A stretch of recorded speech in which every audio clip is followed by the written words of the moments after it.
Well, hello everyone, and welcome. Yes, you caught a stream. Hey, how are you? Anyway, well, hello everyone, and welcome to. It just pulled up. Hey, I caught a stream.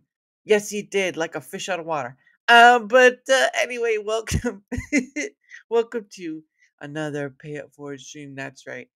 Oh, you gotta be kidding me. You get. Oh my gosh, are you? Look, goodness sake. Oh, hold on. I gotta do some real quick. Hold on. I'm hoping this will work. Otherwise, we're in trouble. All right, give me a second. Give me a second. I'm gonna try to refresh.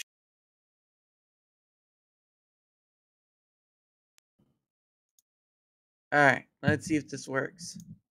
All right, show me. Show me. I don't know why it's. I don't know why it's doing that. Why it's not showing me on screen. Yeah, I'm guessing you guys can hear me, but you can't see me. Oh, there we go. I'm back. I had to refresh the screen. I don't know why it does that. I don't know why it does that. Trying to do this thing and all I get is sidetracked. Anyway, hello everyone. How are all of you? Welcome to the 80th Pay It Forward stream. That's right, number 80. Okay, I'm not an old man, but maybe I do look like it. No, I'm joking. But anyway, before I hope you are all doing well. Obviously, for those who've not been here before, if this is your first time being at a Pay It Forward stream, well, guess what, kids? It is where I go around on the Rumble side, showing off who's ever on at the time. Because obviously, of course, like I said yesterday, I have a guest on at 8. So we'll have about an hour's worth of time of doing that. And then, of course, time with the guests after that. So, regardless, I go around. I go to the Rumble live stream section. I go around, spread a little love, do all that stuff. It's you know what? It's better just to show you than to tell you because honestly, someone's gonna be like, "Okay, I have a question. How do you do that again?" And I'm gonna tell you, you know what? Don't just don't ask. Don't ask. But anyway, so what happens is I am on the. I read to you. This is the first time you have a fight with an image. I was about to fight it too. I was going like, get up away. Pew, pew, pew, pew, pew. Yeah. It was not pretty. I guess I have to refresh my studio in order for that to come through. Otherwise, it's just weird. It's just weird. But regardless, I'm here. You are here. Let's get down to chatting. Okay. All right. So I am on the last page. Hold on.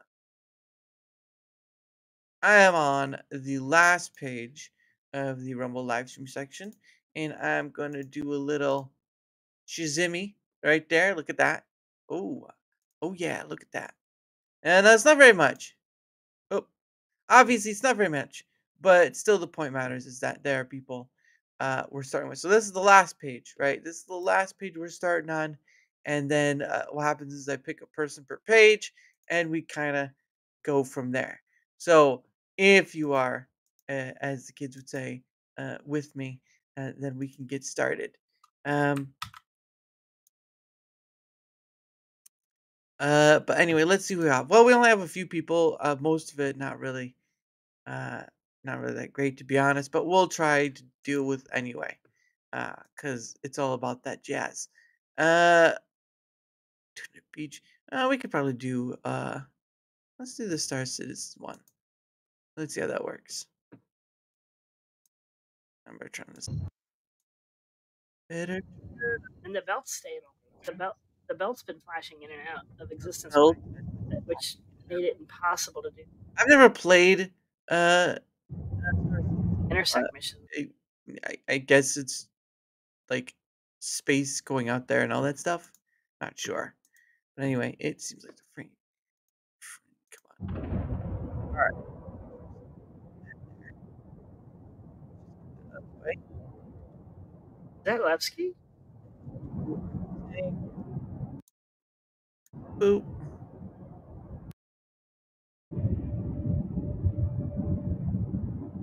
Go. This doesn't feel right.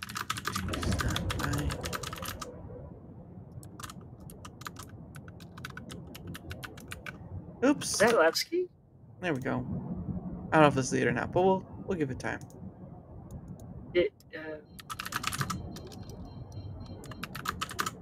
Support. I've had that happen a few times. Glad to support. Ooh, it doesn't look bad though. Look at its base. It's a weird ship. Did somebody destroy Levski? There's just a bunch of blown up rocks. It's all gone. It's There's no all base. gone.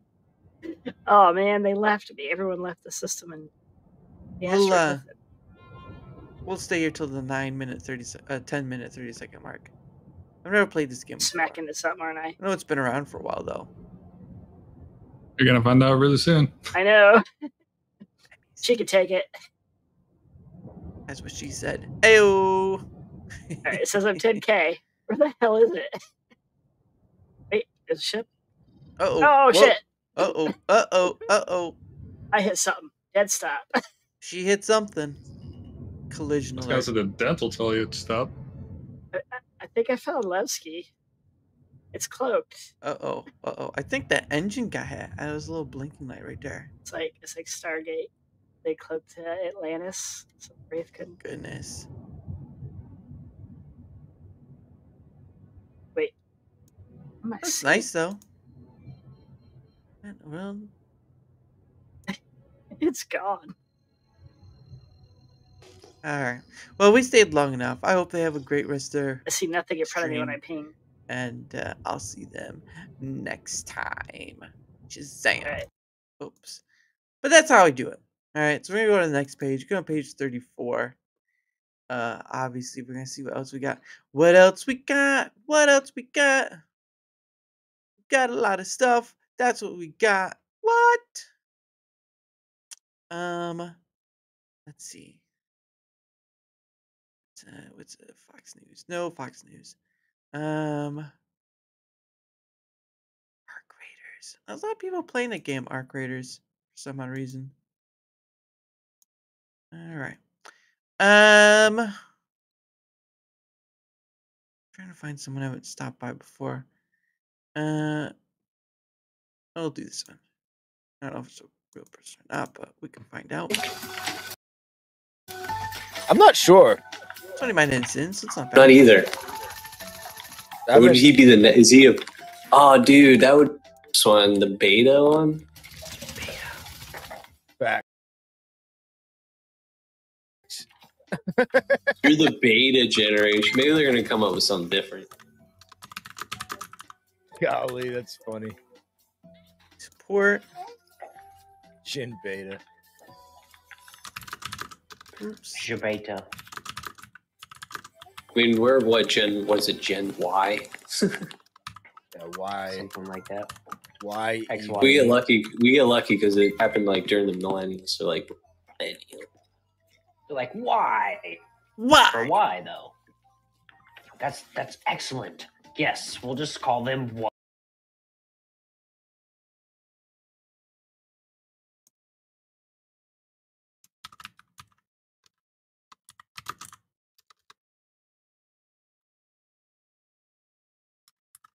Oh man, gosh dang it. I'm just glad he's not crying. Hey, where'd he go? Oh, sneaky, sneaky. We'll give them till the 32-minute mark and see if they see us or not. If not, that's fine. Shaky, shaky. Can you throw people out windows? Oh, you can. That's kind of fun.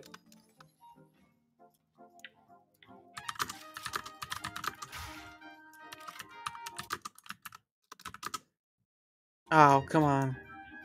I think my favorite thing so far is just the glass that breaks.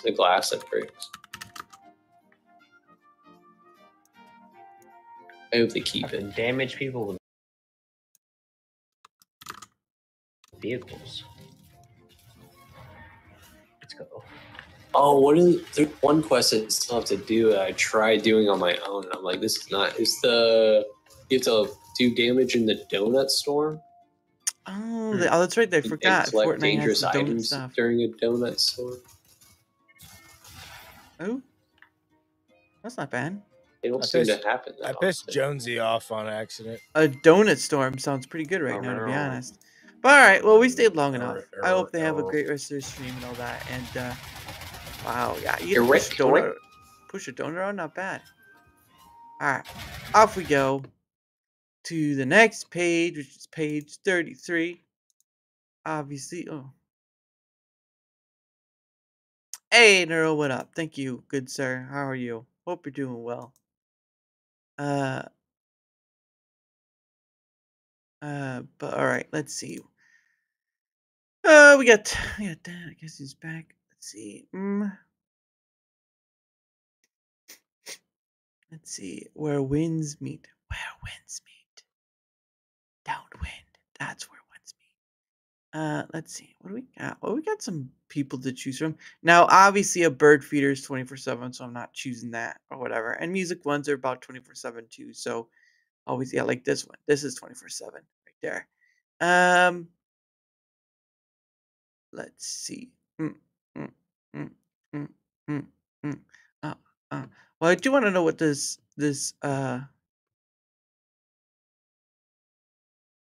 who plays a female character. It's weird. Yeah, well, I mean there are female VTubers as well, so that can be even weirder.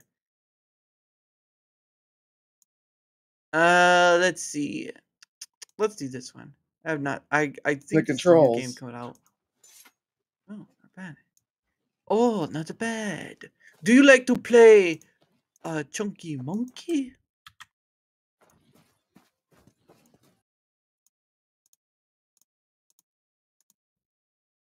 If only streams weren't so finicky. Like, get up to it.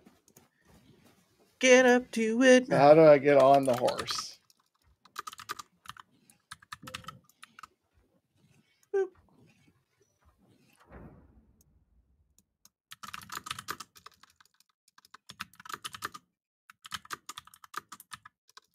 Hey, Daramoth.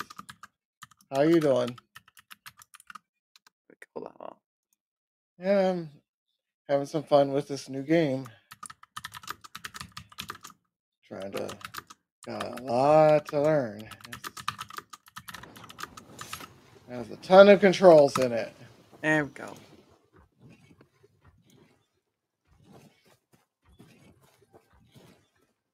I think it just came out.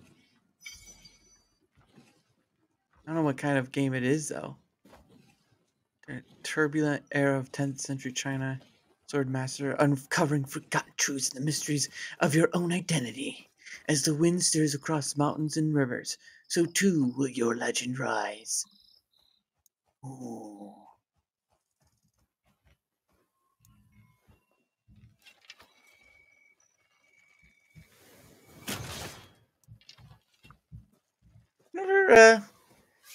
It almost reminds me of the Horizons one.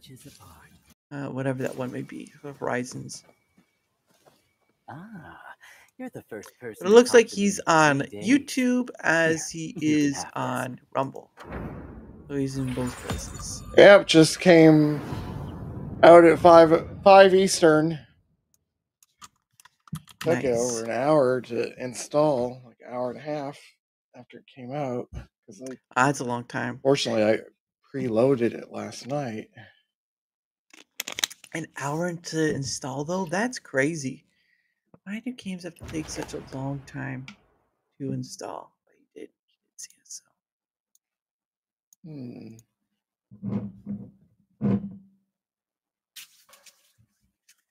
But it's about 10th century China. That's looking a little more fantastical than it is probably reality. Probably was a lot dirtier then. For 3 days, I called out to passersby, but you. I wonder who made it, though. That's the real question. Who made this This game? item belongs to you. It's bait. By the way, I have another item that's even more extraordinary. Oh, he's got However, a little hawk. A hawk. demands a little something hawk extra. wearing a hat. Now that's something. I try, Wendy. I try. Give me a quest, or. Oh, why so stingy? I've been starving for 3 days waiting for fate to bring you to me. Stay too long. Now, all I ask for is a little mundane trifle. Is that too much to ask?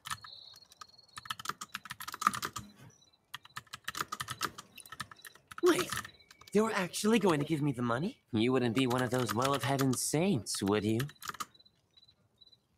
Well of heaven? Oh, you're not. Well, the way you throw money around, you might as well be. Oh, did it stick in stream? Take this copy of Wulin Journal. It is fated to be yours. I almost saw you said. Hey, Uncle What do you Martin. mean faded? I paid good money for this. Yeah, I preloaded it last night. It's hard to break, even with piles of gold. All right, have a good one, Daremoth. Things Good to come see you. Please do one last favor. You When too. leave, All right. Drive away that black bear. Off to be the wizard, the wonderful Wizard of Oz.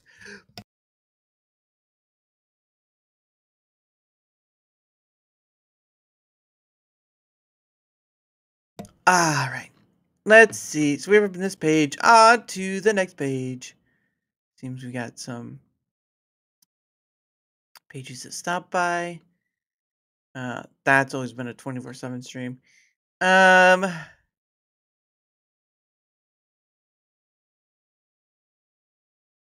Let's see. We got some ones here. Grandpa Gamer. Okay. All right. I gotta see this one. All right. I gotta see this one. Grandpa Gamer.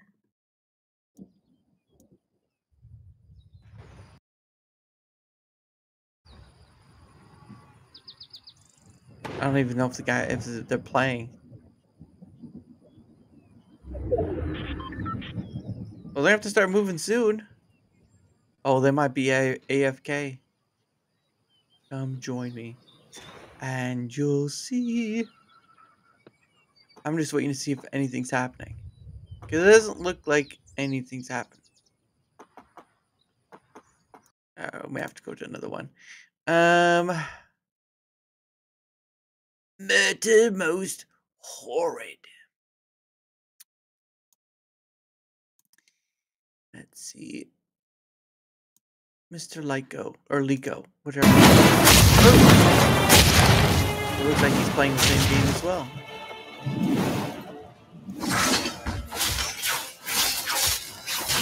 Slash, slash, slash, slash, slash.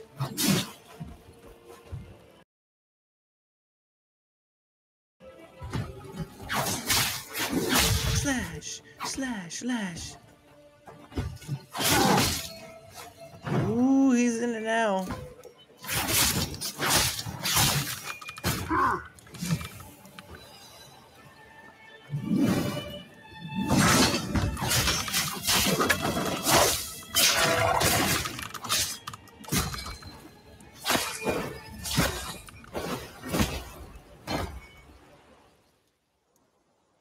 You took out the monster.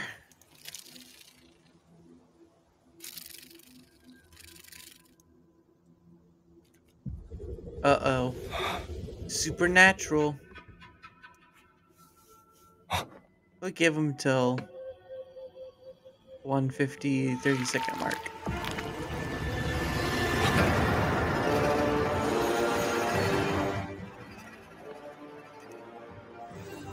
Ooh. Scary. Memories. Passing. Can't stop. Memories. Memories. Memories! Ooh, a panther. Or black. No, it's a panther.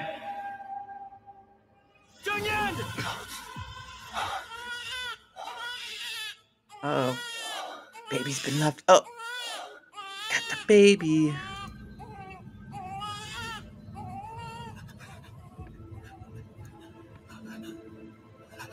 What the what? Whoa. Wow. Got him right in it.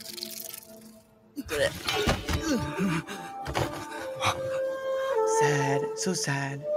But we've stayed as long as we needed to. Hope you enjoyed this again. I think this is the one that the other person was doing. Looks good for what it is. Alright. On to the next person. Doobie-doobie-doo.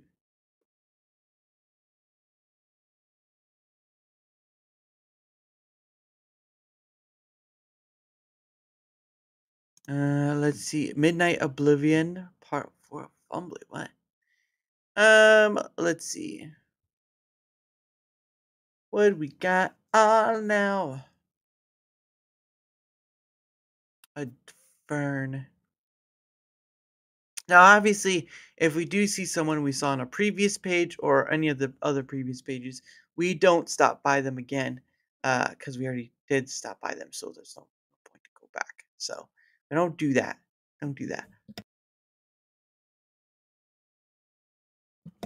Excuse me. All right. Slinging pies. Interesting. Interesting. Good, buddy. Yeah, I'm probably gonna wrap this up. I've been on Oh, he's got like an AC/DC thing on. for a while, but yeah, dude, Devon, I hope you're liking the game. Yeah, it's really great, man. Good to see you, buddy. Thanks for popping in. Like I said, you can always jump in on the multiplayer anytime, man. And dude, you're thinking about buying BO7. Well, you should, Chef Boy. Hell yeah, and Tetsu, thanks for liking live. But yeah, Chef Boy, dude, definitely get it, man. It's fun. Yeah, it's he good seems stuff. not as bad. I feel bad fucking leaving, but do you want to be the party leader, Duds? You can if you want. Bad about leaving. Yeah, there we go. Yeah, some people left, but yeah, it's. I don't know if it's here or not, but we'll stay for a minute. But anyways, none of my friends are on at the moment, so I'll just go play by myself. Not played Ark or Black Ops or any of those. Yeah, now I gotta get ready. Yeah, Chef Boy. Yeah, I'm kind of getting off. Yeah, last night it was close to about 9 hours, and then kind of kicked off the stream a little bit earlier in the afternoon, and I was only thinking about doing 4 anyway. Yeah, so yeah, there is. At about like 4.5 hours now, so just kind of wrapping some things up. I don't know if we'll see it or not. So we'll stay till the 2 mark. Streams are a bit choppy though, unfortunately. Unfortunately. All shit with the sickness and everything. Yeah, I know. Well, I'll try to get better. He does look like a bit of a AC/DC though, with the hat and the. Yeah, no, I got you. Yeah, Chef Boy, thanks, man. Appreciate it. You get some sleep too, bro. Woo! I don't think you can see the Rumble side. Yeah, sounds good, man. All right, yeah, dude, I'll just jump off the Discord then. Wait, never heard of it. So, all right. Well, we stayed long enough. Hopefully, enjoys. Because he sounds like he's getting off. Oh, gotcha. Oh, yeah. Hope he enjoys the rest of his weekend. Well, bam. All right, sounds good, Dad. Yeah, I'll talk to you on Monday then. Okay. See you later. All right. Next page. Next page. Next page. Next page. Next page. So we got some stuff here. Got some stuff here. The boat returns. Happy Friday. I wonder if that's. Yeah, I'm curious about that. It looks like it's a convention.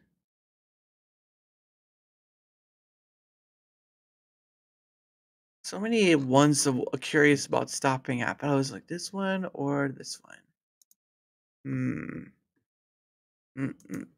Well, let's do this one. Culture Gang. You can get a cash advance up to $400. What in the world?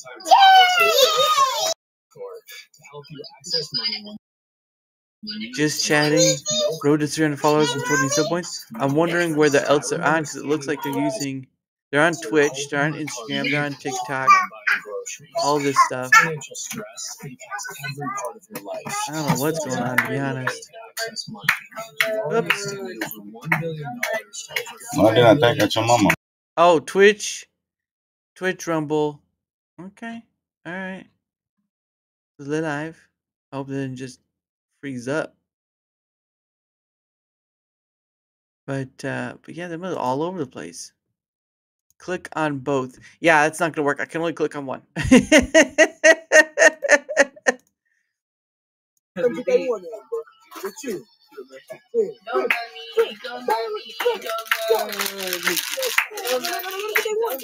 Interesting. Bro. I was watching YouTube videos too. I can never win. Uh-oh. I can never win with these two. Like never. All right. Let's see. I realized that the Laffy Jackson was in my shoebox, right? I was about to eat it. Look whose mouth is in.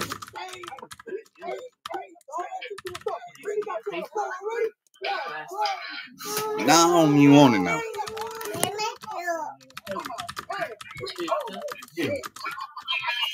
No. I think they may have missed it. Oops, no, don't want to do. I saw it. Why is the diapers on the floor? Come on, y'all. Just sounds like a day and a half. Back on stream, bro. We'll give him till the 3-minute mark. Never win today. It's too dark, kids. See anything? He must be streaming in his bedroom or something. That's what it looks like. Let's go get your cup. I don't know. Never win, bro.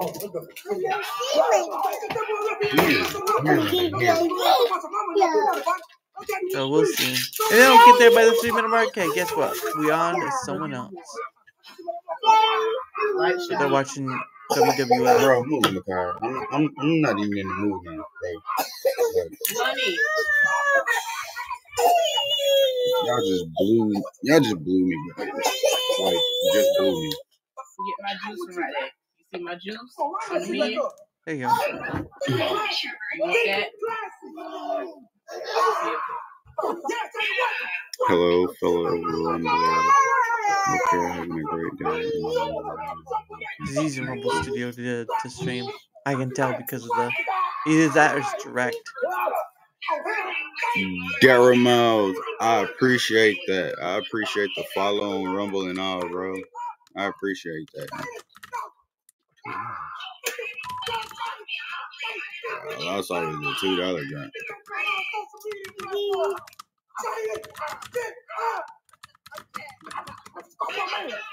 We did see. They usually fall when they see.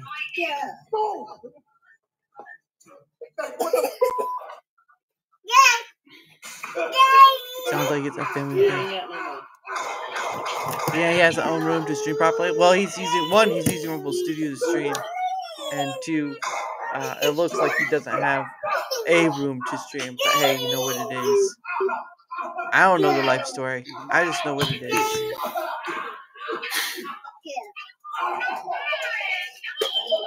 So.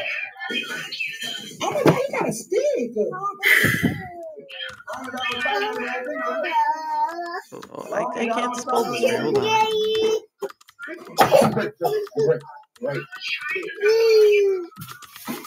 Stop. No.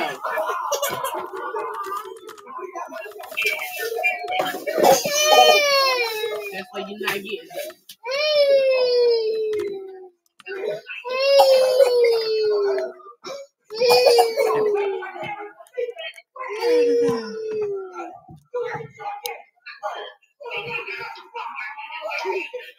You're welcome, Dara. Dara is fine too. Oh, okay.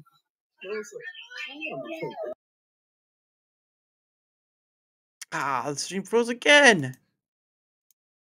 Okay. All right, my man. Off the spread of love to others. Hope you have a great rest of your weekend. I appreciate that, gang. You too. Like I said, appreciate the follow and the words of encouragement. I appreciate that. You're welcome. Salutes, bro. Salute, bro. Great. Alright. Salute, bro. I appreciate that. There you go. Get that arm strength going. I appreciate that. Ah, you're welcome, man. Alright. Let's get hopping and popping. Alright. We said our piece. Let's go on to the next page. Let's get on to the next page. I don't know if there's gonna be any resistant music 24/7. Yeah, that's not gonna work. I'm just seeing 24/7 stuff. Streaming the new Warzone. Okay, this may be something to stop at. Yeah, this may be something to stop at. Let's just see. Oh yeah, this is not the place to stop at. Nope. Next page. It's Nightmare, Win TV. I don't know.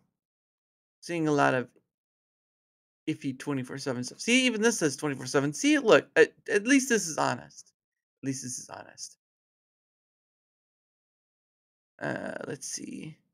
Music. I can't read German. Das gut ist gut. Ja, ja. Yeah, all right, next page. Sometimes there's a lot of 24/7 streams. 24/7, 24/7. Da da da.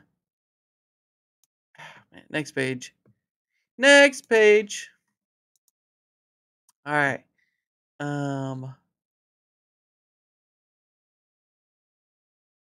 Let's see. Yeah, there's not this much on this one either. Not much on this either. All right, next page. Page 25. Maybe we've got something. Maybe no. Oh, look at that. Got a little one right there. Now, I will always appreciate the synth wizard. That's right. One guitar in one hand, keyboard in another. That synth wizard knows how to rock it. All right. I'm just saying. I'm just saying. Yeah. Don't you want to know? Bourbon and beer. Well, this isn't. It isn't Yankee free, but what up? I don't know what. Oh, it must be doing whatever it is. Simul devilishly angelic. They don't look like they've started yet. They don't look like they started yet. Oh well. Well, I guess we go on to the next page because there's not much on this page. Hey, Duel, what's going on? Patriot Dad? Patriot, Yankee free. Yeah, I don't know. I don't know if they're even good to go yet. So it is what it is. Let's see. Well, we got some more options here. This is pretty nice. What? Let's see. Doom. All right. Skank out. Oh goodness. All lives. All lives, every lives. Skank out. Pow. Pow. Pow. Pow. Pow. Pow. Pow. Espanol. I don't speak Espanol, unfortunately. Not a lot of, as little as possible. As little as possible. The dual Helix has spoken. He said as little as possible, and I say figured as much. No. Now you're all right, Duel. You're all right.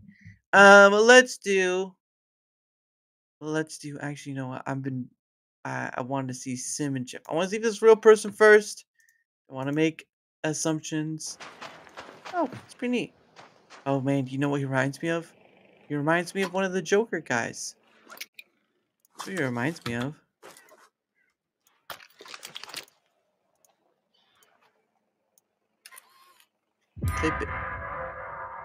But he's playing BO7, I think. Go to Broken Earth. Oh.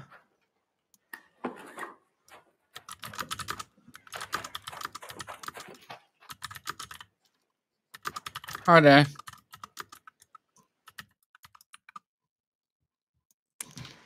I'm not sure if I need to do any other quests. Oh, he's go to Broken Earth. Where? He's a bit English. Down here. Okay. Go to that location. He's a bit English. He's a bit old English. Ooh, nice. That was cool. Nice. We'll see if he sees. We'll give him till the 57-minute, 30-second mark.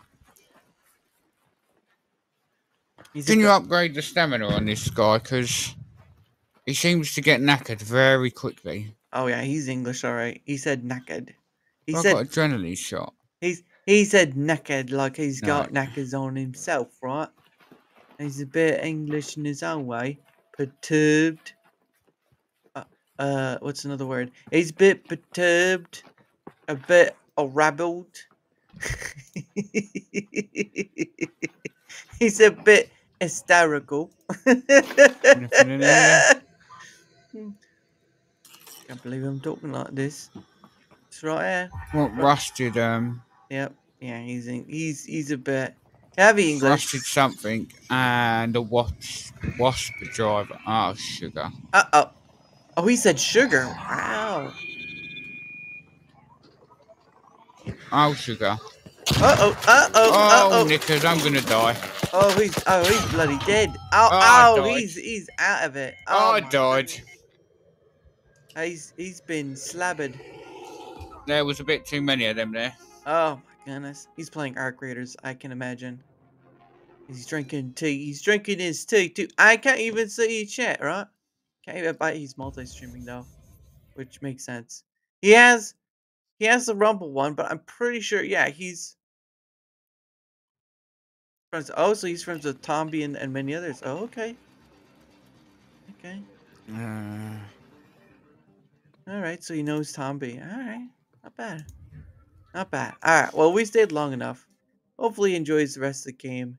I'll see you next. Because he's using EV Mux. Yeah, I see it. He's using EV Mux. Nice. Claimed. All right, let's go to the next page. Yeah. All right. So we got some ones on here.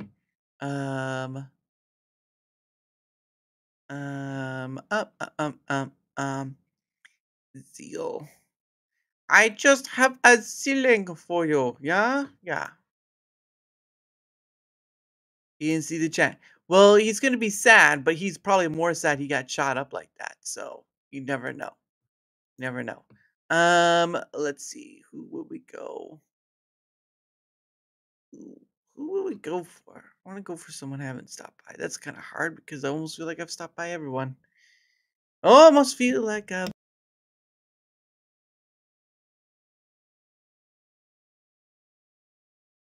stopped by everyone. World of Sea. Okay, I want to see this one. I want to see this one. What is this? Is the person live? Are they even playing the game at all? Are they AFK? They're probably AFK. Yeah, they're AFK. Let's do the lies of P. P never lies. It always tells the truth. Oh, don't tell me he's not even. Okay, no, he's playing. He's playing. What has Larry to say? I can hardly believe it. A lot of things. A lot of things. I can hardly believe it. It still acts up and doesn't give a stable stream.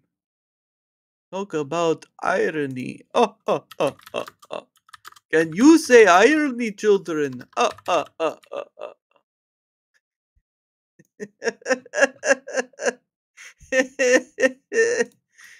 glad to stop.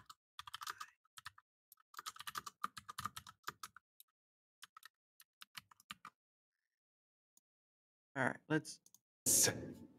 I did the best I could to decipher the wavelengths, but there was considerable noise in the signal. Bam! Care to give it a listen? The father and daughter. I would love to listen, Vanine. But yeah, seriously, thank you, Daramel. I hope you can hear me. There's the laws of the Grand Covenant bind us. We're his puppets. First law. All puppets must obey their creator's commands.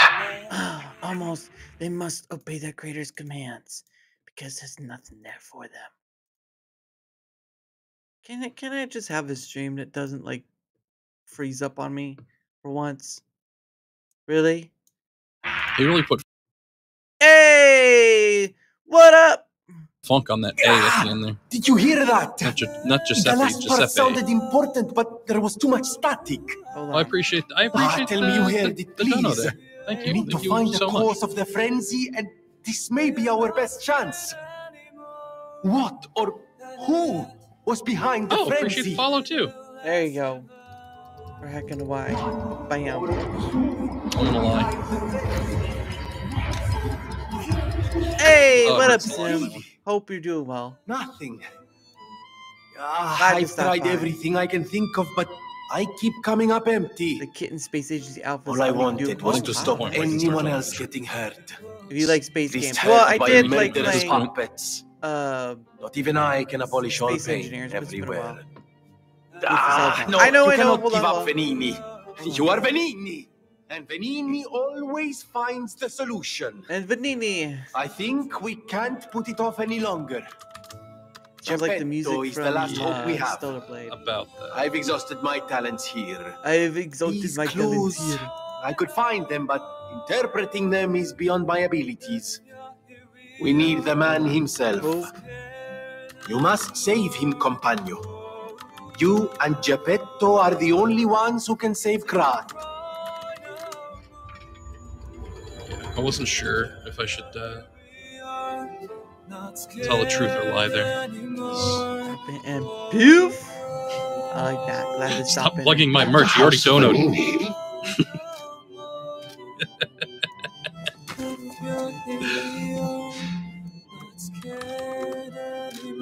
I need to move that merch shop too. Oh, did he give me the thing yet? He didn't. I've never played Lies of P. I don't even know what it's about. You may not be aware, like but a Pinocchio relation or I something. am an orphan. I don't know. In fact, my parents were murdered I can before still my see very you on eyes. either end, though, Wendy. The authorities in Krat insisted it was a mugging, but I know what I saw. It was a mugging, blood. A mad, raving I puppet cannot believe you killed them. came to A my puppet place that was and tried driven to by a take my murderous blood. lunatic's awakened ego. I know that because the lunatic You are told just me a his puppet. name. Arlecchino. You are just I'll a never puppet. forget his insane laugh. I have been fitting puppets with the Grand Covenant to ensure no one else ever has to experience the same tragedy I did. But this is our last shot. The last clue. If this doesn't break through the static, then nothing I don't know will. what else to do with that. But the key to all this is Geppetto. He's really our only hope. And it's up to you to save him. Go on and take the wavelength decoder. Even if I failed, you might be able to find more clues. You might be able to find more You're someone who doesn't give up. Who knows? If you need to hear it, just use the stargaze. I will keep it. Here in a Take second. I can't do any more of this. All right. Hey, Wendy, The how King are of you? Puppets message. Blah, blah, blah. That's right. Because if it wasn't painfully clear already, Yeah. we're Carlo Geppetto, stuck in a puppet body. Carlo? Carlo. I hope you can hear me. Uh-oh. I'm Romeo. We grew up together in the Monad Charity House. Remember? We're best friends. We're best I'm friends. doing what I can to fend off both the petrification disease and the alchemists. Hey, My puppets and I appreciate are that, taking man. a stand Thank you. against death itself. That's why I tried sending you messengers. But you got rid of them all. You're still an unstoppable fellow. The accent of German, that's right. That's how you know it's a good. No reason It's, for us to it's fight, good. I suppose. I'm Romeo. You We grew up together in the Monad Charity House. Remember? We're best friends. I'm Romeo. We're best friends. What? What the heck?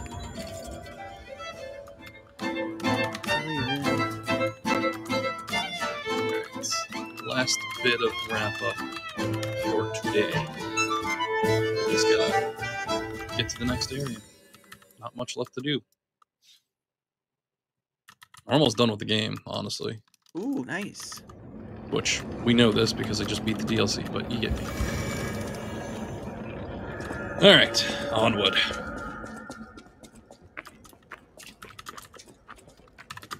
Am I going the wrong way? I feel like I'm No, going the how wrong you way. do it? There we go. Nice. Nope. I give up. Hey, Just what don't up, kill me. Galaxy Red.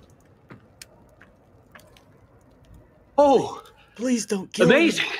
A wolf top? I didn't expect you to thrash those rabbit fellows too. Easily. it's a German You're here Shepherd. looking for Geppetto, aren't you? The fox and the cat have got that old man. I've got that old man. They took the submarine It's a from that sword dock gun. over there. It's a sword probably gun. went to the alchemist's Look aisle. at that. Look There should at be another that. one. Holy You should cow. commandeer Will do. it. Appreciate it. If Have a anyone good asks, rest of I your didn't day see and anything. weekend and all that other good There stuff, should bud. be something left at the Doing dock. well, Galaxy If anyone Red, asks, doing I didn't well. see anything. Oh, I see for yourself. See for yourself. Can you see it? Can you see it clearly? Now, I will say the only 24 stream I will ever promote. There may be others, but I don't know them well. I know these. I know the Great Underground. I've had them on a few times. They've been on Gunblader. It's a gun. It's a sword gun. Okay, it's a sword gun. I call it a sword gun. Gunblade, like in. Hey, you know what? I never played those Final Fantasy games. Okay, I'm calling it a sword gun. You can't change my mind. But anyway, I've had the Great Underground on a few times, and they're really great. They're husband and wife from Las Vegas, and they work with other indie artists. You know, whether it be live play or doing like electronic music or all that sort of stuff. But it's really nice. Um, that got to have them on and all that. And again, they're probably the only 24/7 show I point out because I've had them on before and I know who's behind the channel. These other 24/7 channels, I don't know who's behind them. They say a name of a channel. I don't know if that's true or not. I don't know. Of Zorgun, yeah, I did have good detail though. That's what I'm saying. It's Gunblade in Final Fantasy 14. The Gunbreaker job has it as its weapon. Well, I don't play Final Fantasy, my dude. I've played Final Fantasy Crystal Chronicles. That's about as much you're gonna get from me. All right, it's about as much as you're gonna get from me. All right. Let's see. Anyone on this page? No, it's all music stuff. To the next page. Oh, see, and they stop by again. No, this is really just turning into music stuff. Okay, we got more stuff here. Nice, nice. Noise! Noise! Oh man, there's not even wow. It is a bit oh, there's not much to choose from, is there? Dad's backlog. I would have called it Dad's backed log. Dad's backlog or Dad's backed log. Dad, how long has it been? It's been too long, son. It's been too long since I've been backed. Oh my goodness. All right, well, we'll go to that one. We'll see if this is a true person or not. Good. Oh, it is. Look at that.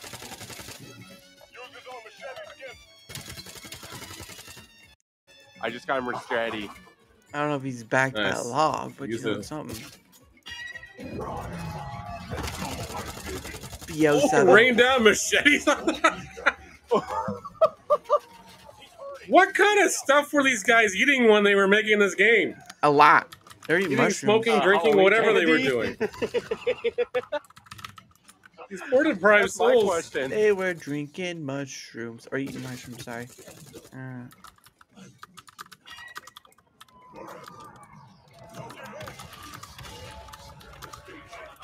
Give me another machete. There's one right there. Oh yeah, I'm on my way to grab it. I do like his backdrop use, though. Oh, you it go looks ahead. like a Pac-Man. I gotta reload my gun. I think I just jammed it somehow. Come here, sir. It's a 24/7 stream because they mix in other other indie artists work with it. So it is a 24/7 stream, but I think there are times where they have done like their own personal streams, but I don't know when they do them. So there's that. Sean, how you doing? Oh, he must be streaming in multiple places then.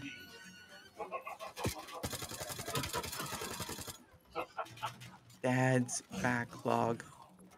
Hi, my name's Dad, and I have a backlog the size of New York City. That's right, my backlog is so big. Even Nintendo fears me. I need to find another machete. Yeah, we do, because that's the only thing that's hitting that guy. Nintendo fears me. Yeah, that's the most powerful thing we can use on him. There's no one anything else in the field here. I think it was like yeah, I see 40. it. I'll take it. I'm grabbing it.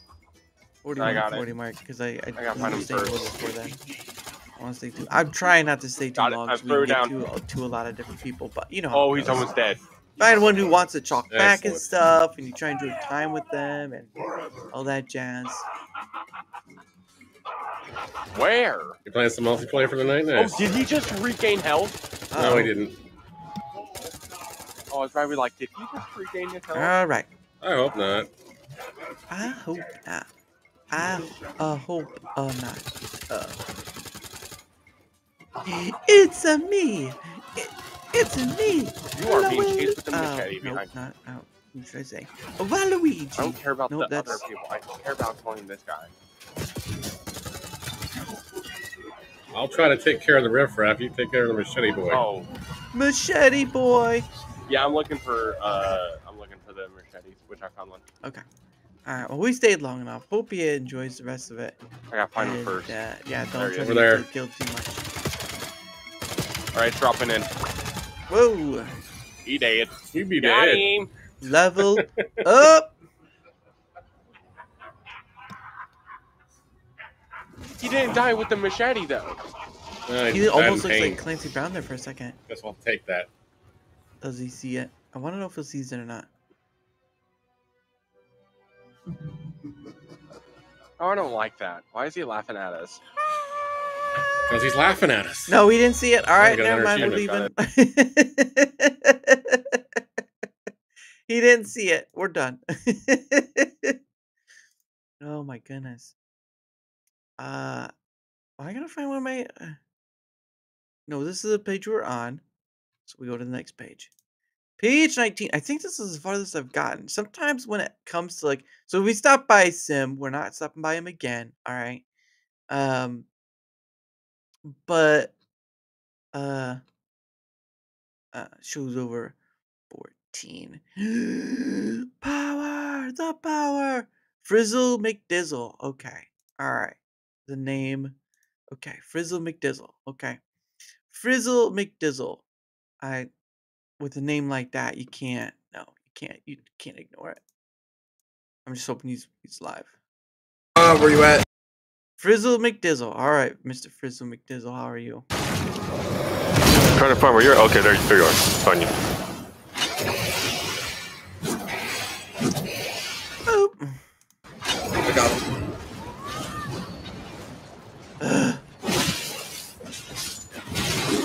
Damn, dude. What? Shazam.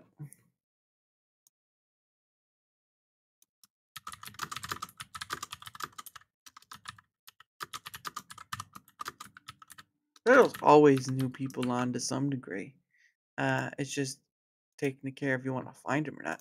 Can we please stop having Rumble wake up like a madman? God damn.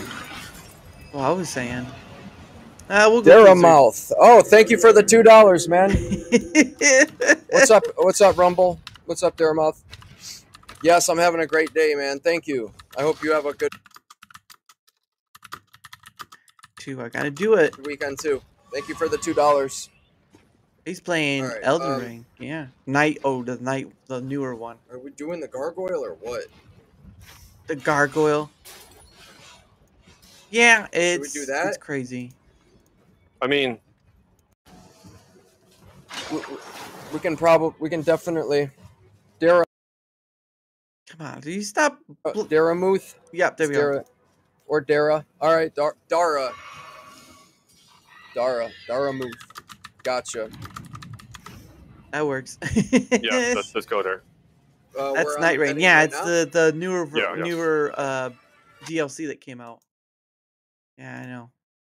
I haven't played it. We can try to. Fuck. It's a gamble, dude. I mean, I think it might be better. I won't do that to him. He may say it, but I'm not gonna do it. He did see it though. Frizzle McDizzle. That is an awesome name. That is an awesome name. Will the live stream not stop being so idiotic?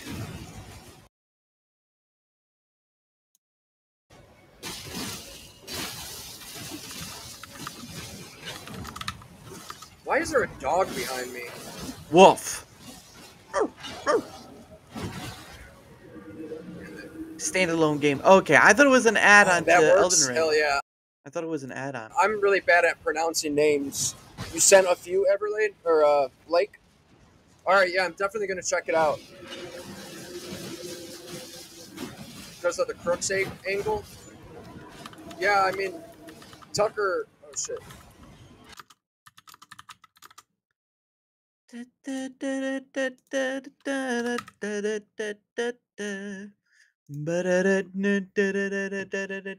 Rumble stop freezing on me? He's like a sad child just waiting to I want cake. What did he say you want? He said you want cake. K what? K what? What do you want? Like text messages the Wolf. FBI never released. Which You'll promote your channel. is Yeah, really I'm not gonna fucking do weird. it though. Just to I'm not gonna round do it that. out. Another $3. Thanks, man, and thank you for the follow. Oh, you're welcome. Yeah, just to round it out. That's very nice of you. How long you been on Rumble? I think over Daramuth. 2 years, possibly. It's been a while. Oops, not how you spell a while. I know someone's out to like, that's not how you spell a while. I know. Did you just come across my stream? I love when people just stumble across my stream, man. It's awesome. I'm doing do you like Silent Hill? I'm doing a whole playthrough of Silent Hill 2. I'm at the end of the game. I'm going to be finishing it out this weekend. Had some really cool streams. That game is so awesome. Of course he caught me.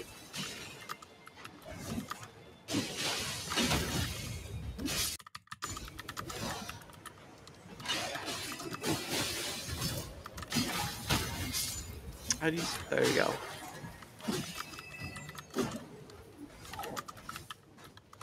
There we go.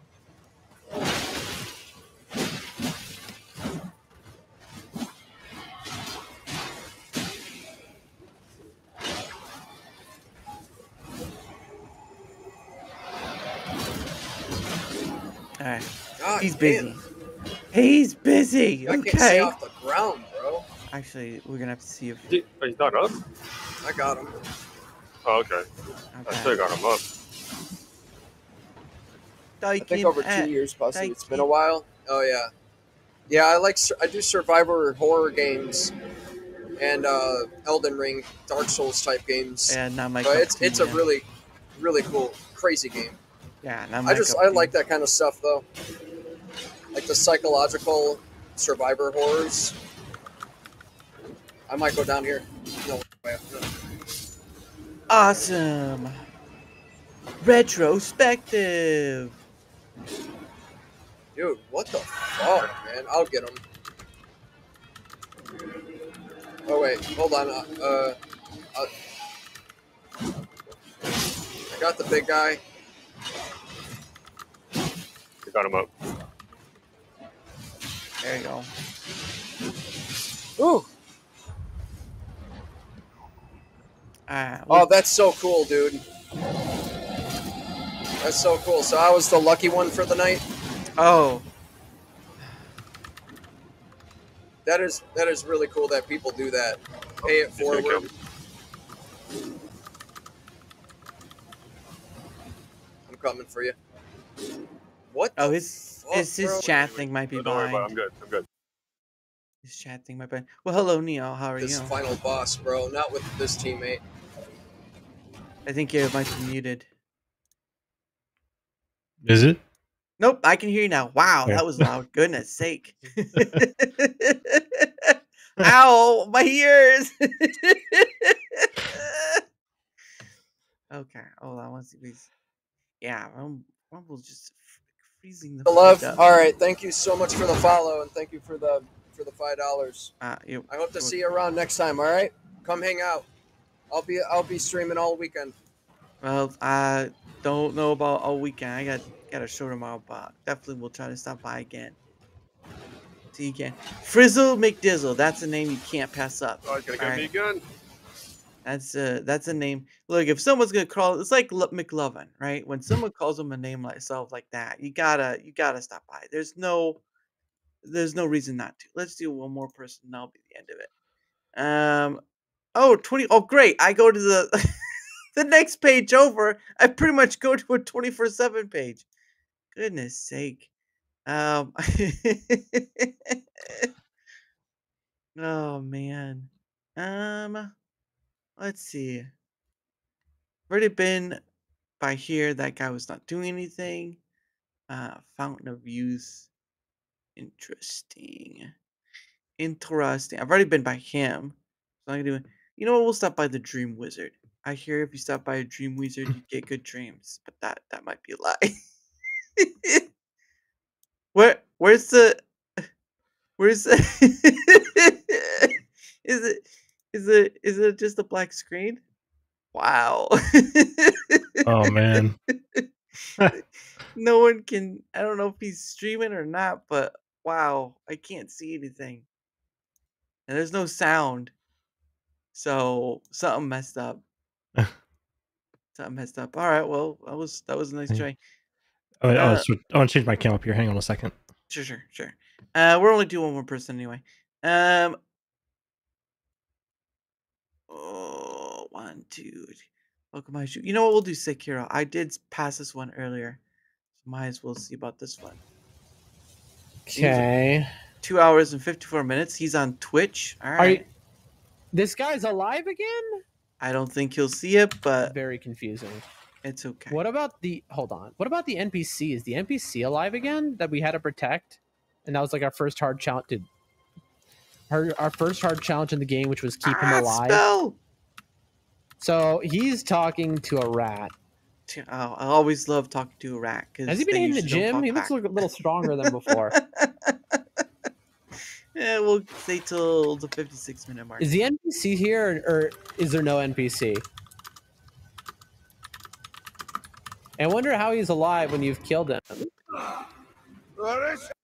You're welcome. Bro, you're kidding me. Oh, he just ended his stream. Because I didn't kill him and I was wrong. Yeah, I'm seeing that. Because this isn't real, this is a dream.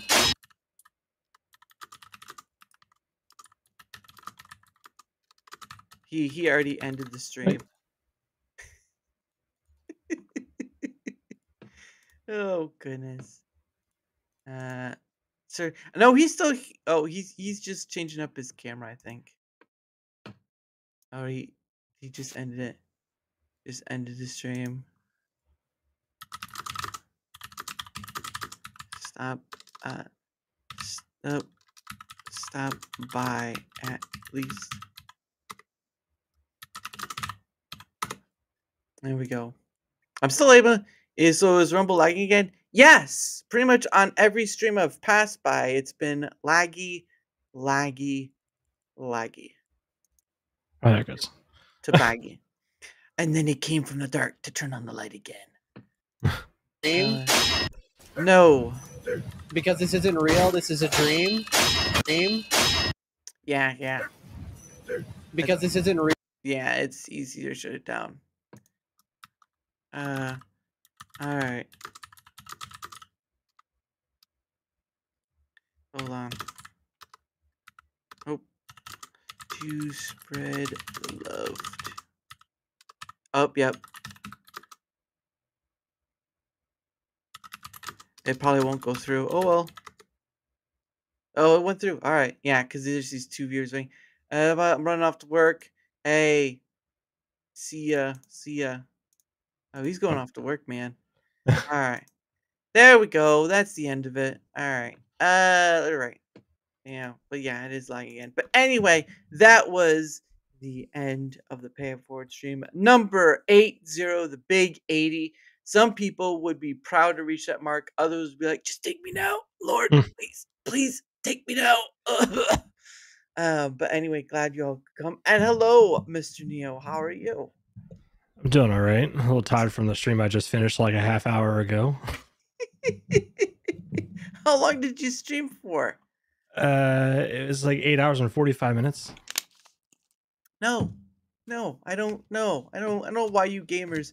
I'm not a midget. No, never. I don't know why you gamers think that doing that for that long is health beneficial.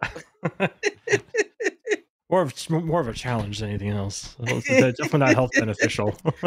Well, you know what it reminds me of? It reminds me of that one episode in South Park where they were doing that WoW parody where they had like the sword thing that would kill that one guy, but he's so good, but he's such a plump that they have a hard time beating him, and so they have to become that way themselves. That was that was not a good time. But anyway, but yes, thank you for coming on, good sir. Now, obviously, for those who don't know, I did have Neo on before, but it was for a Rumble Squared, which I was glad he got to join for that. I stream for 5 hours, but every time I stream, I wouldn't stream for 5 hours. I've only did that once, and I'm grateful I never have to do that again. But yeah, you were on the I think it was like 7 or 8, episode 8. But no, I was glad to have you on for that because again, that's about experience collecting that data and putting it out, and all that stuff.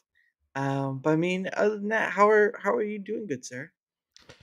All right, trying to get back on track here. I took an impromptu time off because I've always prioritized the IRL stuff over stream, and kind of behind on this month. This month's more behind than it was last month. So. Oh, you're in the creative program? Is that what you're saying? Yeah. Oh, I mean, I'm doing fine on the metrics. It's just coming into today's stream, I only had like 2 this month so far. So like this is like the third, maybe the 4th stream. Usually my streams are about 3 to 4 hours. Maybe 5 is usually pushing it. But no, I hit over 8 hours today. And then compared to what I used to do when I first started streaming on Twitch, like back in 2020 and like 2021, like Sundays were like 15-hour runs. And that's just asking for too much. No, I haven't worried about my metrics for the thing for such a long time. Because after the whole 5 ad ordeal, I just kind of like I'm done. I was already at that point anyway. Well, I was doing the premium only streams, and that was sort of like meh, because it's sort of like I have to make this extra time for something that kind of goes against the flow, and then have a good night, Wendy. Sleep well, because Wendy's in the Netherlands. But once the whole fiasco with the 5 ad thing came out, I was like, well, there's my sign. I'm still in the creator program, but I don't earn any money from it other than the regular stuff like gifted subs or the rants or whatever. That I still get, but I don't get any of the extra stuff. So I'm just like, whatever. I mean, it's really not the end of the world for me. So. Yeah. It was interesting how that came in. Like when I saw them hyping up the ad reads, I'm like, it seems odd. Like, and then suddenly I like, oh, by the way, now I have to read 5. I'm like, all right.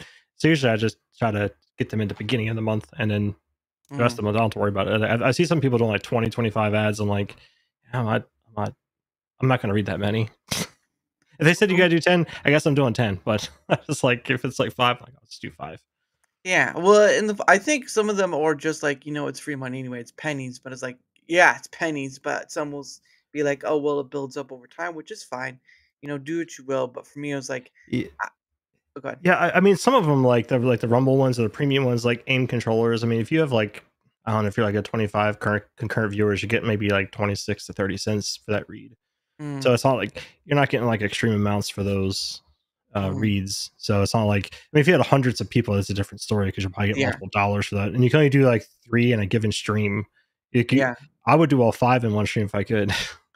Yeah. Well, the funny thing is, like, I did ad reads before it was, the creative program was ever invented. I did them while they had first brought them out.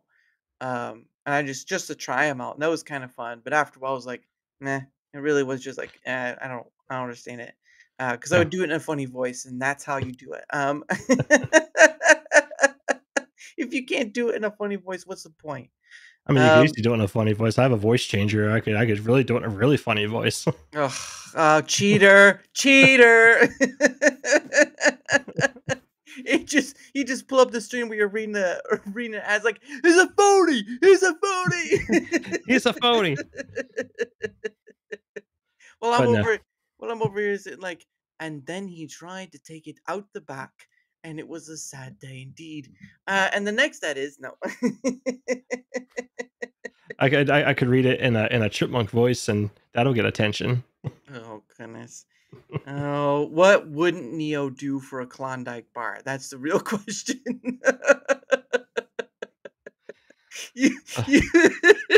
What would I do for a Klondike bar? What would you do for That's right. What would Neo do for a Klondike bar? That's the real question people should be asking. Oh man, that'd be a nice. Actually, that would be a nice ad to do. You know, if Klondike starts doing ads through Rumble, I will read a Klondike ad, but only if Klondike starts doing their ads through Rumble, the Rumble Yeah. ad thing. If not, then it's not going to happen. There are no Yeah. ad reads coming from me. And I get the intent for it. I mean, the more they get done, the more they to do the ad builds with the companies that they're working with, they'll start getting more ads into the platform. Because initially, when they started doing it, it was pretty much like 1775 coffee or things that related to the weird ads for the pharmaceutical ads they would have that look like I don't know. And then they had Rumble ads, and now they have things that like aim controllers and the sports stuff, and then the chairs. They're getting better, but it's a matter of finding them, because your initial look at it's like there's nothing here, but once you like complete one or two of them, then you start getting a whole variety of them that advertise out of nowhere. It's like you can't like page through them on Studio through the direct RTMP, but once you do like one or two, then they start coming in, and then if you bookmark them, they will always show up at the top no matter what. Yeah, and I'm pretty sure some people do, because certain people are going to be like, well, I don't know anything about this. I really think the promoting, and this has been pointed out to me too. I think really promoting Rumble Premium, when it talks about being ad-free experience, and yet you still get an ad thrown in your face. I think that's kind of funny. It's the irony, really. No hypocrisy. It's just irony. It's sweet irony. And a lot of it, I see it on like YouTube. I don't have YouTube Premium or anything like that, but like, with the age of ad blockers and people trying to find ways to not watch ads, there's a lot of ad reads. Like if you watch anything, there's always some sort of sponsor ad read or something thrown like right into the middle of the video. Yep. So I get it. I mean, ads pay for things, and then everything we do on these sites is free for the most part. I mean, people can watch without spending a dime on these websites, YouTube, Twitch, Rumble. You can do everything for free. You don't have to actually watch anything, but it is beneficial to the platform. It does help the creators out for the premium subscriptions, and it keeps things rolling, because that's how they're going to get advertisement and those premium subscriptions. Same with YouTube, same with this, and so. Well, but I mean, there's still the difference of the cut. I think the cut situation for YouTube is a bit different, because if you're in the partner program, which has its variable levels, you get a cut. I think it's only when you get past 1,000 follower ones is where you get a cut of premium. Before then, it's just regular stuff. But no, I mean, it's a nicety in itself, but obviously, when they couldn't even communicate about the ad reads happening, that's when I was like, I'm not gonna. It's no point. Yeah, I'm curious what they're going to do with Wallet when it comes out for the premium creators. Yeah, if they're going to force, how they're going to, if they're going to work that into the program or not. I doubt it, but I'm curious if that's going to come into it at all, or any sort of other feature updates that come in, like Rumble Shorts, for example. Yeah, hey, you had to put up an X amount of shorts per month or something. You're not going to get it this year. If next year. No, the shorts ain't going to happen this year. I mean, because Chris said Q3 was going to be Wallet, and then that got shifted into Q4. So I figured shorts is probably a quarter off, if not more. It most likely, until they get a better discovery system, it's most likely not going to happen, or it's just going to be dead weight, because there's no way to have shorts if you don't have a discovery system for them, right? Right. It's just not going to work. And again, being as what I've done, if they don't take care of the front of the house first, then it's just not going to matter, right? Like, why, the whole ad stuff I can get, obviously, but the communication about it was atrocious. It was awful. Yeah, it wasn't like, hey, this is coming up. It was just like, hey, we're adding this here, and I don't know, maybe it just slipped their mind. I don't know. I mean, I've been on Rumbles. I want to say one of the originals. I've been here since 2022. Oh, okay. Oh, hey. So I mean, I've being part of round 2, the original creator program that they had when they had like a very small subset of people. And the first one. Yeah, you were required to be exclusive to Rumble for the X amount of days you're in that program. Because like round 1, I missed out on. Round 2, I got into, and you had to be exclusive to Rumble. You couldn't multi-stream. And then they moved it to multi-stream, and then they were going to have round 3, and they got pushed, and then they did this program, and then they had the small the window to get into it, and then you got into it. And then as they evolved it, I'm curious on how they're going to scale or stack up the requirements moving forward. Well, if they can't communicate it, then it becomes a moot point, because that's my issue, is they didn't communicate, and they have again with the Rumble Squared that you were on. My point was they need a spokesperson, and they need to stop. They need to have a unified message of communication, not just the split hairs of head of product says this, CEO says this, and you have sometimes the head of operations come here and says this. It really needs to be a unified message, because it feels like they don't really have unity. Oh, that's good. I think they're trying that out. I saw them have their email that came out, their announcement email that had like announced their $100 million advertising effort that was coming in for RAC. So maybe that's the path forward, and that's what they're going to use moving forward to communicate that stuff. But I would hope for the premium creator program, it would be more of a, hey, heads up, and then maybe send an email to the premium creators that are currently in the program, and then have some sort of advertisement. Even then, I can't really advertise it to the people who aren't in the program, because to get into the program is a lot smaller requirements than to stay in the program. Yeah, so. Which I think that's the whole creator program is just more likely gonna work against them, because you're seeing more people be creators and viewers, and without the best problem to have is to have very few creators and a lot of viewers, right? That's the best problem to have. The worst problem to have is a lot of creators and very little viewers, and that's where I believe Rumble's at. I think that's where a lot of streaming platforms hit. People see it like on Twitch or other streaming programs. They're like, I can do that. And then they see other people do it, and I can do that too. And then they go out and then they do it. And then everyone wants to be the streamer. And then basically. So it ends up becoming saturated for the fact that you have streamers who are also viewers, but they start trending more streamer than viewer after a while, and then they kind of just fall off. And then it's like, well, I can't keep up so much, and then they get into groups, and it's like, okay, well, I'm going to get into this group, and then we'll watch each other. So, yeah, you're not wrong, but the pool for Twitch and YouTube is much, much vaster. Yeah, it's an ocean, basically. Rumble is a lake. Yeah, a very small lake. I always compare like the gaming. I've always compared the gaming on Rumble to like, okay, well, here's the total viewers in that category, and I just go to the retro category on Twitch, and it's always like twice the amount of views at any given time. Yeah, and that's the it's like it's I was thinking of like an old man going fishing in the lake, and that's Rumble basically. Where's the fish at? There's not much fish biting. Where's my bait?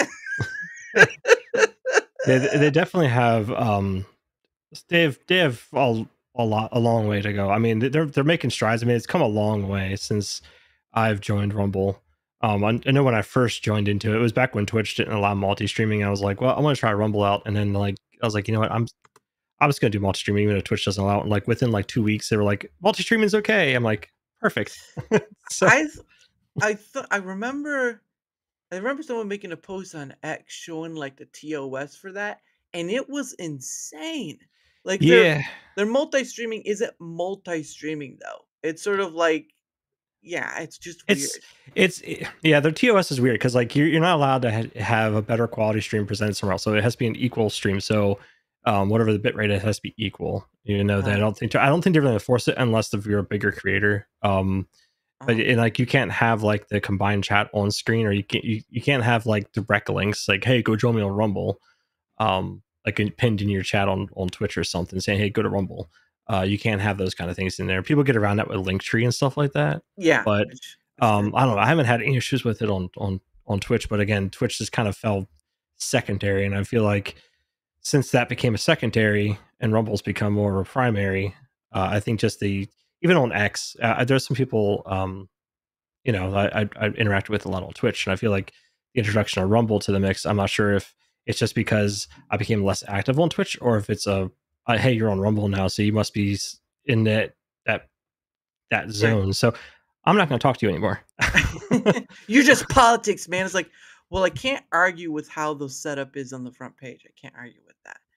And it's true. Like, I can't, like, Rumble has a confirmation bias problem, and it's right there on their front page.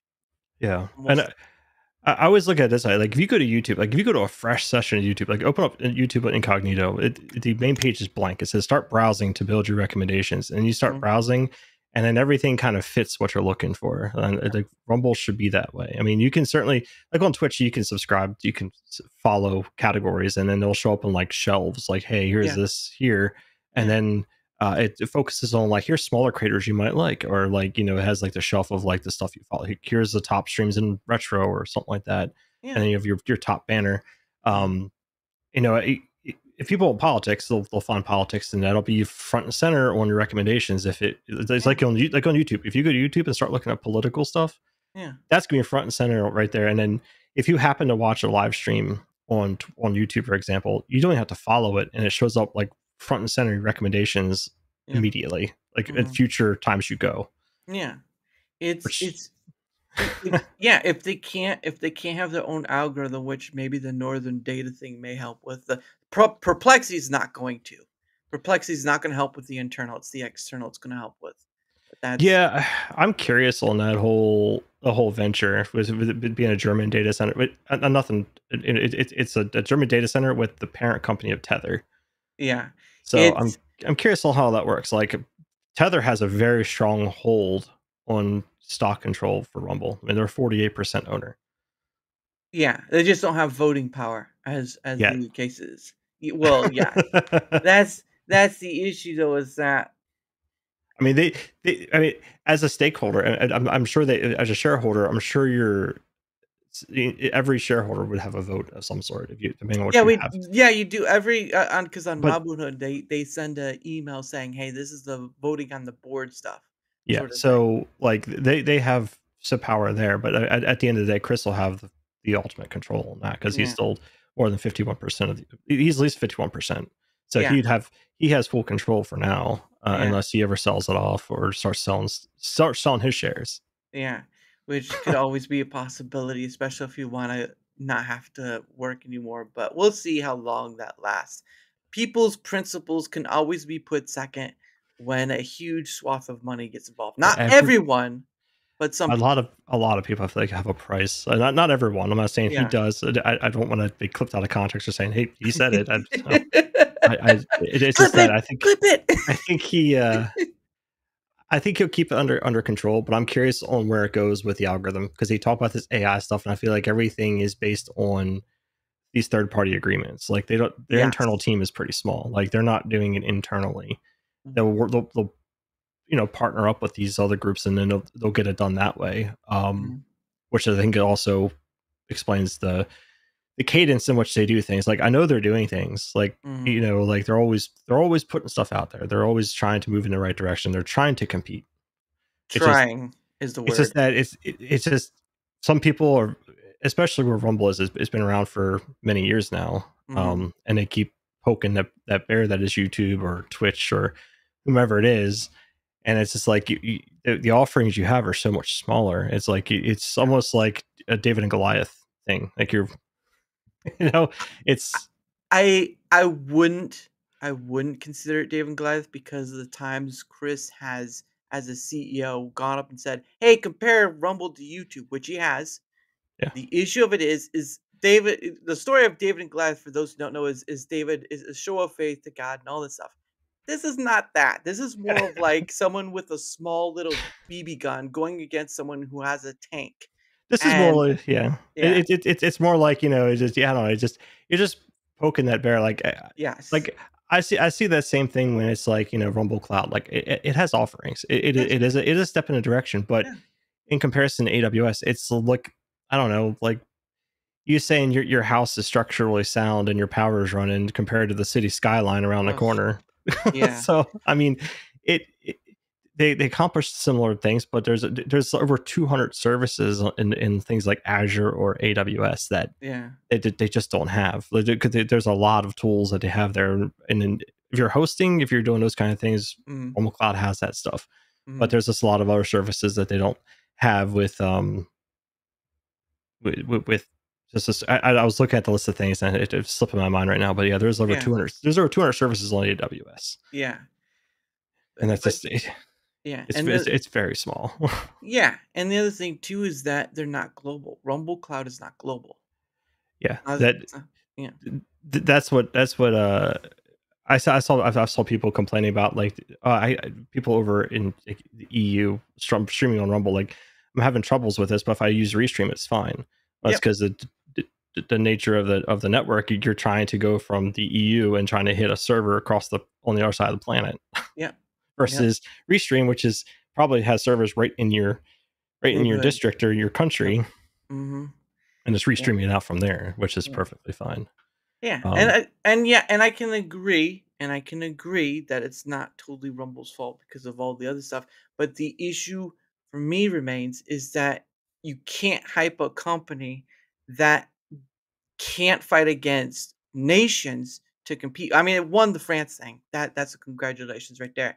But it doesn't mean France is going to give you an easy in to put servers there and all this stuff. Basically, yes, in that sense, Rumble is a David to that Goliath. But other times, they're more like that BB kid with the BB gun trying to shoot at the tank and saying, "I'm better than you," and the tank points at them and says, "Really?" I'm worried about I might end up dead. Well, don't do that, blip blop. Don't do that.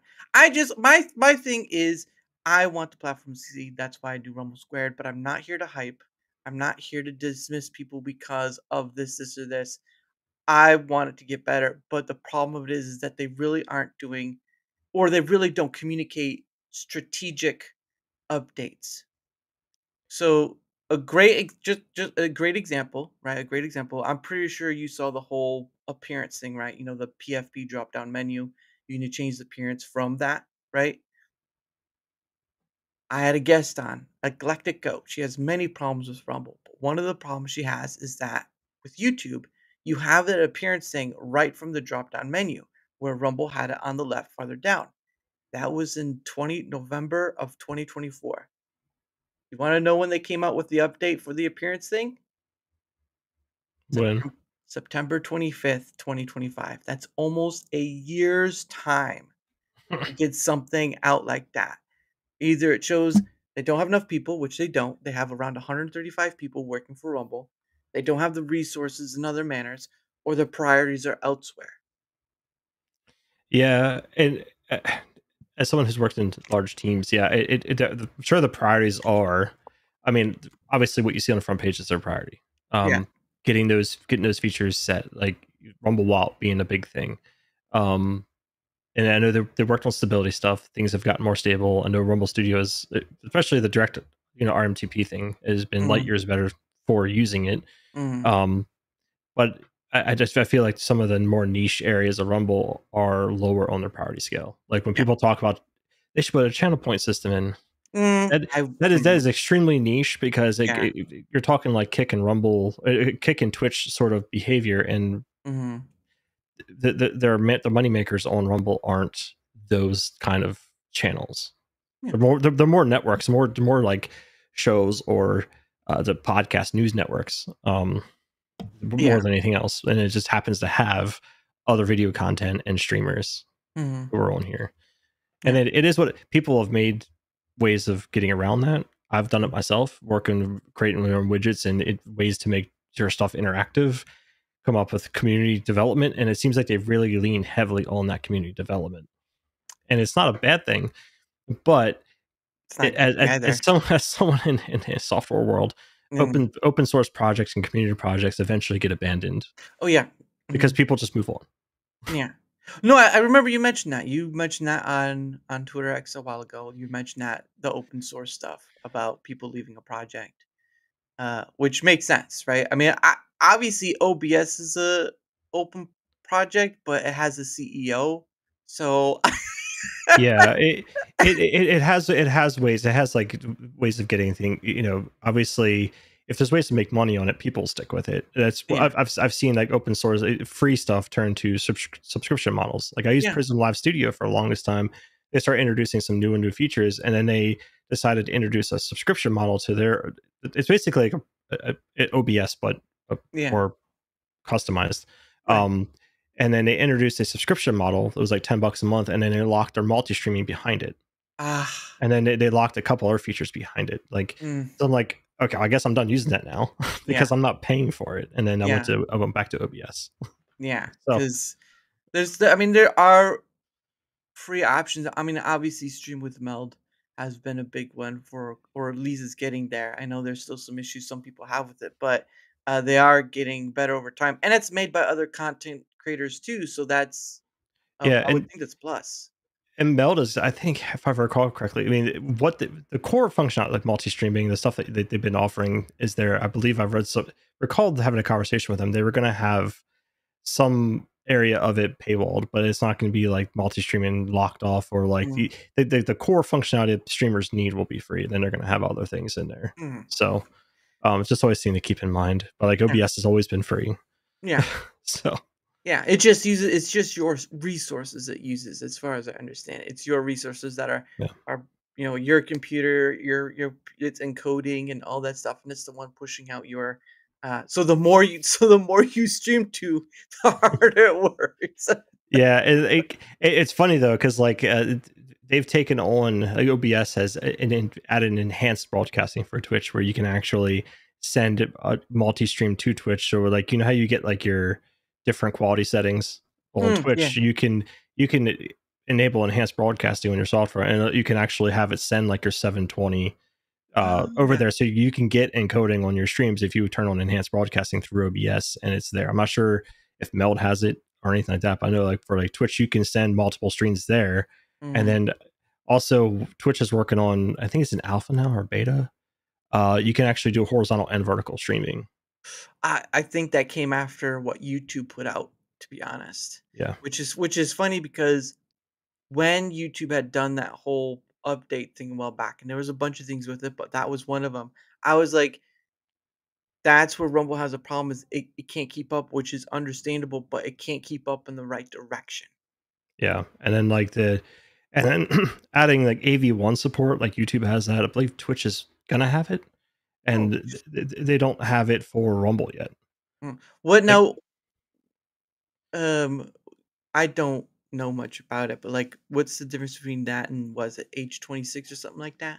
Yeah, so AV1, you can actually use a lower bitrate for higher quality. So if you send like an 8K bitrate over AV1, that's like a 16K bitrate and 1H24 or 254, whatever it is.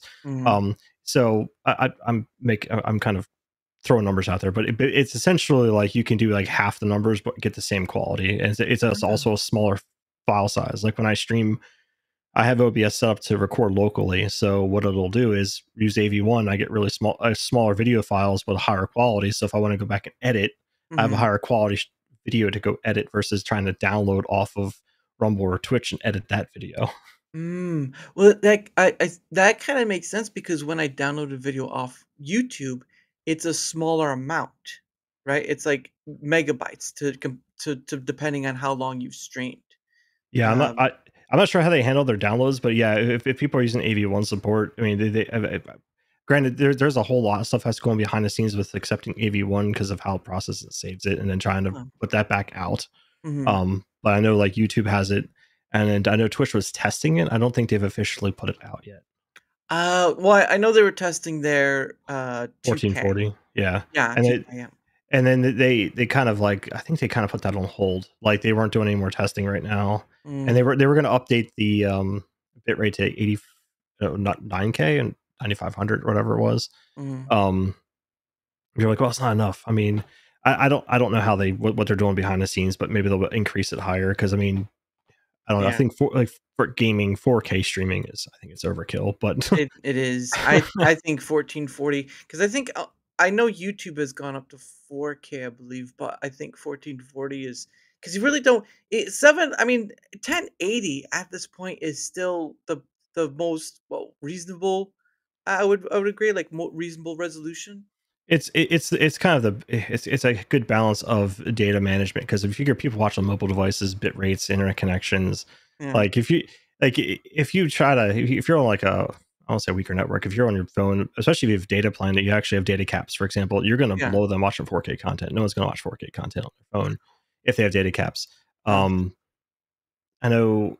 So like with 1080, you can get a pretty good quality at a lower bit rate. So I'm sure some people argue with that, but when you're doing like 4K 60 frames, your bit rate is very high. Jeez. So I mean, I remember trying it out on I was messing around with it on Rumble, and I think I'm probably one of the couple that actually pushed the larger file sizes because on 4th of July, it was 4th of July, I did a stream on 4K, and I put like I had like an insane I put like over 100 megabit whatever. It was some kind of crazy large size bit rate, and I exceeded the file and it truncated my video to just the first 3 hours of like an 8-hour stream. Like 5 hours of it got truncated because it was too large. And like within like 48 hours, Rick was like, "We've increased the size of these videos." And the video I had, because I had it saved locally, it was like almost 200 gigs for the file. It was like, what? Yeah, it's not gonna work.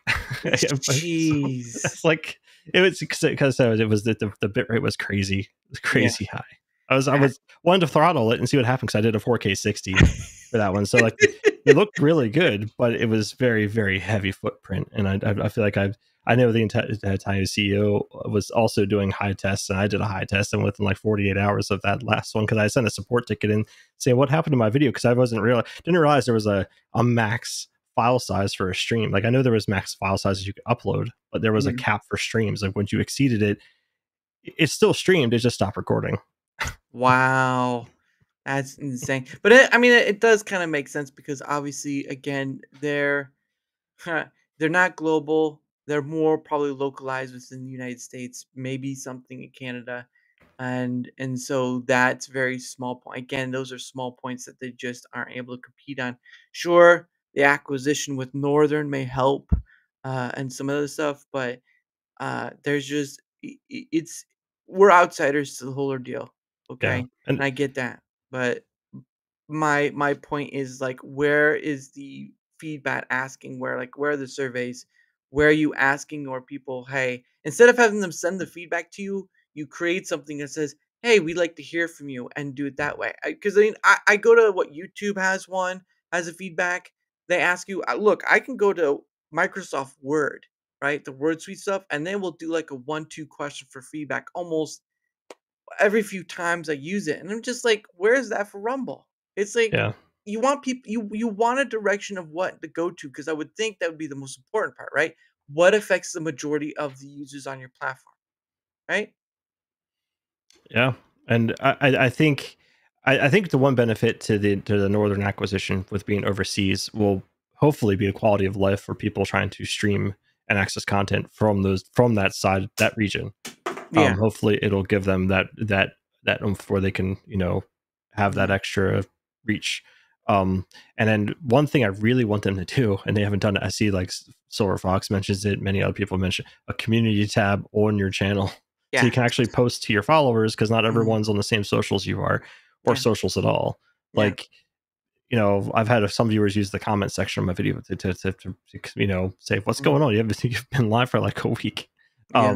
So like being able to post schedules or be able to have that sort of community post. I see it on YouTube. People can post polls in the community area. They can post updates. They can post, hey, I'm gonna have a new video up tomorrow. Hey, I'm gonna be live tomorrow, or hey, here's a schedule for the coming week. And at least it's directly focused to the followers you have. Versus like, hey, I got to post it on X, I got to post it on Truth, I got to post it on Pickaxe, I got to post it on Discord. And then I gotta make a TikTok video update so I can post a video on X, and then I can upload it over to that platform. Yeah, my ultimate is Rumble makes it twice as hard to be on the platform, and makes it twice as hard to promote the platform. and that hasn't changed as of now. Hasn't changed because one, the promotion of politics on the front page, and two, it hasn't changed because of the tech issues many hit on, and sometimes they get a response from support, sometimes they don't, and if they don't, after a while, they just go back to the other platforms. And I think because of that, I think the restriction of resources is what's hurting them most, and them going after what makes them the most money is also hurting them most because, uh, as far as I understand it, when they put out the quarters, right, the every quarter, that sort of thing, their MAUs, or was it monthly Active users? active users, that's right. Words! I have words. But those are going down every quarter. And again, the data stuff I collect for Rumble Squared, I kind of use Claude to help me with all that stuff. And I've been collecting not only that data, but also what the CEO says, what Rick says, what's being promoted through the Corp Rumble stuff and all that. And it's seeming like if this trend keeps going, like if their monthly active users keeps going down even until the fourth quarter, it's not a good sign. Yeah, and I'm sure it probably attributes to the current like state of. I always try to say politics at the end of my content, but I'm sure it has something to do with the current events going on. Like, there's not a whole lot going on. I feel like it's probably going to pick up next year when the midterms happen, and then it's going to pick up again in like beginning of 2028 when the general hype starts going. At those two metrics though, it's going to do what it usually does and push everything else way down the list. Yeah. It's when we start getting the thick of those times. So like sometime next year, people are going to see a shift, and the gaming is going to, like, everyone wants gaming promoted, but I feel like it's going to kind of like wane, and then for a little bit of time, just like it did in 2020 and not 2020, 2024, like the midterms of the 2022 and 2024 timeframes, everything kind of took a back seat. Yeah. I know Chris acknowledged it, saying there's a lot of other things going on. They wanted to focus on those things, and then they did, which, like I said, they're gonna support what makes them the money, and that stuff on the front page is what's bringing in the money for them. Yeah, and again, that's why I call it a confirmation bias problem, because people. So just as a scenario, right? People will hear the Rumble is a politics platform. They'll hear it, right? They'll go out either on social media or whatever. They'll hear it's a politics platform, or right wing, right? I think I've seen some people say it's a right wing politics. We'll just stick with politics. So they go. So someone hears that and they're like, okay, maybe that's not true. Let me go check. So someone goes to check, right? What's the first thing they see when they type in rumble.com and they go to rumble.com? What is the first thing they see? Political podcast right on the front page there. Usually, if it's the morning on a weekday, you'll see Stephen Crowder. Yeah, exactly. Well, and part of that is the lineup throughout the week. The weekends are a bit different, but they still show politics stuff. I've collected that data. I know, at least I have an idea of what the patterns are. The problem of it is that's not being acknowledged, and it's not being addressed. And people, and again, also goes to one of my other things too, that I don't like, is that Rumble's building monoliths. It's not trying to build. It's trying to build a platform in a way to, like, what was it, during like the heaviest season of politics, is like the servers could handle the load or whatnot. The issue as it stands though is that that was just for politics only. And yes, maybe everyone benefited out of that. But the issue still is that they're acting, in a case, Rumble's still acting like a startup when, one, it got it's been since 2013 is when Rumble started. Two, it didn't get the influx of cash it needed until it went public, which was in 2019, 2020. So we can say maybe, 6 to 5 years at best. Problem of it is right now, yes, Rumble wants to build things from the ground up, but then you have the third party stuff. That's not from the ground up. That's a totally separate situation. Now you have this whole situation like where they talk one way and they do another, and part of it is they can't do it because they don't have the infrastructure to do it. So they rely on someone. Same way with the people like WizKick. WizKick built an extension for someone like me to curate my front page. Maybe not perfect, maybe not the best, but I can do it. Rumble has not. Yeah. Those are things that would benefit people coming to this platform and keeping them here. Yeah, and getting people over to the platform, I've noticed like for example, if I wanted to go to Kick, I stream everything's integrated. I could easily put everything in one platform. I can manage it and do both streams, do the same thing, do whatever I need to do. YouTube's over there as well, and then people are like, "Well, why isn't Rumble there?" And then it's because they don't. I know when Kick was trying to get there, they didn't have a public API at the time, and then when they finally had one, they got over there. Yeah. Rumble doesn't really have an API. It's just a key that just gives you a JSON dump of your information. They can add keys, but there's no way to actually like hit certain areas. Like Twitch, you go there, they have a whole like developer suite of all the documentation and all the connections, the secure connections, the OAuth, the chat stuff you can manage with, and you have a whole suite of tools you can do on Twitch. Which again, you have things like the stream avatars game you can get from Steam, where you get little avatars across the bottom of the screen for people in chat. Oh, I didn't know You that. can customize that stuff. Crowd control, isn't that what it's called? No. Crowd control is another tool. Oh, okay. Sorry. Crowd control is another one, and then words on stream is another one. So like you can't do those things with Rumble because unless you do it yourself. Like this is why I have like on my stream, I have that little word game on my stream. Is basically inspired by Wordle and words on stream. So it's connected to chat, and I have like a real time chat detection there, so it can actually pretty quick pick up what you're doing and actually display it like Wordle. Like if you put the letters in, it does it.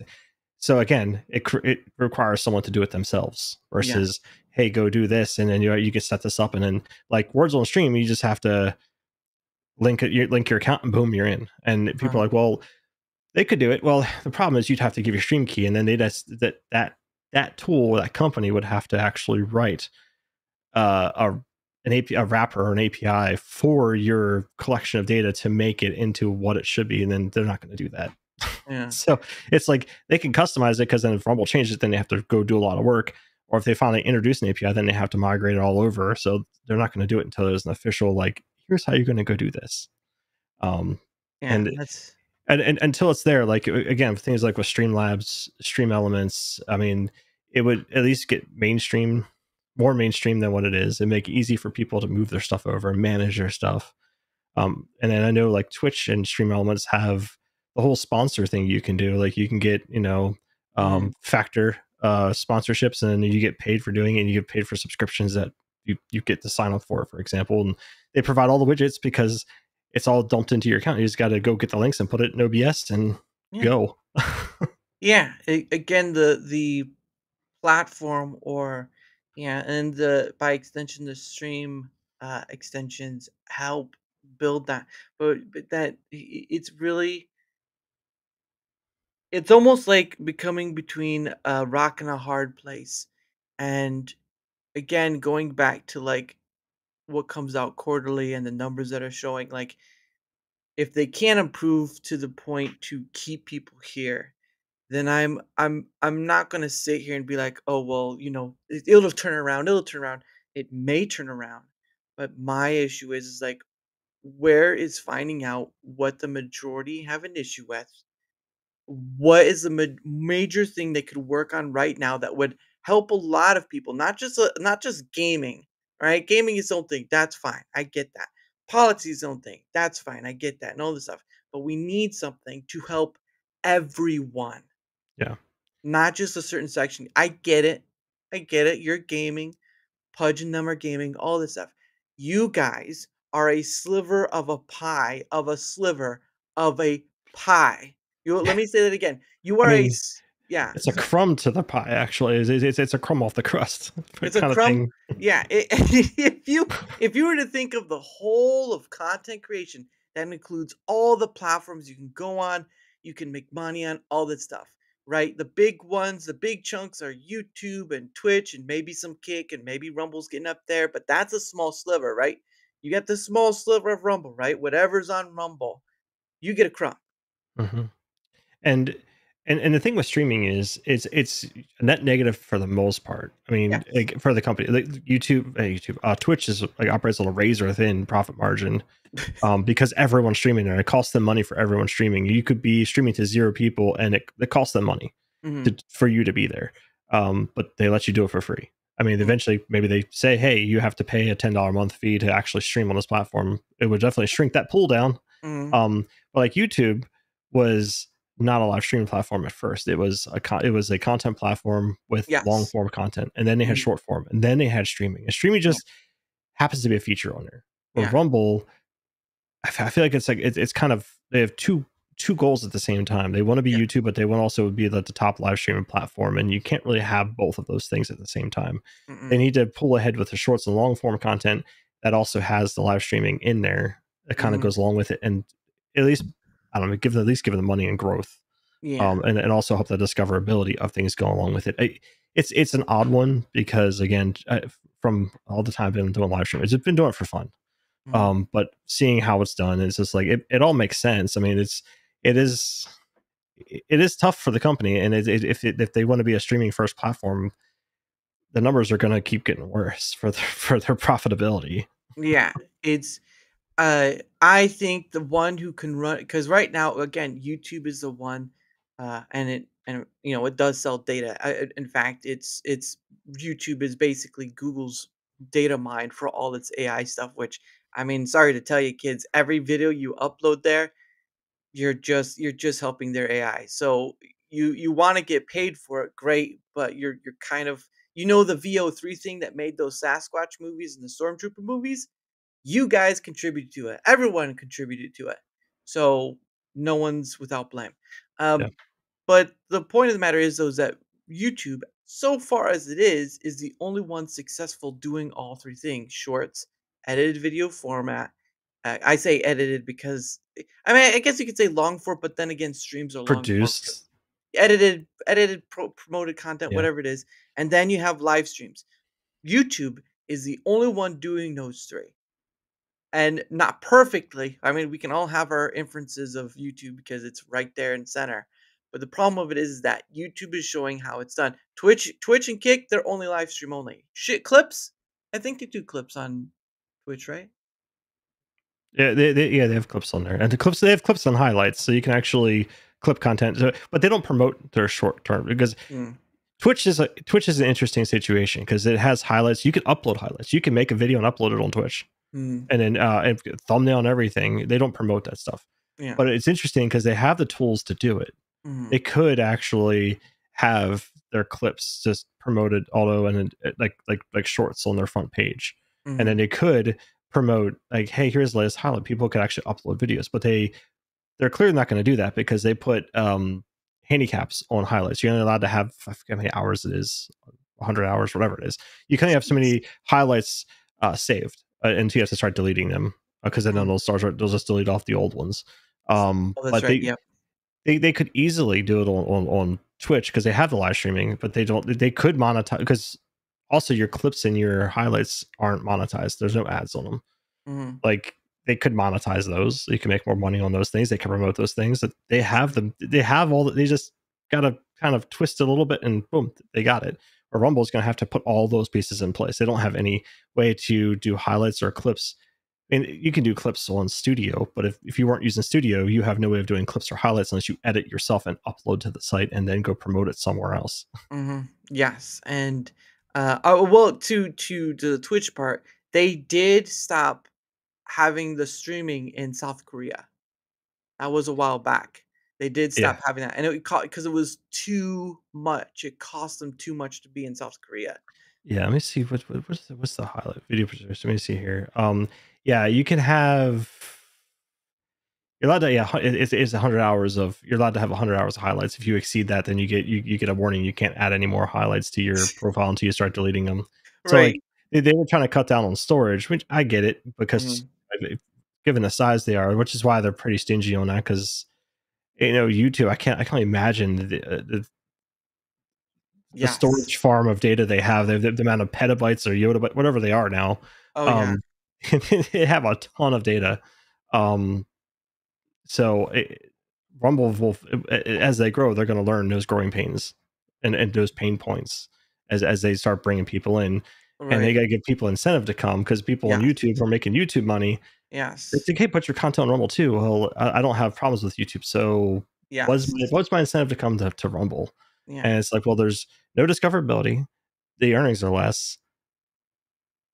What else are you gonna do? It's I've always used the example for like going to platforms. Like, let's say you're trying to learn to cook something. Let's say you want to make Thanksgiving dinner. Yeah. Go to Rumble and say, how do I cook a Thanksgiving turkey?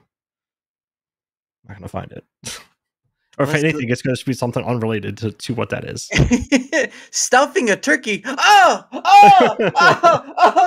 Lord, take it away. Again, it's just the content. I mean, so some people say that all day they watch Rumble, and I get that. That's fine. I'm not saying anything's wrong with that, but it's just that there's some content that's just not there, like educational videos or I don't know, educational how tos. Just general, learning. Like, you want to go learn, let's say you want to get into programming. Let's say you want to learn C#. You're not going to find that on Rumble. You might find a miscellaneous video or someone's writing a tool, but you're not going to find like, okay, here basically the equivalent of like Pluralsight or those other training sites. You can find YouTube videos that are there, and they have working examples and links and all that information for you, and libraries of data. Right. But getting people convinced to come to Rumble. Some people haven't heard of Rumble. Yeah. And then unless you're posting stuff on Rumble on YouTube that's getting constantly flagged, like you're posting copyright information or copyright music, which again, Rumble has strikes and stuff like that. I'm not sure how they enforce it, but they're legally obligated to enforce DMCA. Like, if you go and play copyright music on YouTube and you get flagged, well, I'm leaving or going to Rumble because I can play it. Technically, you can't do that either, but they do it anyway.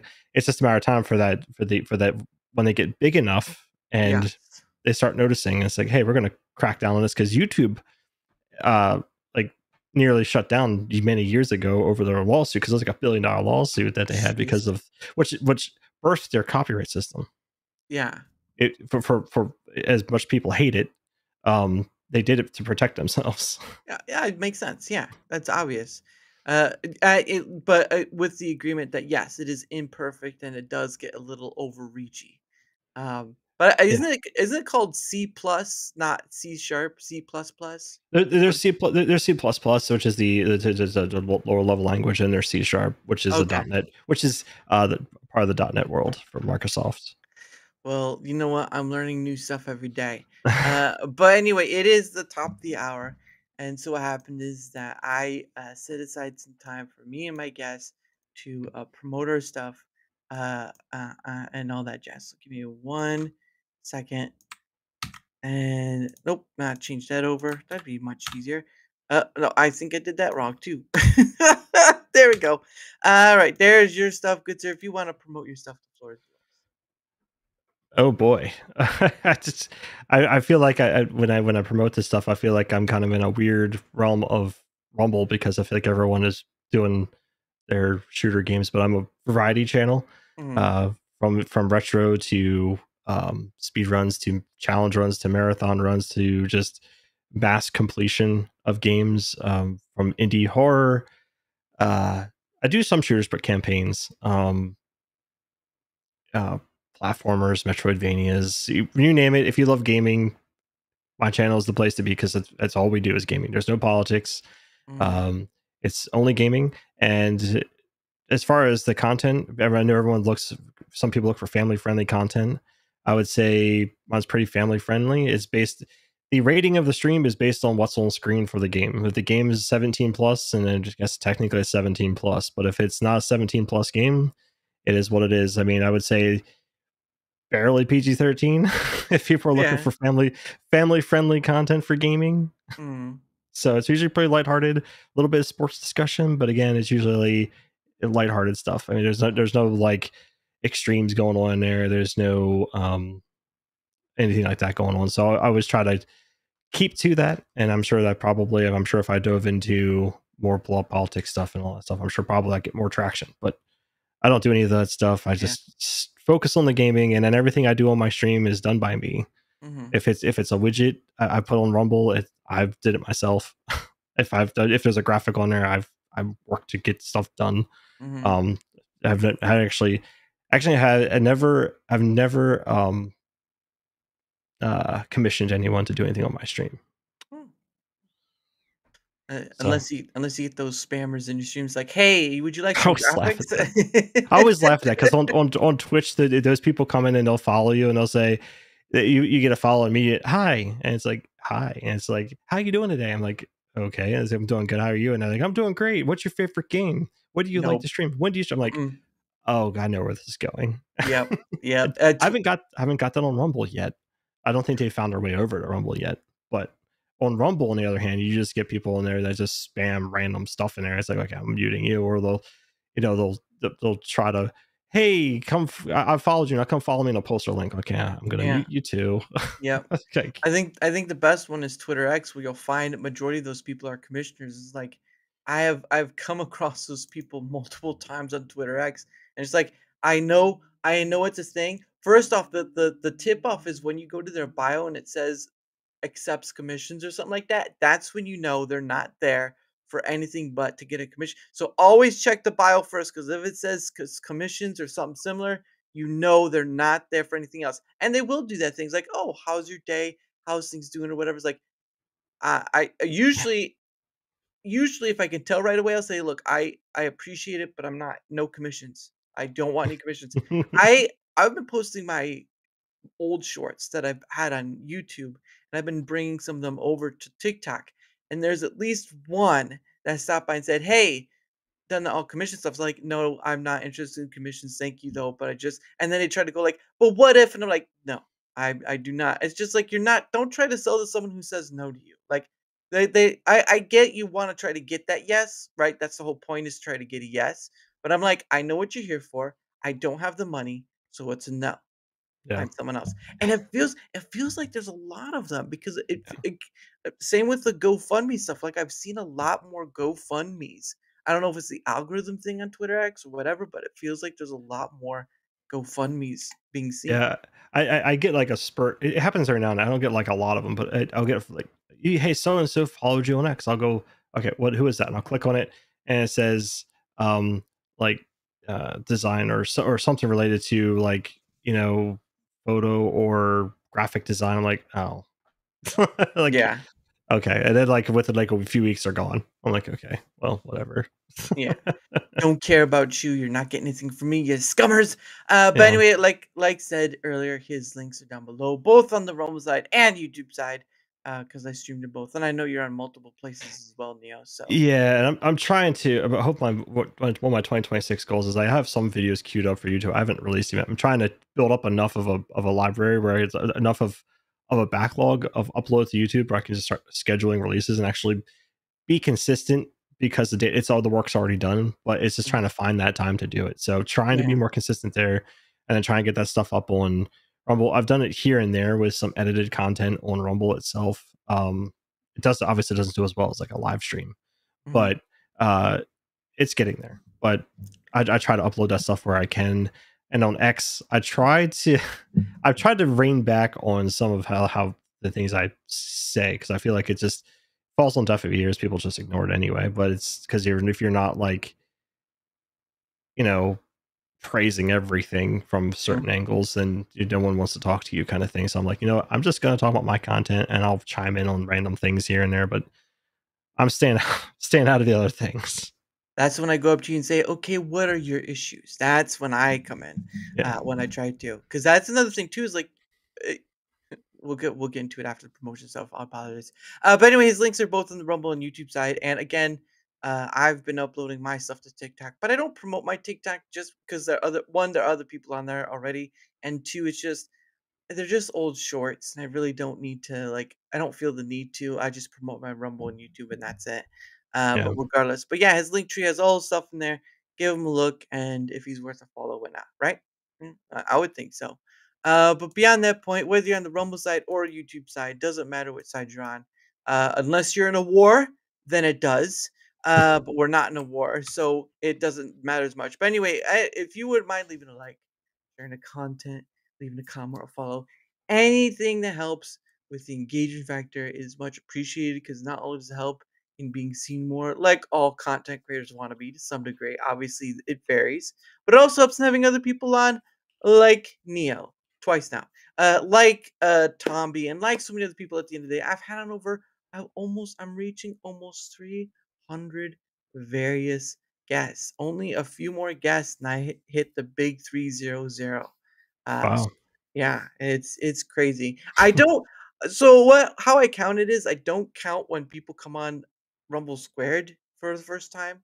Like I don't count that appearance. I count them when they come on DaraChat alone.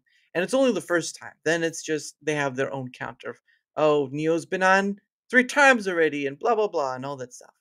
And that's the separation. But beyond that point, you'll all be part of it. I've had a few previous guests block me, so there's that. Oh But wow.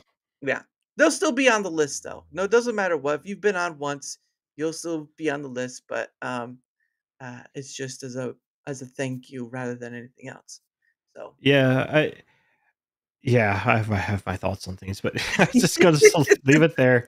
I think that I don't know. I usually don't block people.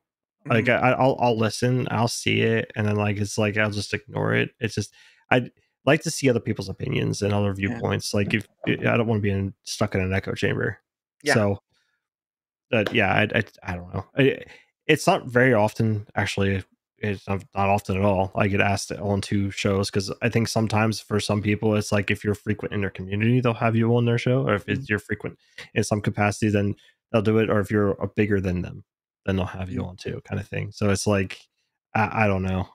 It's I have a story in relation to that. But yes, I do this thing because I enjoy it, and I also get to talk to a various amount of people, creator or not, creator or not.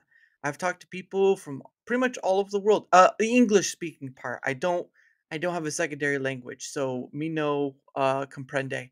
But yes, I've talked to people from all over, Australia to Alaska to the Netherlands, so forth and so on, and it's been a great time, and I appreciate all those who do say yes to come on. So every bit of help on either the Rumble side or YouTube side for the engagement factor is much appreciated, and I thank you highly.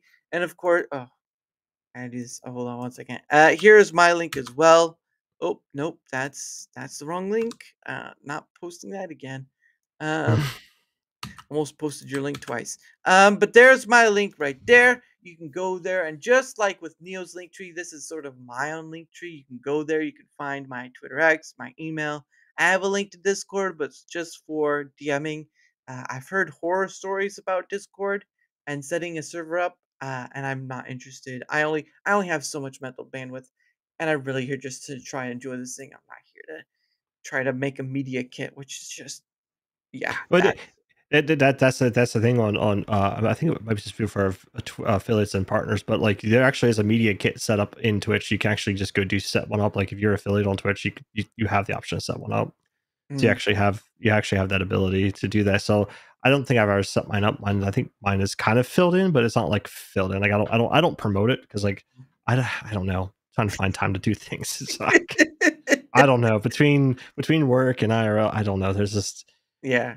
if it's like, I mean, it would be like a full-time job to try to promote everything and manage all that stuff. Like Yeah. I don't mind having a presence on some things and trying to do what I can. But yeah, I hear what you're saying. I have a Discord server, but it's one of those you have to be active and chat and get conversations started, and Yeah.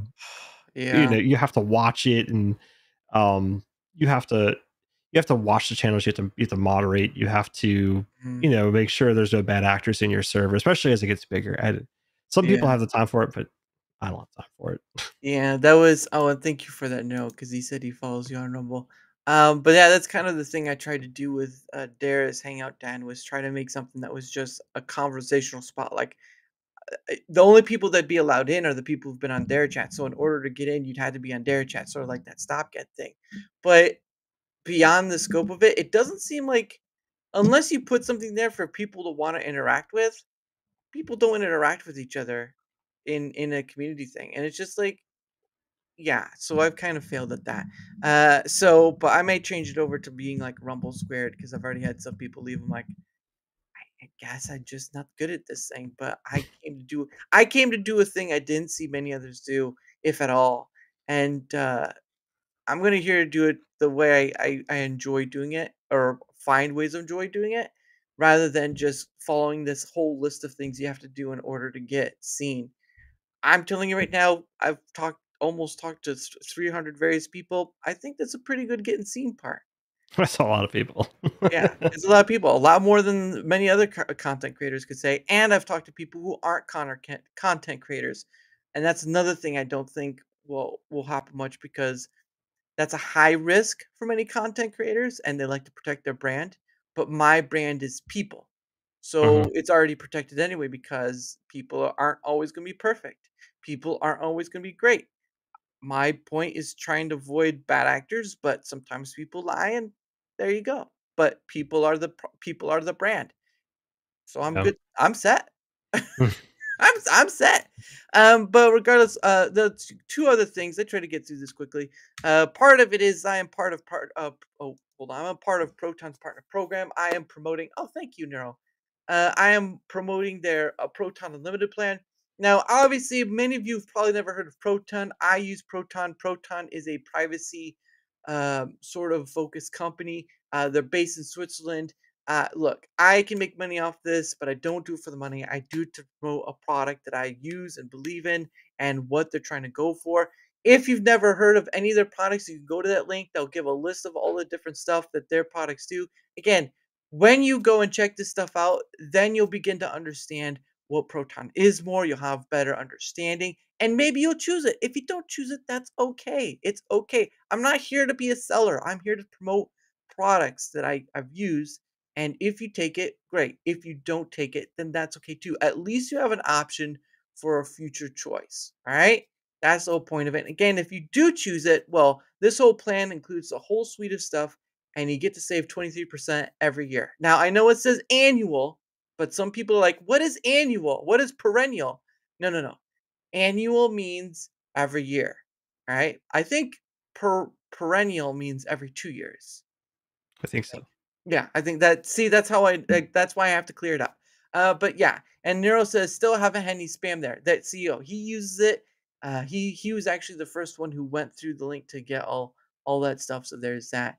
But again, you get to save that much, and the link is there to go look and just see for yourself. Again, I have AOL, I have iCloud, I have Gmail. More times than not, I will see spam after spam after spam, and all three of those things. And Proton Mail, rarely, I rarely was gonna will. say, I was gonna say, I think it's uh, biennial, biennial for biannual. Yeah, that's right, biannual. biannual. There Yeah, you because go. there's biannual, there's bi-yearly, and then there's yeah, it was like biennial. That's a weird word. So Yeah. biannual makes more sense, but yeah, it's every 2 years. It's just like when you say bi-monthly, that's twice a Yeah. year.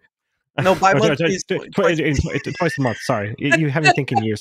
Bi-monthly is twice a month. Like you get paid bi-monthly, you get paid. You usually have like you guaranteed twice. Bi-weekly is every other week. Sometimes you Yeah. can have 3 pays in a month. Yeah, it's now, but Tripping me out. bi-monthly, it's every year. Whoa, what? But the link is there for Proton. I use it. I promote it because I believe in what they're trying to do. And the choice is yours if you want to use it too. But at least you have something that will save you a bit of money if you do choose it. And thank you for that. And the last thing I promote is something that was actually recent. Didn't know how they found me, but they're very nice people, and it's for a company called Biltong USA. They actually sell so what they sell this thing called biltong, and it's not beef jerky. It's more like air dried meat done in the South African tradition way. I think it's like made with vinegar, some salt, and different spices and whatnot. But it's a lot healthier than actual beef jerky. Now I know there are companies out there like independent ones that make healthy beef jerky, but this is sort of a different way of tasting the meat. I know that's going to come back. I just know it. Uh, but the point of the matter is though is that they appeared in my chat. They actually told me, "Hey, email us here and we'll give you a free sample." I'm like, "You don't have to do that." that's fine or whatever. And so I got curious, and then I did it, and I sent my address to them, and then they sent me a few bags of stuff, and I really did try it, and it was really good. They sent me some spicy stuff too, and I'm like, maybe not, but you can use that link. You can go to their website. They sell biltong. They sell UK sweets, treats, drinks, a whole smorgasbord of like stuff that's majority from the UK, but it's at least good to window shop and look. Dried fruits, all this stuff. Again, if you want to save money, there's a thing there too, like code Dara, DARA. She, the wife of the husband who, they both run the business. She was asking me like, you need to have something that's memorable and short, and I said, well, just use DARA. That's pretty good enough. So I used that for and it was a surprise too. That thing was already spare. I didn't ask for any of it. I didn't sign up for anything for the code or whatever. They were just nice enough to send me some of their product, and my promo code tastes better. You can't taste you promote every promo code you ever mod for people on, all right? So you're all over the place. Um, but still worth a look. Even if you don't choose it, that's fine. But these people make their stuff in America. It's actually in Texas, is where they make this stuff. So think about it this way, right? You have a ton of people saying buy American, buy American, buy American, buy American. And usually they're talking about tools, but this is an edible object. Edible item, sorry. That gets really weird. It's an edible item and it's made in America. America, all right? So if you want to check it out right there, you can save some money if you want. If not, that's okay. It is an option. I don't know what I get out of it. They didn't tell me. I don't remember them saying like this is what you get if you sell something, whatever. I don't know. I don't know. I just wanted to pay a kindness back. That's really all I wanted to do. So there's that. But that's pretty much it. Yeah, they're great. Yeah, they're a great family. It's a husband and wife. I think they have a kid. They actually have an in store little area where they sell their biltong, but they also sell the other products that you actually see on their online store too. So what you see on the online store, they sell in their indoor store. Yeah, I think that's how it is. You get biltong. Yeah, it really is good. I can't get it very often because Christmas and stuff is around the corner, so you have to kind of family gifts, right? But yes, that's pretty much it. But I mean, You could get your family a bunch of meat. you know what though? I did actually give my dad some of the biltong to try, and he said it was all right. So, but like for me, I when I first got it, I was like, "Oh, this tastes good," and then I was probably through the like half the bag in the same day. So I was like, I think I need to stop.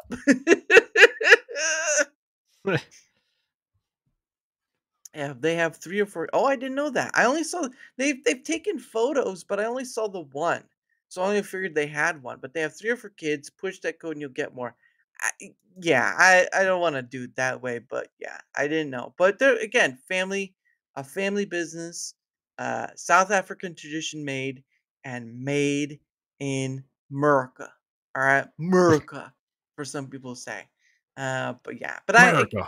America. And that's like again, I know understood like with the ad read stuff, people want like, let me use the product first and then do it. And many companies won't, right? If you want to do an ad read or a sponsorship thing, many of them won't send you anything to use to kind of like just sell this item. I'm like, oh, I don't agree with that.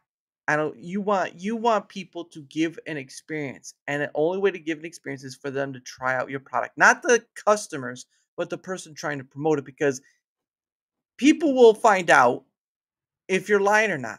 I mean, look at the whole what was it the Jake Paul thing and the crypto stuff, right? Like sooner or later, people are like, yeah, that guy tried to sell me an NFT. All right. Yeah, Just try to sell you a picture of meat. Oh, do you remember when the whole monkey NFT thing was Yeah. going on? That was insane. I remember that. I was like, "Oh, this isn't gonna last long," and it fade away. I feel sorry for the last person who paid for it because you're never gonna get that money for it. Yeah. I remember someone was saying something about stuff like that. Oh, doing this crypto and it becomes worthless. Like, you do realize that back in the 90s, they had something similar. It was called Beanie Babies. It was called Beanie Babies. It saves your viewers money. Most people buy without a code. Yes, the promo code saves you money. It saves you 10%. Yes, thank you for that, Well, Nara. I mean, I don't know. I forget how much that monkey thing sold for, but it reminds me of that time someone walked into someone duct tape a banana to a wall at a art studio at an art place, and it sold for over $6 million. Yep. Yep. Or the one that actually got shredded, like when someone bought it, it just went to shreds. Yeah, it was a real thing. There it was like it was an art piece, and when someone actually bought it, the moment they bought it, and the moment they saw it, the picture just went down and they got shredded. It was like there must have been a shredder in the frame, and it just. I'm just gonna go. I'm gonna go to a big city and go to the art place and just tape it like an orange to the wall. Maybe I can make more than $6 million on that. It's a unique orange. It is authentically from the orchards in Florida. Look! Hi! Look! This orange has a mole. Let me say it again. It has a mole, and Jesus is in that mole. There is a golden egg inside this orange. You're not allowed to open it. You have to buy it to find out. You can't. Not even when you buy it, you can't open it because if you open it, then the golden egg will no longer exist, and you're like, "Bit, he's got me there." But no, that'd actually be funny. But yeah, I mean, they've done stuff like that, and it's just like, look, the whole like there was the Beanie Baby craze, right? Like people would buy Beanie I Babies remember that. up and down the wall, and they all became useless like after the whole bubble burst. Yeah, it was like, I mean, yeah, there's always a bubble of burst. That burst. I remember the baseball cards, like after the steroid era, like all that stuff came into light. It tanked that market too. And then, yeah, Beanie Babies, and then there's always the problem is everyone's looking to get rich quick. Like, what's this one thing that's easy to do that can make a lot of money potentially on, which is where kind of crypto kind of comes into play. It's like how can I make a lot of money, like kind of break from the system and make a lot of money fast? Crypto. I see crypto as this. One, it's no better than any fiat because it has to have a belief of value, which it does to some degree, but sooner or later those things fall. Second, it's useless if there's no electricity. It on top of that, quantum computing allegedly would destroy the market because it could crack all the keys. So I don't know. It'll evolve. I don't know what'll happen with it. I know, like, what from a while people are like, oh, you can donate crypto. I'm like, well, no one's going to give away their Bitcoin, especially now. It's tanking right now. I can't say tanking. It's dropping. It's dropping. But like, no one's giving away Bitcoin itself because that'd be like just giving people mutual funds. Like, I want to give you some stock. I have 1,000 shares of Microsoft. I want to give you 20 because I like you. You know what I mean? It's like, okay, well, that 20 shares could be worth $5 today and $100 tomorrow. So you just gave away a lot of money versus you just hung on to it. I know there are ways for Lightning and all that stuff where it can, like, it locks it in, but it's always backed by something. And AWS looked at that centralized thing when AWS went down, like some of the crypto things suffered from it because, like, they're on those services. Like, I don't know. It just seems very odd to me. Like, it seems very niche. As like it's like in a bubble in its own self. It's not really mainstream. Yeah. I mean, I guess once it hits that, but again, it has to be backed by something. It's going to have to be centralized and regulated and all that stuff at some point. Well, any government's going to try to get into it and do that way too. So a decentralized thing isn't going to say decentralized for long because sooner or later people are going to try to, because there's only like 21 million units of Bitcoin. That's it. Yeah, I think it was like 2130. I think is supposed to be the final one supposed to be mined. It's a long ways away, but there is a finite number of Bitcoins that can be had. You can't make more. Once you've got them all, you can't make more. So what happens if someone was dumb enough or smart enough to own all Bitcoin? What then? Like, I at that point it would have no value because no one can have it. So it has to be the scarcity. You have to keep that in there. So I think, like, when it sells off, it's like people get in there and it's like people hold on to it, people buy the dip, so it dips and people buy it and it goes up, it goes down, and then you'll never own all of it. Yeah, no different than any current fiat. Yeah, you'll never own all of it. Yeah. That's always been my thing with, like, the stuff around, like, people, will say this is worth more or crypto's worth more or whatever. My thing has always been is, like, all of the fiat we have, all the things we consider precious, gold, silver, all this stuff, all of those things, their basis of value is the basis of belief it has value. Mm-hmm. Now, obviously, gold is used in a lot more stuff than just buying it and holding on to whatever, or silver. Same with silver. The issue still remains, like with everything else, right? The value remains in the belief, and I think that's the true currency of all of us. Is that the true currency we have beyond fiat, because fiat's just the medium, right? Is belief. Belief is the true currency. Because without it, I mean, then gold has no value. It's just a pretty rock. It's also it's also the scarcity of it Yeah, too. that too. So belief and the belief, but that's another part of belief right there too. Belief in scarcity. It's scarce, but how do you know something is scarce unless you're told like, "Hey, gold, there's not enough gold in the world." It's like, how would they know? They haven't dug in every section of the world. All they gotta do is go mine some asteroids, and it would definitely it would you wouldn't have much. It would not be scarce. Like all the precious metals we have here. Yeah, you see, once you can start mining out and have Elon go mine an asteroid belt, and yeah, it would cost you all the money you'd make bringing it back here, but Yeah. so Which I think is going to be that next venture too far in the future. It's going to be that next venture is just going out to the asteroid belt. But then again, the asteroid belt probably serves a purpose that we don't realize first. And then you'll have a whole look. It's a long line of decisions after decisions, and humans kind of make their own problems. But I just believe that in the whole scheme of things, right, for fiat in any form, whether it be crypto, whether it be dollar bill, gold, whatever, it's all based upon us believing it has value and the scarcity and the believing of the scarcity for that value. Mhm. Beyond that reproach, it has no value. It's just a logical conclusion I come to at a certain point. Yeah. Because it's no good. Well, it's like this. It's no good use to you dead. You can't use gold. You can't use silver. You can't use any money. Your family has to kind of pay for a funeral, which is another point of contention. But it's no use to you dead. So there it is right there. Your value, the value that you held to this thing is gone because you're dead. So it has no value. When you're a infant, it has no value to you because you can't do anything with it. Your parents can, paying your baby bills, right? Obviously, you weren't just coming from a store. That didn't happen. Um, you got a birth certificate somewhere. I know you do. I just materialized like I am. No, you just abominated it. It's just I'm actually a time travel from the year 2200. But that would still be you'd have.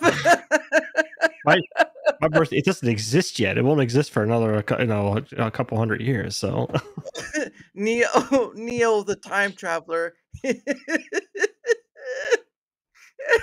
That'd be too good, man. That'd be too good. But it's just I don't know when, and it's one of those things too. Is like you can't, you can tell people, but they'll call you crazy, whatever. But that's the truth of what I see, right? We talk about truths all day long on the whole scale of things, like political and all that stuff. But the truth of the matter I see is that you have this thing that is given value, right? Now, obviously, we had barter, right? We used to barter, but then people would value things differently. Someone just followed my Dare channel. I'm guessing they thought it was you. Should transfer that. Yeah, whenever you have a moment of time, not because I don't want to do it on air, but when you have time, Neuro, we'll just communicate that. Where was I at? The fiat. Yes, the fiat. So it's sort of like the thing, like it's something you can't use at your beginning, right? All the money stuff, whatever it may be. Well, that's right, bartering. Yeah, that's where I was at. I came back to it. I'm okay now. Um, the bartering, while it has a sort of a greatness to it, the problem of it is though is that people value things differently, right? So you can Mhm. have someone who values a sundress, like obviously bartering, you can barter with whatever item, right? You have someone who sees a value in a sundress with nice flowers, whatever not, and they say this has value. Okay, so you gotta try to go to someone and barter something else from them. Like I don't know if you've ever heard of like the paperclip that ended up owning a house. that story? I think I did. Oh gosh, I'll try to find it. But anyway, you have this person has a sundress and they want to trade for something else. They want to go to the person who has eggs. They have chickens and all this stuff, and they want eggs. They say, "I have this sundress, and I would like a dozen eggs." Well, no, the person with the dozen eggs says, "But that sundress is just not worth a dozen eggs. I could probably give you like 3 or 5, but a dozen, that's just too much." Again, the valuation of what we value is different, and that could be for any part. We've just created this thing that millions and millions to billions of people can agree on. But what happens when that belief starts dissipating? Yeah. Or they come and find out, hey, there's actually like 50 million of these crypto things you can have now. Well, okay, you just double the number now. It's just like pumping money into an economy. Yeah, it becomes less powerful. Like, okay, well, it's not so scarce, and plus it's just given out, or like people start losing faith in it. It doesn't grow like people say it's going to, because people try to hype things up. Like, hey, this is going to be worth like double the amount in a year. Well, I'm going to buy now. No, like this sundress, because this sundress is laced in gold, and it's going to be worth 3 times as much next year. If you don't take it now, you're going to miss out. And then it's a matter of selling that to a person on FOMO, and then they take it, and it's worth the same as it was today. Yeah. It's worth no more than it was, or what it was intended to be. But it's that fear of missing out. Like, that if you don't take this now, you're the train's going to sail by, and you're like, oh, I could really, if that's worth $100 now, like worth $500 next year, I'm going to take it, because then it's an investment. I'll take it, and it'll be worth $500, and it's going to go from there. And it's just, I don't know. It all can be argued. The dollar, so you could say here is a pack of pens. Each pen's worth $100. Well, you have to get people to buy into it, and then people start doing, and then it's kind of like a pyramid scheme. You have to get someone to buy into it, and then they have to get more people to buy into it, and then they have to get more people to buy into it, and then you just go until it keeps going, because everyone gets that thinking that they're going to be the next rich person. The same thing happens in content creation. People like, I'm going to go do this because I'm going to make a lot of money just like you. Well, you don't see all the stuff that person does. Maybe they don't make as much as you think they do. Oh, but they were able to sell you, and they make money for getting you there. So it's all the same. It's all a scheme. Yeah. Well, and that was kind of like when I had Maggie Moo on. We were talking about like the monetization of content creation, which I understand. Like, people don't want to work their 9-to-5 job. I know Putinbot was kind of tired because he worked in the hospital industry, and so he wanted to work for himself, which is fine, right? You want those roads of opportunity. But my thing on the whole scale of monetization with content creation is that people are worried about AI ruining things. You didn't even need AI for that. You just needed to give people money to make content, and you already have that, right? Like, when monetization came to Twitter X, right? What do you think was the first thing to happen? Bait post, bait post, bait post, still bait post. Only fan bots, bait posts. You have this whole assortment of stuff. You have YouTube, right? You have YouTube. People getting paid for all this stuff. What do they play to? Majority of the time, they're playing to clickbait. They're playing to the thumbnail game. They're doing all this stuff to make themselves look enticing and beautiful and wonderful, and all the keys of the city right there, right? Monetization set forth the path that it can be a great benefit to many people who can't afford. You have people who are handicapped. You have people who can't really earn a regular paycheck because of a business, whatever, because businesses can discriminate, and they do. At the end of the day, is that on the majority scale, monetization has created something that is worse than what AI is going to do to content creation. Yeah, because you get people trying to just go based on algorithm trends. Like, don't solely base their entire content career just off chasing trends and putting stuff up there just so it hits algorithms so they can get out there and make money on it. They're not doing it to do anything specific. They're just saying, okay, well, I'm gonna go do this because that's gonna make me money. versus I'm going to do this because I want to do this and bring people here and generally build something. But I don't know. I mean, speaking of content creation, did you saw that the Jack Dorsey backed Vine revival for Divine? The Divine. Oh, there you go. Divine. Hey, think you know.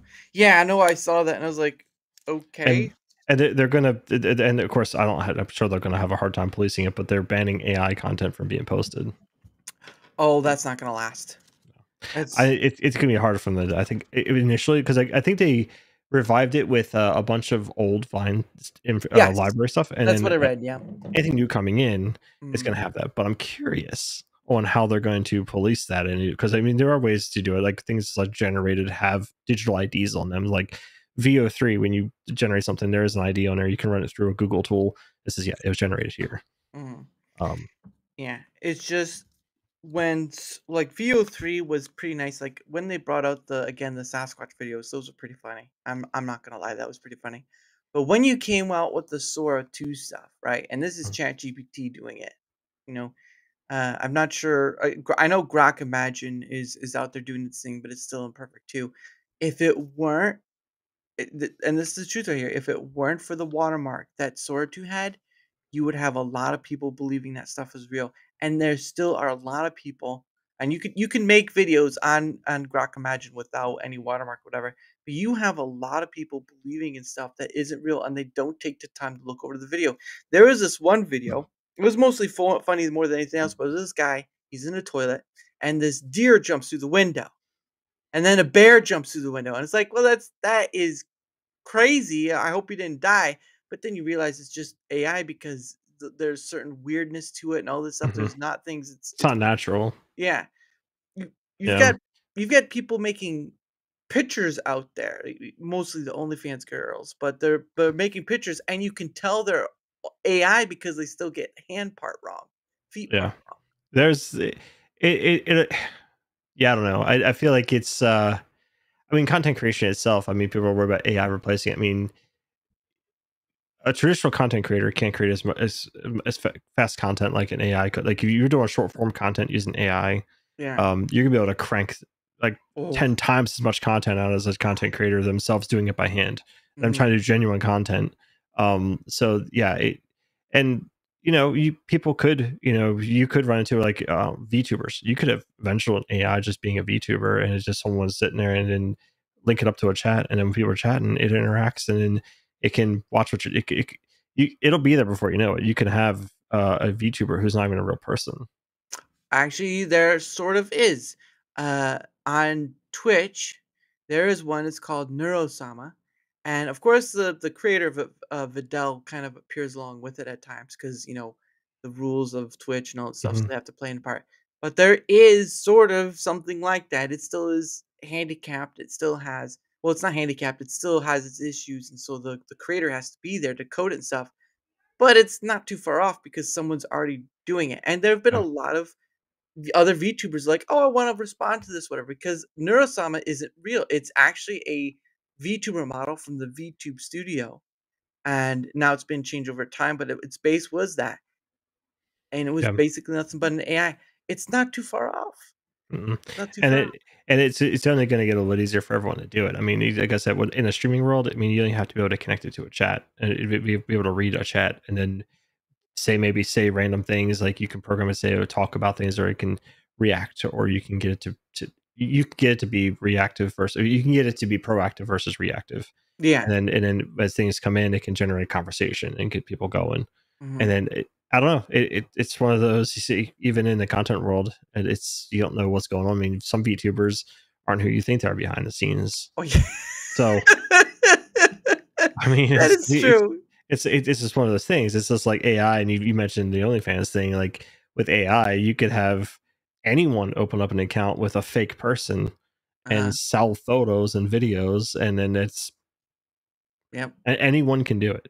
Oh yeah. You have to kind of perfect the method because of like stuff that still gets wrong. But here's the best point, right? And this is with going back to the Sasquatch videos, right? That we all saw, we all laughed at. Well, not all of us, but majority of us laughed at. There was a lot of stuff in each scene we could find wrong. It was still got stuff wrong, whatever. but you overlooked that because it was funny. Yeah, that it's interesting with AI though. Like when you look at it, like if you look at for like 10 seconds, like you look at like and then you look at it again, it's like, oh wait a minute, and you kind of start to like water flow, how water works. It doesn't get it right. Human emotion, sound, it doesn't get right. He's like any legible text anywhere, like if it's like a book on the table or like a sign in the background, they're usually not legible in a normal way. Yeah. Or certain facial expressions just aren't natural, or like certain behavior, like quick movements. Like it doesn't. I'm sure eventually it'll start getting better at those. It's definitely not there yet. No. And some people are like, "Oh, you're just saying that because you hate AI." No, I think it has its place. It has a tool. Yeah. It can be used for things. It's not going to. It'll simplify. It'll create new tools for people to do. It's not going to. There's certain things they couldn't replace and some things that won't replace. But yeah. I think in worlds like Twitch or even a Kick or Rumble and streaming, I mean, you could easily, like I said, VTubers, I mean, you could easily have an AI VTuber and have someone just kind of sitting off camera that's there to police it, and they're present as long as you have like a moderation there. Because you have 24/7 channels on Twitch, and as long as there's moderation, like that, sometimes they'll get suspended if there's like an unmoderated chat running, because they don't if you get caught not having moderation in your channel, you can get in trouble. So yeah, no, that's the thing there. But yeah, but that also kind of brings back to the part of like the whole bots issue as well, right? Like I know people point that out on Rumble and other platforms, mostly just the Rumble thing. But the point of the matter is, those that bots will always be an all platform issue. Yeah. YouTube has it still, but it's kind of harder to see because they have a more advancement to what they have. Obviously, it's Google, right? Twitch has it. Kick has it. Yeah, and I think what's crazy with AI, people always talk about like view bots or chat bots. I mean, as the AI becomes more available and a little easier to integrate with, it's going to get harder and harder to just look at words in a screen or a chat, someone's chat, and it might not be a person. You don't know. It'll respond to you. It'll proactively talk. And because like there was an AI that I toyed around with a couple years ago on Twitch. I can't remember the name of it, but it actually would listen to you. Like if you would say something, it would actually respond in chat. And then it would listen, it would answer questions, and it could respond to people. I can't remember what it's called though, but you could actually set the personality for it and everything. But it was listening, and that was before we have the tools we have today. And that was a few years ago. That was when was that? With me, 2022 maybe, 2021. I don't know, somewhere in that time. If it was 2022. I was playing around with it because like I was like, what's out there? Because I saw some Twitch people having some cool AI bots where it's like they would people could talk to it. It's almost like a GPT thing, or it would respond to you, and it was like they're out there. I mean, they're only going to get better.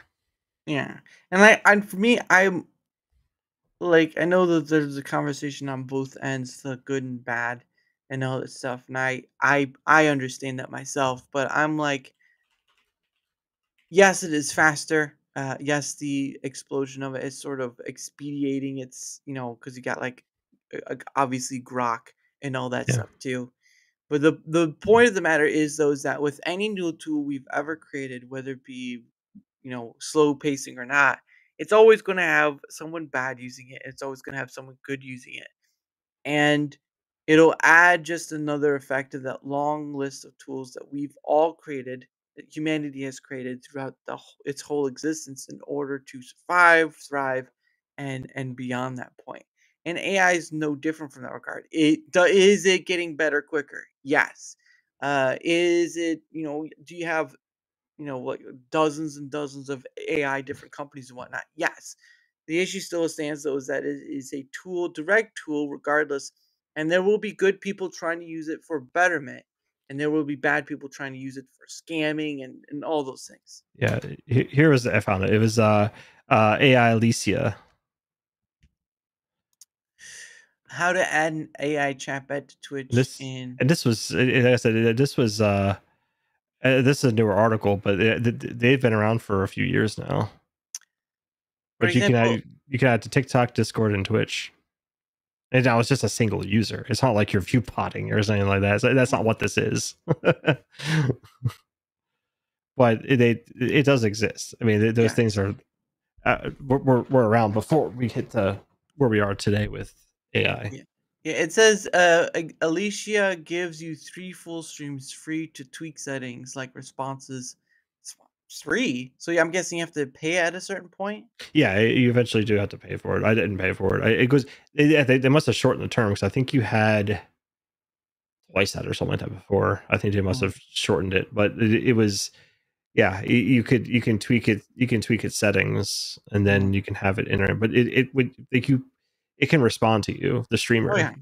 So Yeah, that's that's what Wiz also WizKick also made something else like dork, but it just can't make the personality of settings of dork. So I would rather just have a chat bot that people can chat to because I'm not about the points thing or all this other stuff. There's just so much overlays and whatnot people use. You use what you want. I get it, but for me, I'm simple. And I mean, if you had the means, you could always host a little mini AI thing yourself, and then with the system prompts, you can build your own personality on there. And then, of course, there's other things you have to programmatically put in place to be able to actually process and listen to a stream. There's a lot. I haven't delved down that path, but there's tools available to do that stuff. I'm sure like Rumbot and stuff like that probably could go down that path. But again, you're going to get something that's robust, you're going to need some kind of infrastructure, which Rumble would have to actually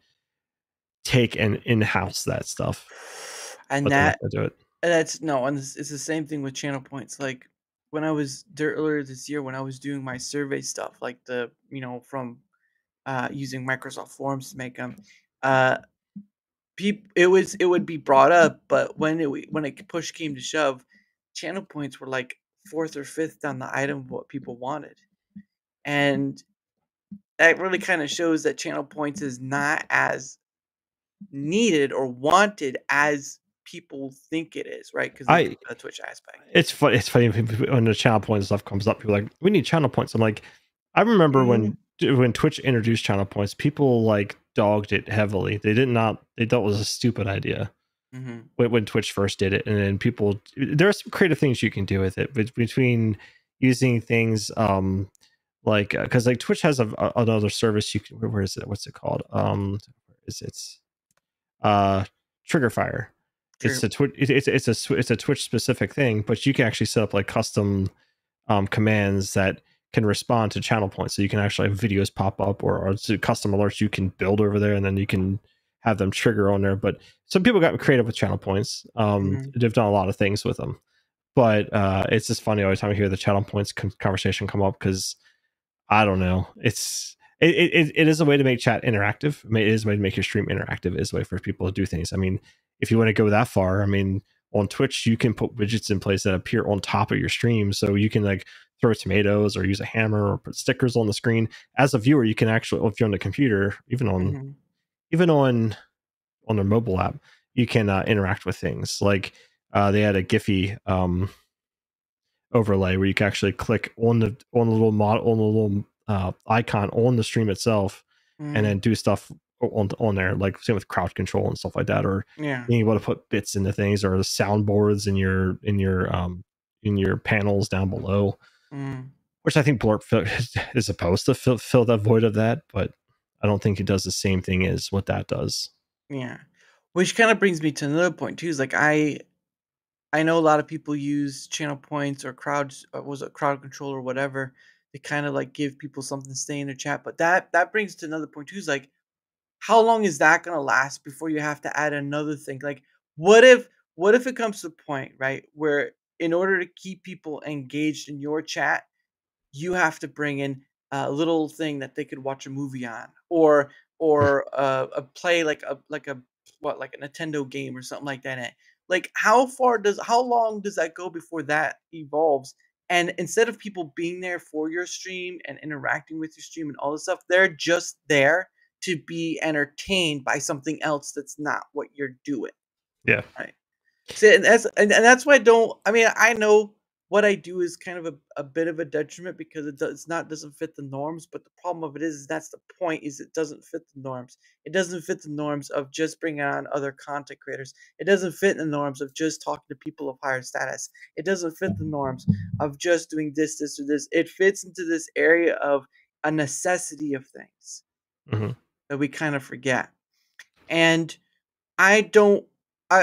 yes, I did ask to use Dork and all this stuff, but I don't use the extra stuff. I just had Dork just to kind of respond or whatever, just as a funny thing, and rarely anyone ever uses it. But then I don't advertise it.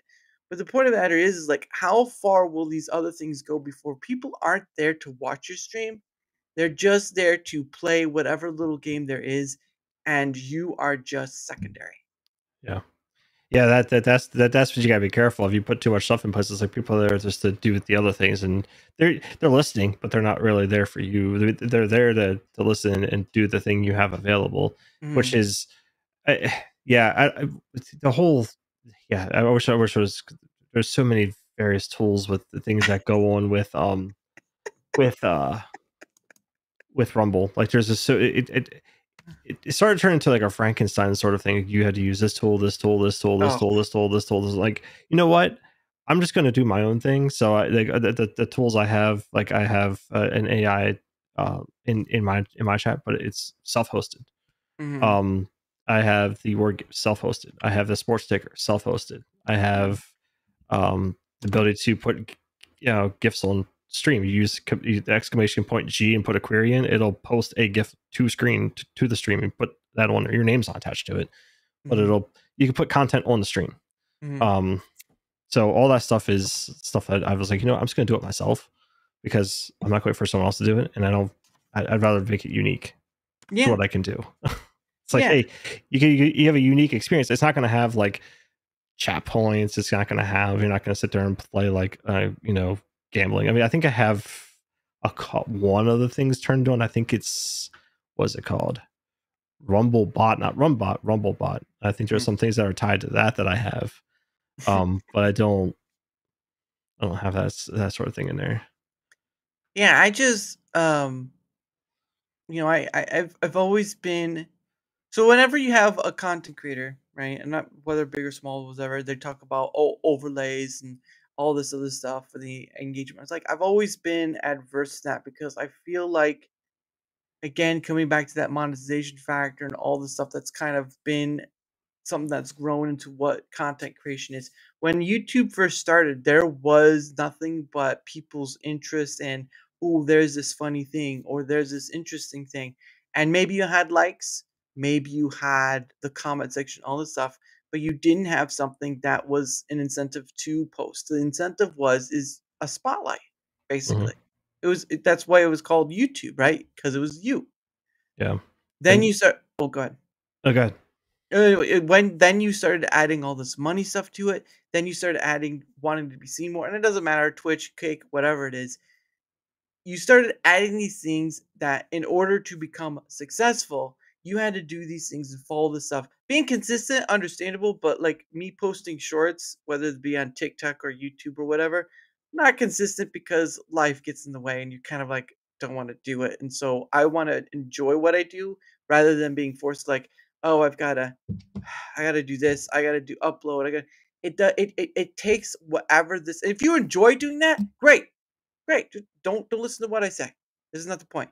The point is, if you're not enjoying it and you do that because to keep up with all that stuff, then that's a sign that this isn't about creating content anymore. Part of it's about creating a business, obviously, but it's about creating a livelihood. And creating content, I mean, I guess how you would define that can be different. Like, sewing, crocheting a sweater and selling that could be considered creating content or something that matter. But in the general scope of YouTube and all this stuff, creating content shouldn't be the money part shouldn't ever be first for it. And I'm saying that because it then changes the definition of why you do this thing. Yeah, I remember always watching things like when I first started getting into streaming back in 2020. Mm. Like my primary goal was to get involved in speedrunning. That's why I wanted to do it. So I was like, retro speedrunning is what I'm going to do, and that's what I started with. And I did some various things, and I got affiliated with on Twitch, just doing that. Then I started straying into variety and then kind of mixing it up a little bit. But along the way, watching videos, there's a lot of things you don't do, like constant giveaways on your channel. Don't do that, because people just show up because they want to be entered and win stuff and get stuff for free. And then it works out if you do it for subscribers, and it forces people to subscribe to enter and they can win. Eventually, if they don't win enough, they'll eventually just leave. Or they only come for that reason. And if they win, you'll keep them around. But you don't want to be, you're just doing giveaways and that, you're building on it. But once you stop doing it, it's all going to go away. There was that. There was, what else was there? Like, trying to be authentic, trying to do it instead of just chasing trends or chasing groups or trying to get into groups and then build based on that, because those fall apart. People move on, people grow, people, things start falling apart. It always comes back to like the support for support, so follow for follow, giveaways are all failed, are all negatives for building your audience. Like if you build an authentic audience, based on what you do, you're gonna have a much stronger foundation than, hey, I'm gonna just race into this thing. I see it all the time, whether it's Twitch, Kick, Rumble, whatever it is. People come in and race in there because I want to get into the partner programs. I want to start making money on my content, and I just want to be able to stream and get paid. So they race into it, and then they end up it becomes a full-time job just keeping up with the people who have helped them get there, because then they have to go. It's just everyone kind of supports each other. Which is, I'm not sure if you remember that Hover app that came out when it was supposed to be easier for content creators to get their content out and share amongst, but it ended up being a creator first supporting creator. And it failed miserably because that's all it was.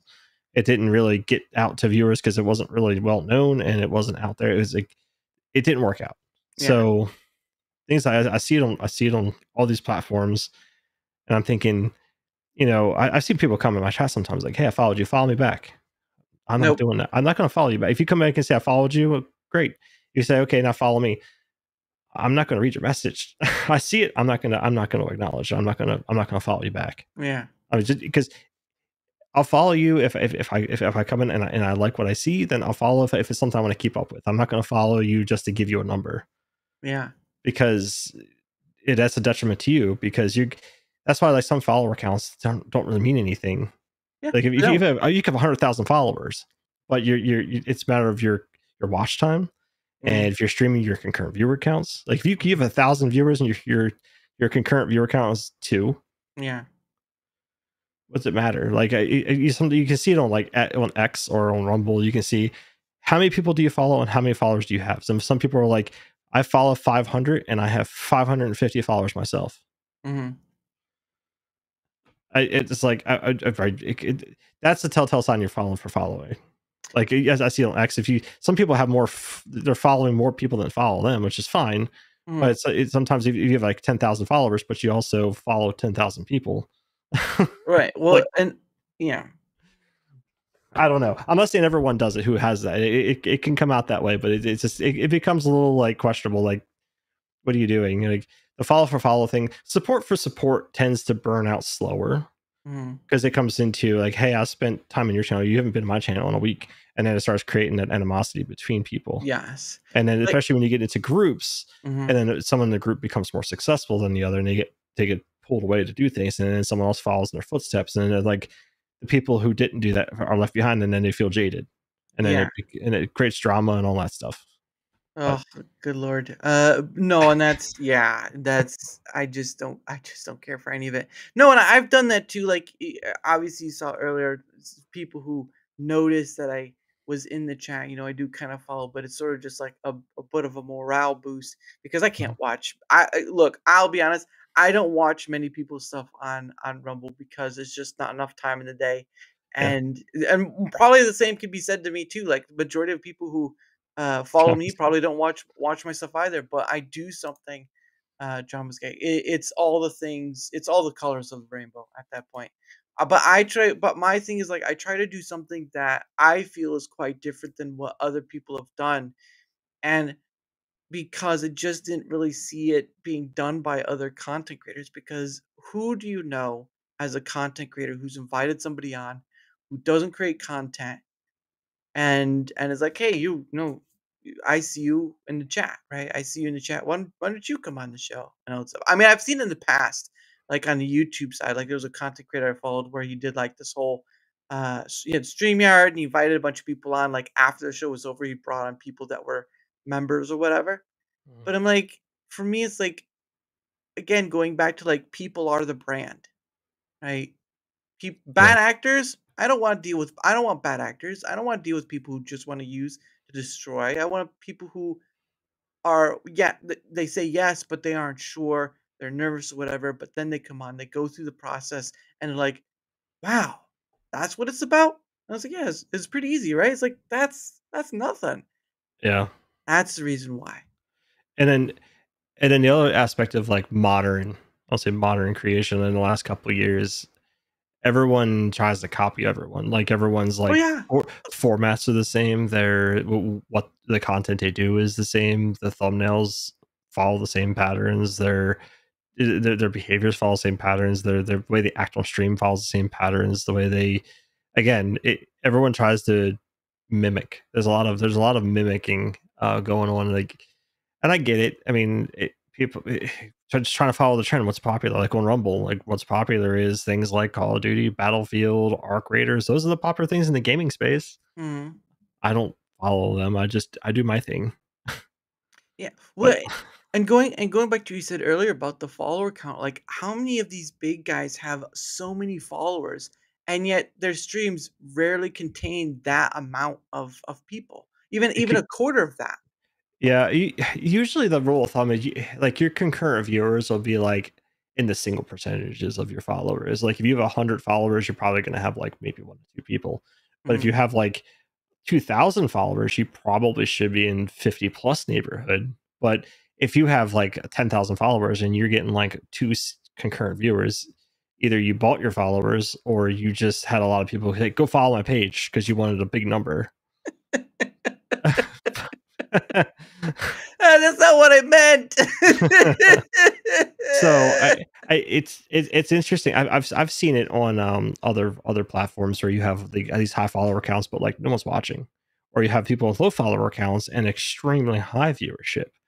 Like I remember when it's some interesting numbers. I'm not sure if you've gone through some of the channels, but like when the creator program started, like there were some channels that were getting like a couple hundred views on their VOD, like the total count, right? Like they'll have for a conversation here, let's say they had 250, and like the following month they had like 3 times the viewership on every video after that. It's like, wait a minute, like 2 days ago you had this, and now you're in this program, and now you have this, like, and then you're just consistently getting that, and you're just like, you have like 900 views consistently on all your videos, and you only have like 400 followers.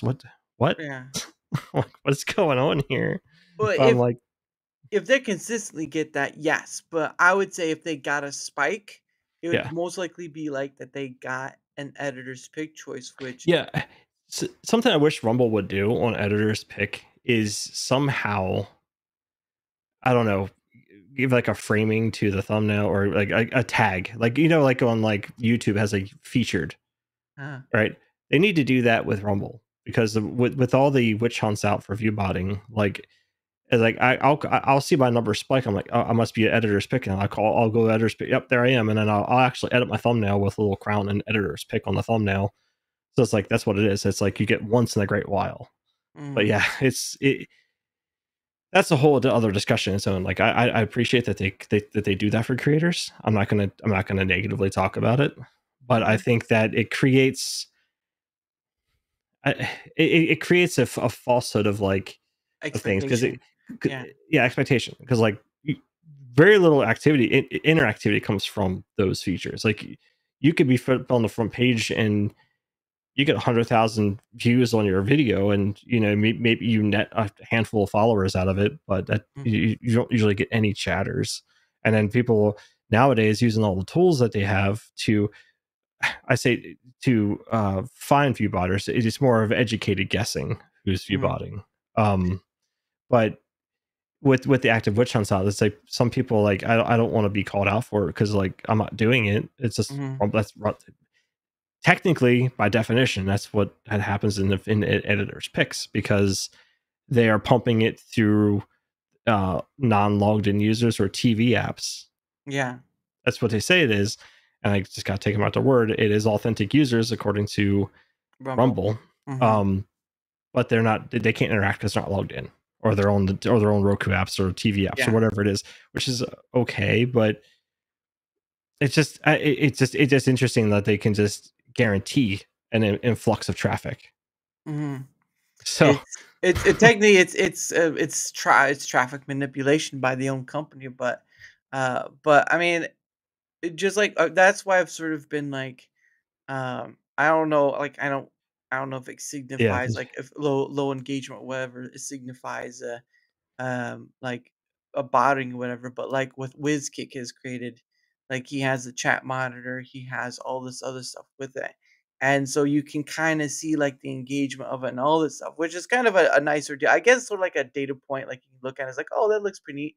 But you can go to places like Doc, some of these big ones and all this stuff, and you can see like the engagement factor is not in a healthy state. Like it's such a low singular bar that I'm not going to sit here and say this person is view botting. I could say they probably are getting view botted, but even then it's just a guess because I don't want to be presumptuous of something that I don't even know much on. I just know that the dead internet theory is probably more true than what we give it for.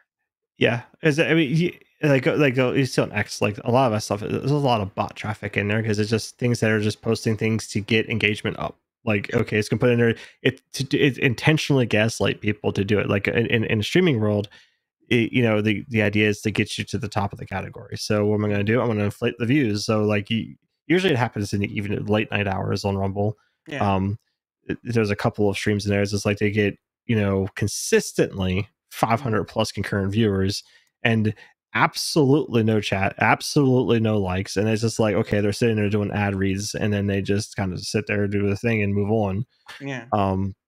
Those are the blatant ones, and of course you have ones that can fake chatters, and usually they're very basic in how they're responding. Like I saw some snippets on X for some of those. It's just like talking about crypto. It's just like it's very boilerplate text. Yeah. Or you have emojis. So a lot of it, some tools it's educated guessing. Some of it is like, there are good lurkers. There is lurk friendly content. And I feel like some people feel like they get singled out because, like, let's say you have 15 people in your chat and no one's talking. Well, odds are it's just lurkers because it's a low count and it's fluctuating. It's not like spiking out of control at random points. It's pretty consistent. And it's like you get a couple of people here and there. So like the percent, the return on chat, like obviously if you have like 100 people in there consistently, you would expect at least a couple percent of them talking. When you have like 1,000 people watching all the time and no one's ever talking, that's pretty suspect. But again, with the way Rumble does it, you get, of course, not everyone gets featured back to back. So if it's, like I said, consistently, if it's like a one time out of like 10, then it's probably fine on Rumble. But if it's like every stream, then there's a problem there. And then Neuro says another thing I've seen recently is spiking viewers right before an ad read, that drop off. Yeah, I mean, who's not gonna? Rumble's offering the ability to be paid in pennies to read an ad. Yeah, how would you not? Well, here's the thing: like you get paid in pennies, and you can do ad reads whether you're in the program or not, and get paid for it. So it's like if you spike it up to 1,000 viewers just for the ad read, it's dollars. Oh yeah, that's dollars. Yeah, it's not pennies anymore. I mean, like I said, 26, like let's just say 20 to 25 viewers. Some of those ad reads can net you almost 30 cents for that ad read. So if you like, 1,000, if you like 1,000x that or 100x that, you're gonna. It's not not gonna be life changing.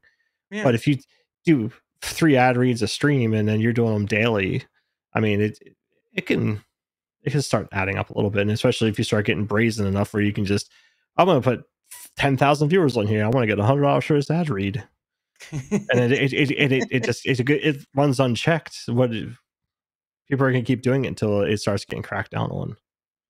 Well, I mean, yeah, most likely, but I think that's the kind of safeguards with like the premium only streams, uh, and through the Rumble Studios. Well, I think it's just the premium only streams are kind of that, but then again, sooner or later, you're gonna have people like certain amount.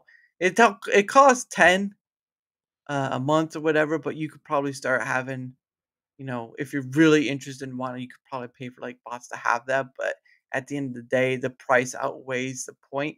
But when it comes to the point that the price doesn't anymore, you're most likely gonna have more people in those premium only streams. Yeah. It's interesting. Yeah, when someone's running, they're never going to have those 500 people and then switch over to a premium stream. Yeah, it's like you rarely ever see that person doing premiums. Like they kind of sneak it in there or something.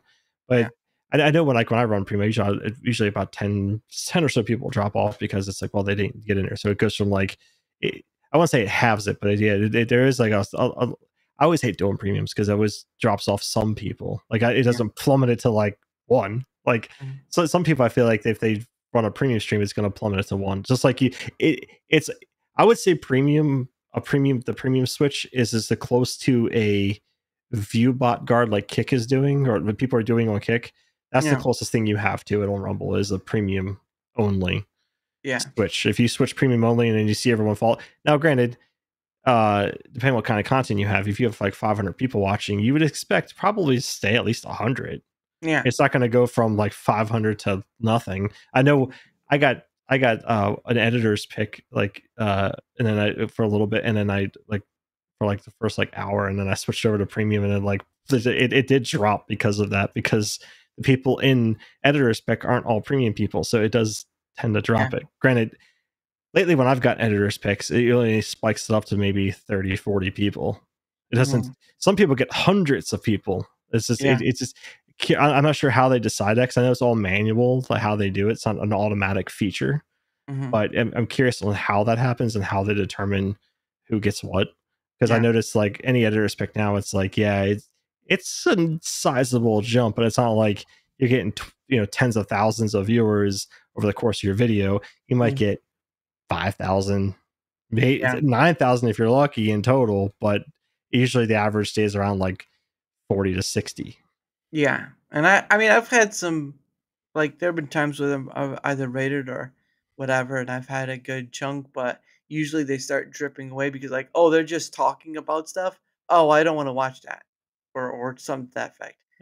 I just at a certain point when doing content creation, find your reason of why, and then experiment of just experiment around of what interests you, of what you want to create.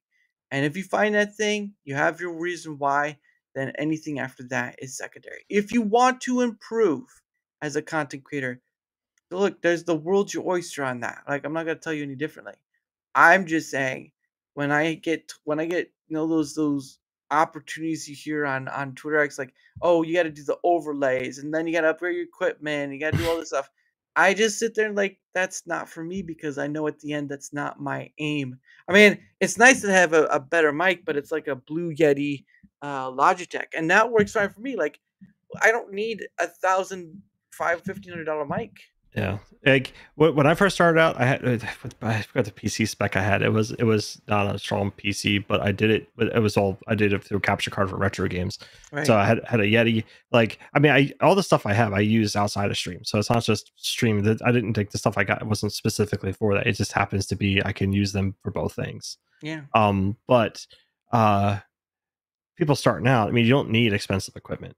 You just need a webcam, a camera, and then a goal, because authenticity is going to get people to stick around. Like, if they feel like you're enjoying what you're doing and you're into it and you're knowledgeable on it, they'll stick around for it. If you're sitting there, you just kind of going along with it, you don't really know what you're doing, you're just kind of going through the motions, people will pick up on that. Yeah, it's sort of that thing where you just kind of, again, if you are in a sense of exploration and discovery, right? Like you're goofing off. You're having fun. You don't care. Whoever's watching is watching, all that stuff. And you start picking up things. Like for me, I stream gaming, right? I stream gaming at my beginning. I was actually making pre-recorded videos and then I streamed gaming. But beyond that point, it wasn't until I hit the conversational aspect I was like, that's the thing I want to do. There's something there that says chase it, right? Yeah. There's something that says chase it. And I have. And now I'm almost to 300 various guests. Haven't been on DaraChat. But the point of the matter is I went through that process of it's trial. It's the most basic human thing that we've done time and time again to figure out if this thing works or it doesn't work. And maybe some of us got hurt because of that was trial and error. Yep. You're gonna fail before you succeed. And it my advice at any time when people, because I always see the advice when people are like, hey, I'm starting a stream, what advice do people have for me? Well, Yeah. first of all, it doesn't matter your equipment. I mean, your stream, is it steady? Like, is it watchable? Is Yeah. are you dropping frames? Are you like pixelated? Is your audio clear? Is your if you're gaming, does your game outweigh your voice? Can you be heard? Is there a Yeah. good balance in there? Like, audio is very key. You don't even need webcam. I mean, Yeah. as long as your audio is good and people Yeah. people aren't being deafened by it, you're good. Yeah. There's that aspect of it, and then to have the mindset going into it, it's a hobby. Yeah. People like, I want to do this to be successful. Okay, but it's just like in the entry level job. It's a hobby until it takes off and it can become something else. But you have to make it that, and you need that mission statement, those goals of what you want to do. Like maybe it's to bring your passion for what you like. Maybe you have a specific gaming type you like. Maybe you're an extraction shooter, or maybe you are a Metroidvania RPG person. Yeah. Steer into that. Like, if you're, especially RPGs, if you're like into retro RPGs, get good at reading and narrating. Like, always be talking, whether it's narrating what you're doing, just kind of, saying stuff related to what you're doing, or talking about fun facts on something you might know about certain things, or, whatever it may be. But being able to bring that passion and make people feel like you're enjoying what you're doing, and I find it interesting what you're saying, and you're going to bring people in. There's always someone interested in something. Yeah, exactly. And I just feel like that it gets lost when people are coming into this space. Everyone just wants to come and be successful today. Like, I want to get into creator programs tomorrow, and then I'm going to work. I'm going to grind and work my ass off to make this thing profitable.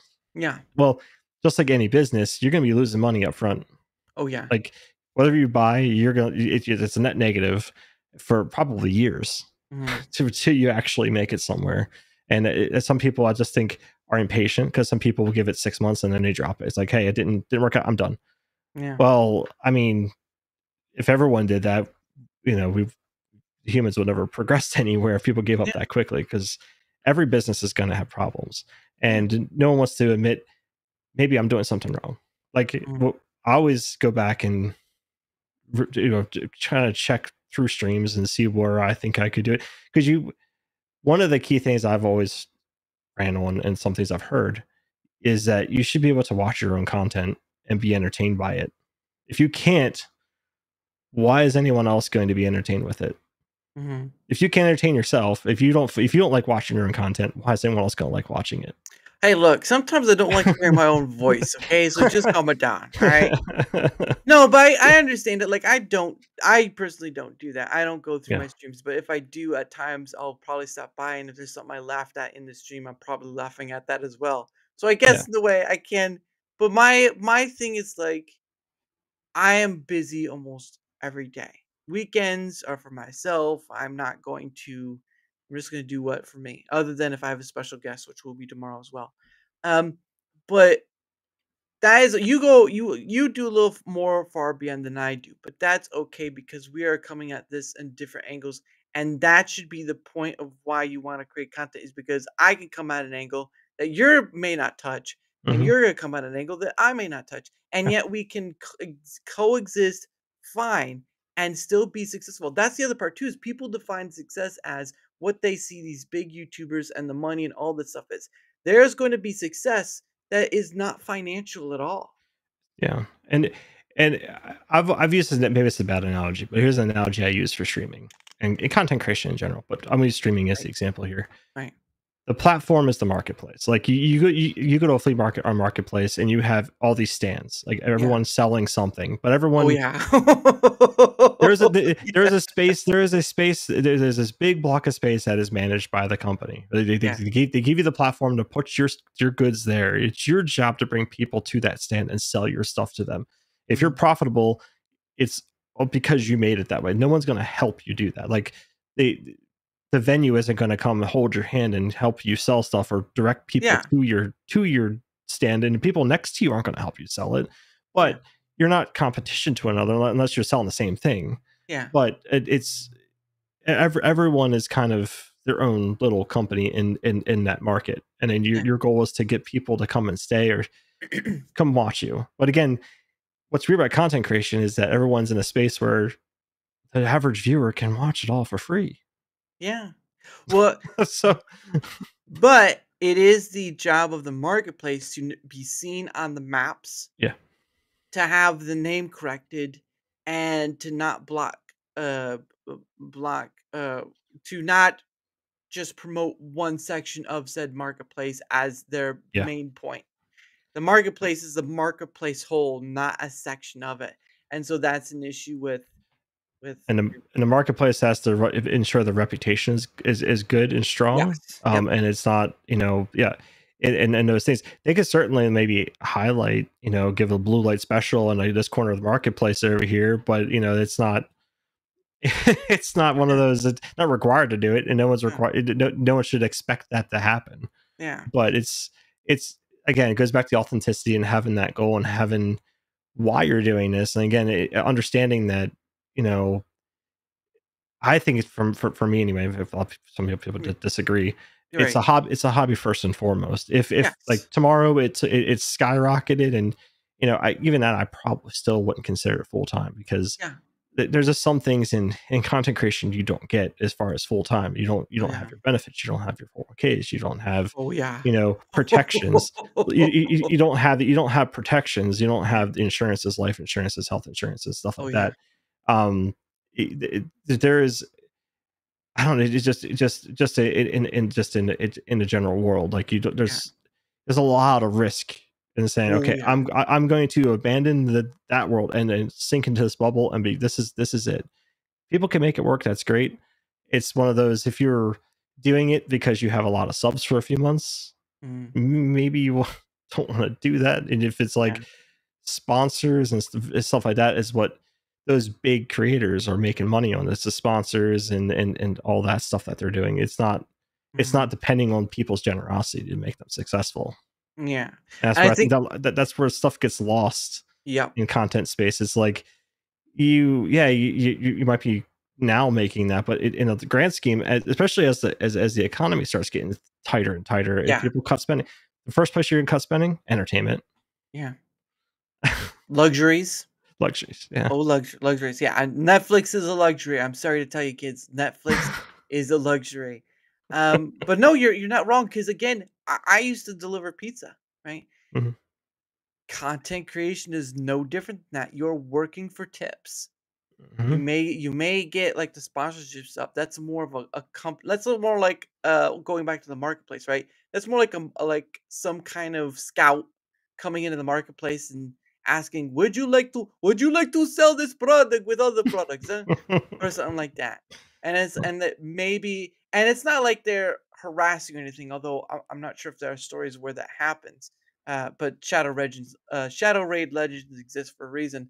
But the point of the matter is that the option is there. The person goes around, they ask, you can say no, and they'll go on to the next person, and that's just an option. But it really is just working for tips. You are working for tips, and that whole ad revenue thing and all this stuff, that's really just going towards the platform as a whole, basically. Like, it draws people into the platform as a whole, but the problem of it is that getting people into the platform is on the reliance of the platform more so than the marketers. Yeah, I don't know who the creator was, but people, people share like their revenues and how much they made in a month doing content creation. So there was a Twitch streamer. The name slips my mind. I don't know. I'm not trying to protect them. I don't know who they were. Was it Amaranth? No, it wasn't Amaranth. Oh God, no. We all know how much she makes her money, but no. It's someone else. Like they made like 10K like every month, right? Oh, no. So but they showed their breakdown. They made like a couple hundred on Twitch. They made a couple hundred on TikTok, a few hundred on YouTube, but they made bulk of it on sponsorships. Yep. Because those are contracts, and you're going to be able you can keep them running, and that's going to be more consistent than the other stuff because both parties benefit. Because if you're a sponsor, if you're advertising their goods, you get paid, they get more sales. So you're basically like a contracted salesman for that company. Yeah. But like as everything else, it's like they're not making much from streaming. Like streaming has always been a means of a companion to your content, to connect live with your followers. And it seems like it's taken that reverse role where it's like people are streaming first and then trying to do the other stuff to catch it up and bring people over. When how it used to be was, I mean, back on Justin TV, I mean, it was easier to get seen because not everyone could do it. Yeah. Not everyone could stream because the entry level to get in there to make sure you have all the equipment it was a little harder.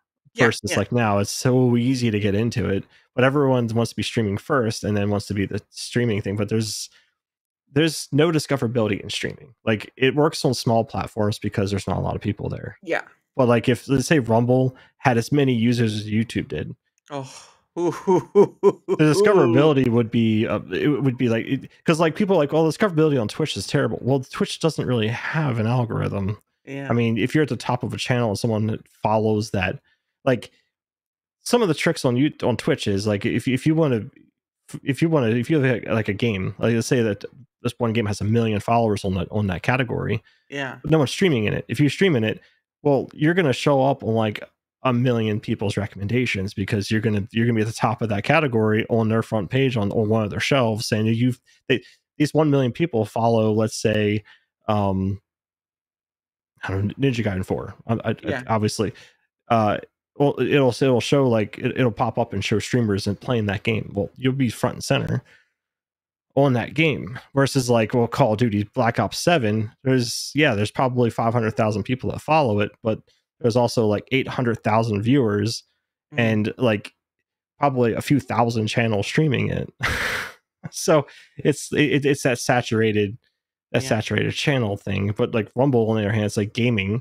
You have subcategories, but it's just gaming. So it's like it's easy to get pushed down to the bottom on that one category because that's all it is. It's like if you took all of gaming on Twitch and crammed it into one category, it would people would almost guarantee the view bot because it gets them to the top. And but the problem with something like Rumble is they're not Twitch. We're not going to have those kind of the top level categories are going to be the game, or their top level category is gaming. But it's one of those. It's hard to do unless they break away and make like gaming.rumble.com. Yeah, and then they can make it like Twitch. But they're never going to do that. I wouldn't. I mean, obviously, I think YouTube has some of that, like YouTube Music, YouTube Gaming. But they're just like it's like an offshoot of YouTube, and where it just directs to the gaming, right? But no, it is one of those things where I think in the end, multi-streaming is going to be what is going to be the main point going forward because you're not being on one platform anymore it's just not viable. And multi-streaming in itself is hard because people are like, well, I'll multi-stream and bring people over to this other platform. That's not how it works. Yes. I mean, because everyone's going to stay on the platform they're used to. I mean, I've seen it time and time again. Look when Ninja and Shroud went to Mixer. They lost a ton of their audience because they went over. The people didn't follow them. Right. All over there. People stay loyal to the platform they're used to watching. Not going to grab another one because the accessibility is different. Trying to get a hold of those apps are different. And then like with Dr. Disrespect, when he came over to Rumble, they let him multi-stream. If you look at his streams on Rumble, he maybe has 2,000 viewers at once. If you go to his if you go look at his stream on YouTube, he'll have like 16,000 people watching him because people decide just to go back to YouTube and watch him. Yeah. But again, that goes to the user complexity part of a platform itself. And if it's user complexity, like you can't go to a platform and say copy everything this platform has, because that just doesn't work either. But if you can build on the psychological matter of like making it easy to use, like they come on and they have little resistance, they have little issue. Like you can't make it zero issue because nothing's zero issue, right? Like even life is not zero issue. Okay. The point of the matter is though, is if you can make it as little issue as possible, you may have people come over the platform and stay there just because I came to this platform. It wasn't that difficult to use. I was just boom, boom, done, right? But that's the issue that for Rumble, it has a user complexity issue, and it doesn't seem like they know how to get out of that rut, out of that hole. And that's another thing that works against them. Again, great. Yeah. The funny part about multi-streaming is, I remember when I first got into streaming, people always demonized multi-streaming. Don't do that because it just divides your audiences, and it's not going to drive people to where you want to be. Because if you want to be on Twitch, a multi-stream, people are going to come to Twitch to watch you. They'll watch you where you're multi-streaming to. They're not going to come and follow you. Yeah. I mean, they might go create an account, follow you, but watch you somewhere else. They're not going to watch you on the other platform. They're going to watch you on the platform that they most accessible to them. Yeah. It's more of like on your end, right? It's more like you being a island and you're reaching out to these big docks that have all the other ships, that have all the other, places to go to, shops and all that stuff.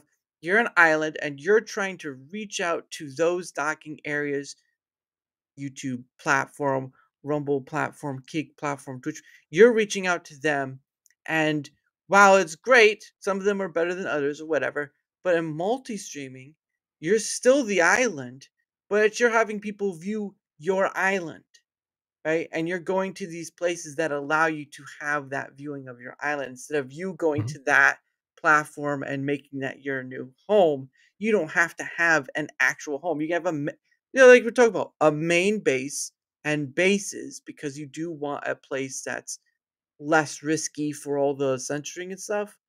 But here's the kicker. You do want to be showing people your personal island, right? This is not Rumble Island. This is not YouTube Island. This is Daramu's Island. Just like Neo Island and all this stuff. And I'm not trying to do the whole like no man is an island unto himself. That's a whole different concept.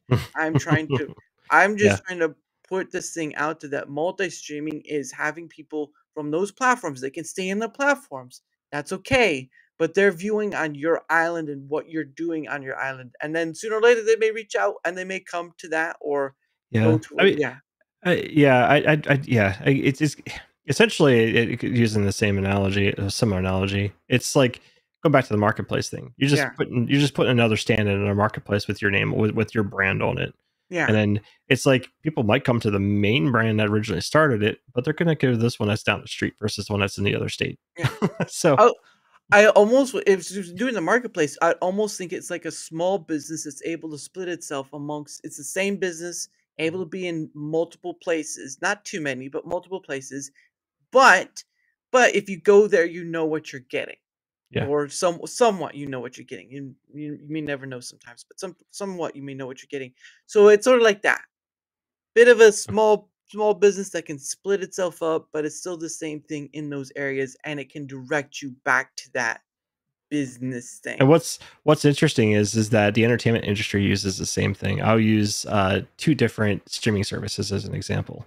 I'll use sports as an example. Let's say Sunday afternoon and there's a football game on. It's on CBS, right? But it's also streaming on Paramount Plus. So you can either watch it on the streaming service you're paying for, or watch it on the free, the over-the-air wave channel CBS. Or like Monday Night Football is multicast on. Obviously, it's on ESPN, it's on ABC, and then I think you can watch it through. It's Disney Plus's app or something, or ESPN Plus or something like that. It's like streaming in 3 different places. Like that's a simulcast of basically bringing it to where you are. But the idea is that you I don't know. It's I always see it all the time. Watch on CBS, but also streaming on Paramount Plus. I'm like, what's the point of paying for this if I could just go watch it over here? I could just pay for a TV package and watch it. I don't have to pay for the streaming service. Yeah. No, it basically is that it's bringing people to you rather than the. I mean, obviously you're gonna have a like a main base and whatever base, whatever, but it's basically bringing people to you rather than because you're gonna go out there first, right? You're gonna go out there. You're gonna set up at least a shop in that marketplace, but you're gonna try to bring people back to you. And I can see why people will a business thing, whatever. I don't consider it as such, but with the tools and stuff that are out there now, it's much easier to bring people from multiple places to your main market, if you will, if that makes sense. Yeah. So, but anyway, it is a little past that time, and we're gonna start winding down because I do have someone coming in the morning, so I need to start setting up for that. But no worries. Yeah, well, it was a rescheduled guest, so and he lives in the Philippines. Oh, so wow. yeah, he lives like halfway across the road, so there has to be enough time. Yeah, like even with when I have people from Australia, right? It's much easier because they're like 12 to 15 hours ahead, depending on where they're at. Mhm. And sometimes it's just best on, I usually put them on Friday, and they can be on the weekend over there because it just helps with like their stuff too instead of a weekday. Because if I'm on a weekday, say a Thursday, and it's their Friday, that's not helpful. So you gotta work with when they're bound. But regardless, what we're gonna do is we're gonna go do our stuff again like we did earlier, and then kind of just go from there. So if you want to throw yourself out there, the floor is yours. Yeah. So like I said before, Variety Gaming stream channel, Variety Gaming content channel, I should say. Miscellaneous things I'm trying to throw in there over time, but working on things. But yeah, you can catch me Friday through Tuesdays on Rumble and on Twitch, and hopefully in 2026, building out some of the YouTube side of things, trying to get that back on track, trying to revive it a little bit. So yeah, plenty to come. We try every year, at least I try every year, to complete as many games as I possibly can. We're up to 159 so far this year. Nice. So like last year we were close to around 200, and then every summer so far I've done the 100 games, and then I try to do them quicker and quicker every year. And this year we did it in 40 streams, I think it was 100 games and 40 streams, and then yeah, and usually it's pretty much revisiting games and revisiting former speedruns and just some first playthroughs. There's always a plethora of first playthroughs in that time frame. Trying to schedule that, trying to figure that list out every year is very daunting because it's like, well, I can add all these games in here. It's like, well, when's this release date of this game coming out? Because I usually try to pinpoint where it's going to land and with the way the delays work. But anyway, summer games usually happens, and then obviously around Halloween and a fall time frame, there's always horror games post there. Miscellaneous variety, like again, indie, horror, retro, speed runs, marathon runs, challenge runs, platformers, Metroidvanias, some level of RPGs, fighters, shooters. I don't do the multiplayer stuff. I don't do MMOs. Yeah. So you're not going to see me playing Arc Raiders or, I mean, you could find me playing Call of Duty, but it's going to be the campaign. It's not going to be campaign. It's not going to be Battle Royale or anything like that. Yeah. Halo campaigns. I know you don't see the multiplayer either, but yeah, I try to keep it lighthearted. No politics. So family as family friendly and lurk friendly as I can be. Yeah. So if people want to join in and watch, there's no obligations for anything. But he did say in the back that he would throw in a curse word once in a while just as a money raiser. If you want me to say the F word, that'll be $10.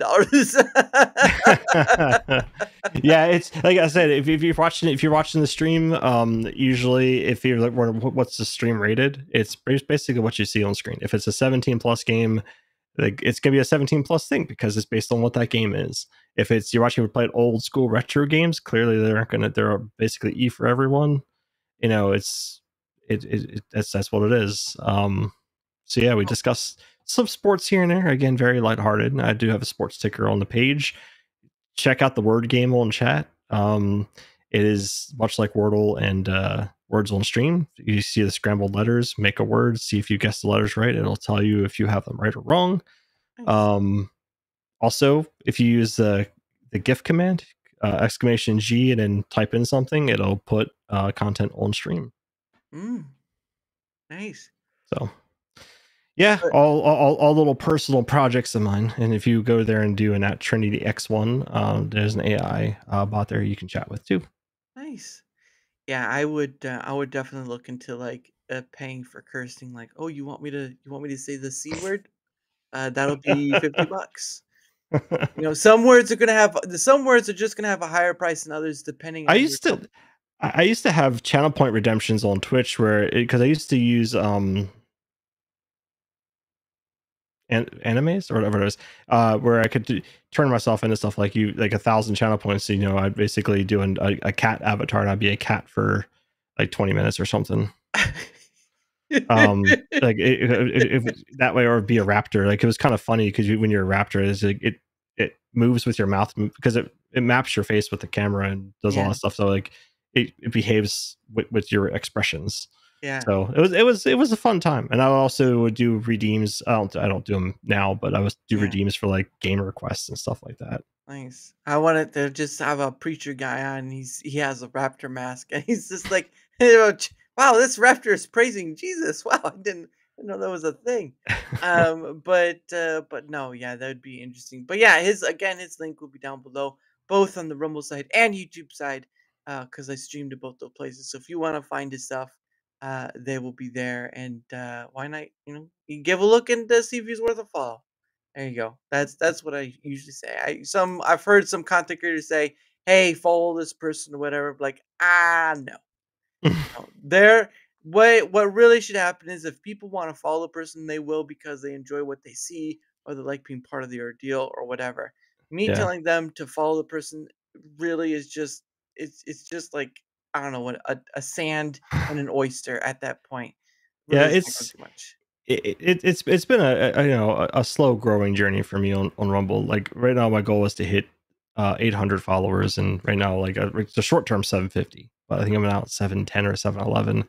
So we're getting there, but it's definitely gone up over this course of this year. So I'm happy to see it's going in the right direction.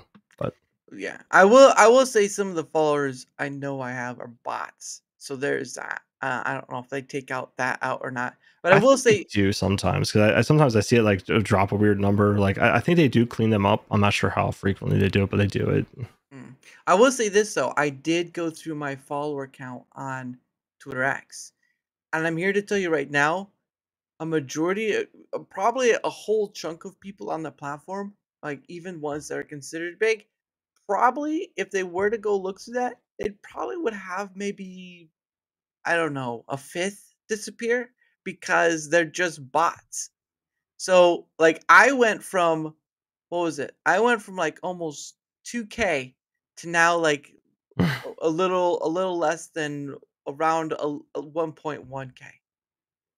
But that was because a big chunk of them were bots. And I wonder if the MAU for Rumble is affected by that. Maybe they cleaned a bunch of stuff up. Possibly, but it keeps consistently going down. So you can't, if it keeps consistently going down and there's not a way of it going up, I don't know. I don't know what the future of Rumble holds if they can't keep people on this platform. So and just to give you an example, there was a platform called Noise, and it ended up not lasting very long because I think the story is that they were trying to do a fundraiser, a financial fundraiser to get funds for keep continuing, and they missed the mark. And right now, Rumble has 2 years because of the whole Tether thing. Like Tether gave 100 million, and so that means they've bought 2 years. But if their viewership keeps going down and it does not improve, that's not a good sign for any platform. It should be going up, but it's not. Yeah. It needs to. So anyway, those links, again, it's links down below. Of course, for my things, whether you're on the Rumble side or YouTube side, if you wouldn't mind leaving a like, sharing the content, even a comment or follow. Anything that helps with the engagement factor is the thing that helps in the other parts of the matter, like helping being seen more or helping have other people on like Neo, like Alaska Man Jeff, like so many other people. At the end of the day, I do this thing where I just chat with people of various areas, like content creator and creator alike. It does not, my status does not matter to me. Although it is nice to kind of get like more eyes seen on you, but beyond that point, status doesn't matter to me because it won't matter at the very end of it. So the point of the matter is, I do this thing again. I'm almost to my 300th guest. I'll let you know who that is, but we're almost to my 300th guest. And yes, some of the people I've had on have blocked me on Twitter X. But guess what? Their names are still going to be on the list because they came on, they gave their time, and that's what matters. The person that was at that point in time that came on is not the person now that blocked me. Different time, different age. So every bit of the engagement, whether on the Rumble side or YouTube side, those points help matter. And guess what? You too have the opportunity of being on the show as well. It just depends. Are you willing to say yes? So there's that. Any help with all that stuff is much appreciated. And of course, I gotta find my links because I just oh, here we go. Of course, mind thinks I didn't shut my stuff off. Hold on. Turn off. Okay, there we go. There's my link right there. You can go there. You find my Twitter X, my email, a link to Discord, and all that. But all my finding places are on that link right there, link tree right there. If you want to go nowhere else than that, it's right in there. YouTube and Rumble are also in there too. And of course, like I stated earlier, I am part of Proton's partner program. If you would like to know what Proton is more, you can go to that link. They'll describe more about the different products, but this is promoting their Proton Unlimited plan, which includes a whole suite of stuff. Now, obviously, there are a few things that Proton gives out for free, like a Proton Authenticator. You can use Proton Mail and Proton VPN for free. But the point of the matter is that you get more out of the paid version of it. So again, you can go there, check it out. If you do use it, guess what? You save 23% every year. That's what annual means, every year. Some people, you say annual and they're like, what is that, like an autumn thing? It's like, no, no. We'll talk later. But anyway, It's like your birthday. It's every year. I can just imagine someone sitting down with someone like a dictionary. It's like, okay, look here. This is what it says for annual. Just look at it. Just look at it. It says every year. That's what annual means. And it's just like, wow, that was so easy. Why the word annual? Listen, didn't make it. Someone else did. Not my problem. Just trying to explain it to you. You're just sitting there trying to explain a word. It's just like, I understand, man, but just take my word for it. But yes, it helps. I can get paid for it, sure, but I don't do it for the money. I do it for promoting a benefit because that's how I see Proton. You hear the stories about a company getting hacked and all the passwords and stuff getting taken, and guess what? Proton is Proton's not 100%. There is no 100%. No matter where you go on the internet, nothing is 100%. But I'll tell you what, Proton does a great job at least trying to be privacy first. Your files are private. Your emails are private. Your VPN, if you use a VPN, your thing is private. All that stuff.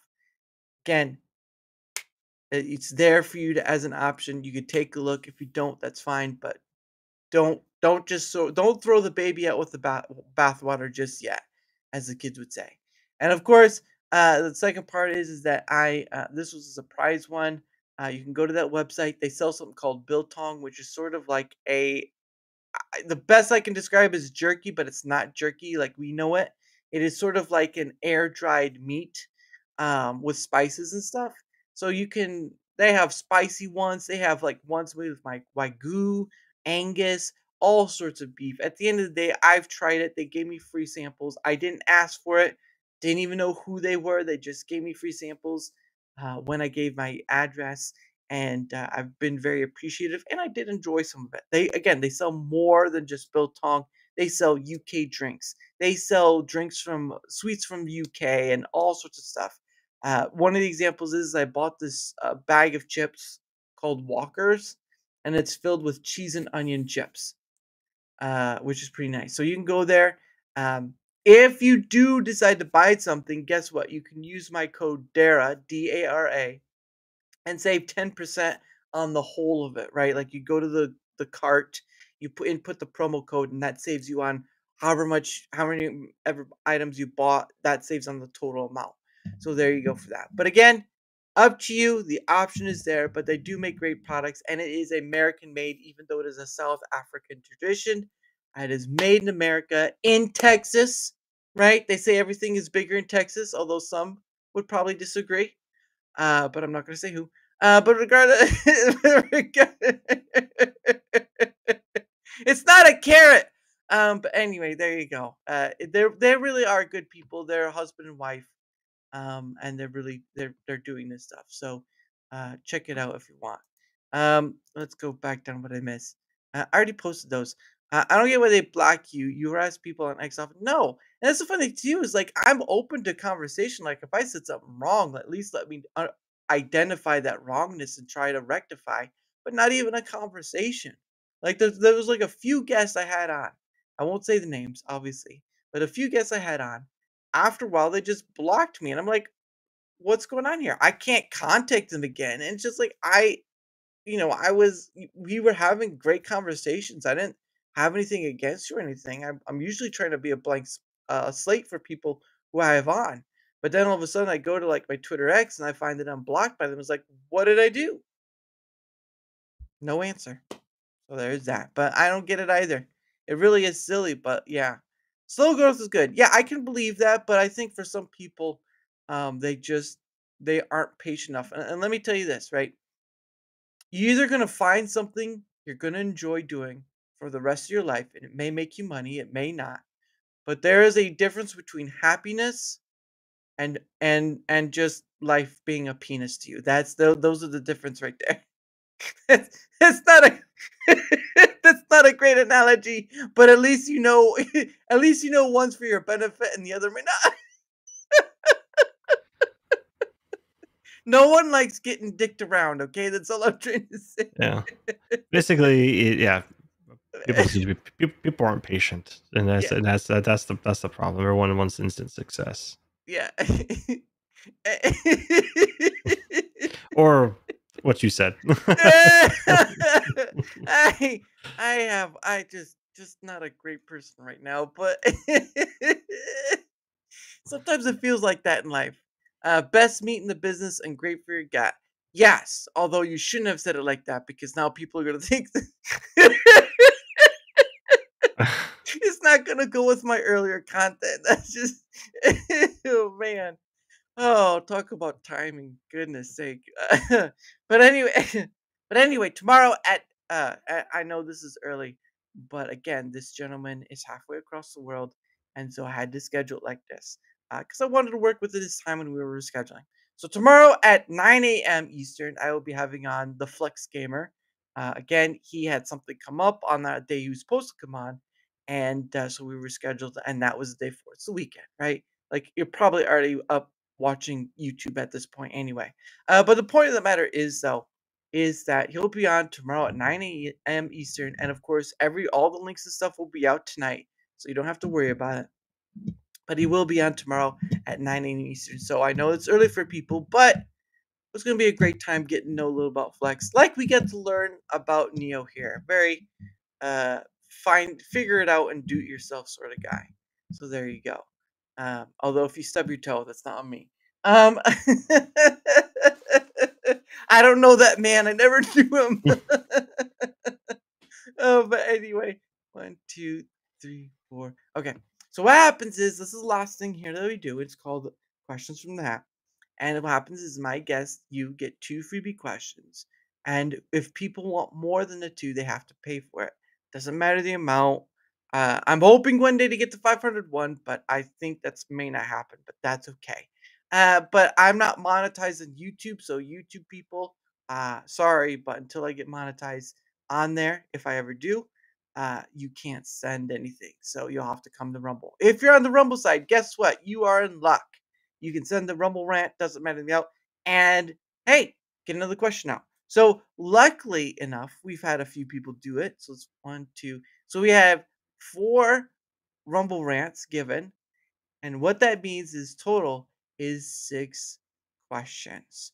So I won't keep you here too long. We'll try to get into it quickly, but are you ready there, Neo? Oh boy. Don't worry, they're not that bad. Except the one about a dog and a goat, but then we're not going to get that. But anyway, here's question number 1 right here. Let's see what it says. I got to find it. It's Post-it note stickiness. Hold on. You just have a technical difficulty screen come up. This one is, this one's easy. If you don't get this, I don't understand. Is a hot dog a sandwich? Are we talking about hot dog on bread? That's what a bun is, yes. Okay. On the bun, yeah, I would say it's a sandwich, just like a sub. Oh, that is true. That is true. I remember I used to go to Subway, and have their meatball marinara because that was the only hot sub. But like they had the steak and cheese one, but it was really more. It was a little more expensive than the meatball marinara. But yeah, I can agree. It kind of does is like that. Although now that I mentioned that, I kind of do wish I had a meatball marinara, but that's for another time. Thanks a lot. I mean, a hot dog is like a bologna roll. I mean, if a bologna sandwich is a sandwich, so. That is, it's just very small, just very small. Some people would disagree with that. But anyway, question number 2: if your content were a cocktail, what would it be called, and what would its ingredients be? Oh boy, if it was a cocktail, what would it be? If your content was a cocktail, yes. A Long Island iced tea. Oh, all right. Because of the many ingredients in it. You've already got enough. You really want people to get drunk on your content. I hear ya. All right. I mean, also, who doesn't like a good Long Island iced tea? You know. Just when you don't want to remember your neighbor's name, have a Long Island iced tea, and you too can find yourself in the back of a pickup truck with a bunch of people that call themselves Jose. And it's going to be a great time or a bad one, just depends. I just like, what? Where am I? Yo quiero Taco Bell. It's just not going to work. Question number 3 right here. What's your favorite holiday? Oh, well, I would have to say I'm a big fan of the Halloween time frame. Like I like Thanksgiving too because of food. And I would say Christmas because of the time off. But as far as like the kind of the perfect weather scenario, I would say probably Halloween given the location because it gets really cold in December. So I mean, yeah, I don't know. I like the summer holidays, but A, they're always busy, and B, they are kind of the symbolism of like how fast summer can go. So it's I don't know. I like the fall time of year, so Halloween, and then and then also Thanksgiving is kind of like the cap off to that fall time frame. So I'd agree with that speed part because you remember you were once a kid who would like I don't want to go to school anymore. Oh yeah, or was a break from that. As a kid, hands down, like Memorial Day because that was like the unofficial start to summer. It's like, hey, we're about to start summer vacation here, but you always kind of like liked and didn't like the 4th of July at the same time because it's like, well, next month you're going back to school. It's true, but and then and Labor Day is like, ta-da, you're back at school. Now as an adult, you're like, son of a bit. Yeah, well, see, also in the fall time, there's less to do, like as far as like chores or outdoor work to do. Like in the summertime, there's always something to do. Yeah, like, that is true. You can have fun, but there's also a lot of stuff you have to take care of. And then as it gets into the winter time, you get to stay inside. But you still have to take care of stuff. And when you do go out, you're going to go do something. You're not going outside to, cut the lawn or do yard work. Look, but the point of the matter is, though, if it's winter, don't go out and make yellow snow. Don't. That's Please. Don't eat yellow snow. That is a strong life lesson right there. Oh wow, yellow snow! It's like pineapple juice came from the sky. What was that? Was that in Monsters Inc. when that guy made yellow snow cones and they were like, huh? It's like it's lemon. Lemon and banana. At a certain point, it was something, but don't eat the yellow snow. I could just see someone trying to like, oh look, yellow snow's like, no.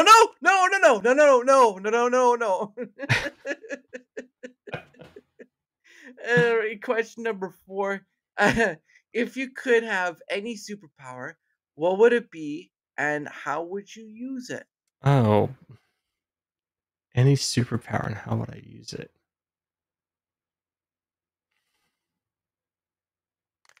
I'd probably want the power. Well, I guess I don't know. There's 2 different ones. Obviously, the ability of flight, just because it would save a lot on travel. And 2, the ability of healing, like Wolverine has, because your longevity is pretty much guaranteed, and also there's nothing that you can't overcome as far as like illnesses or injury. Yeah.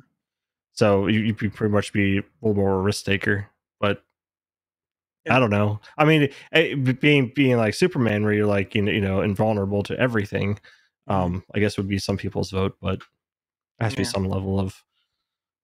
I would say so. I don't know. It's kind of, I guess, in those 2 worlds. I've been want to. Some people probably say teleportation, but I don't know. I think flying would be kind of fun. Yeah, flying would be fun until you hit an airplane. Then it's not fun anymore. Well, it's not fun for the airplane. Yeah, they don't have windshield wipers either, too. So that's another problem.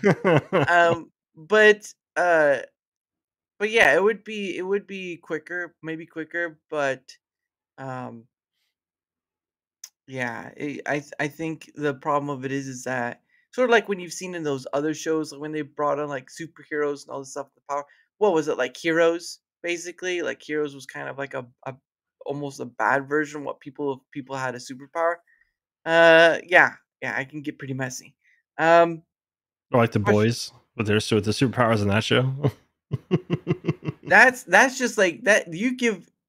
That's just a show in itself. Where I think I once was listening to someone talk about like there's the comics. Actually, there's the comics, and then there's that. Like some of it really didn't get followed the comics, so they did change the things. But then again, that happens between mediums, right? Like book to movie or book to TV show or whatever.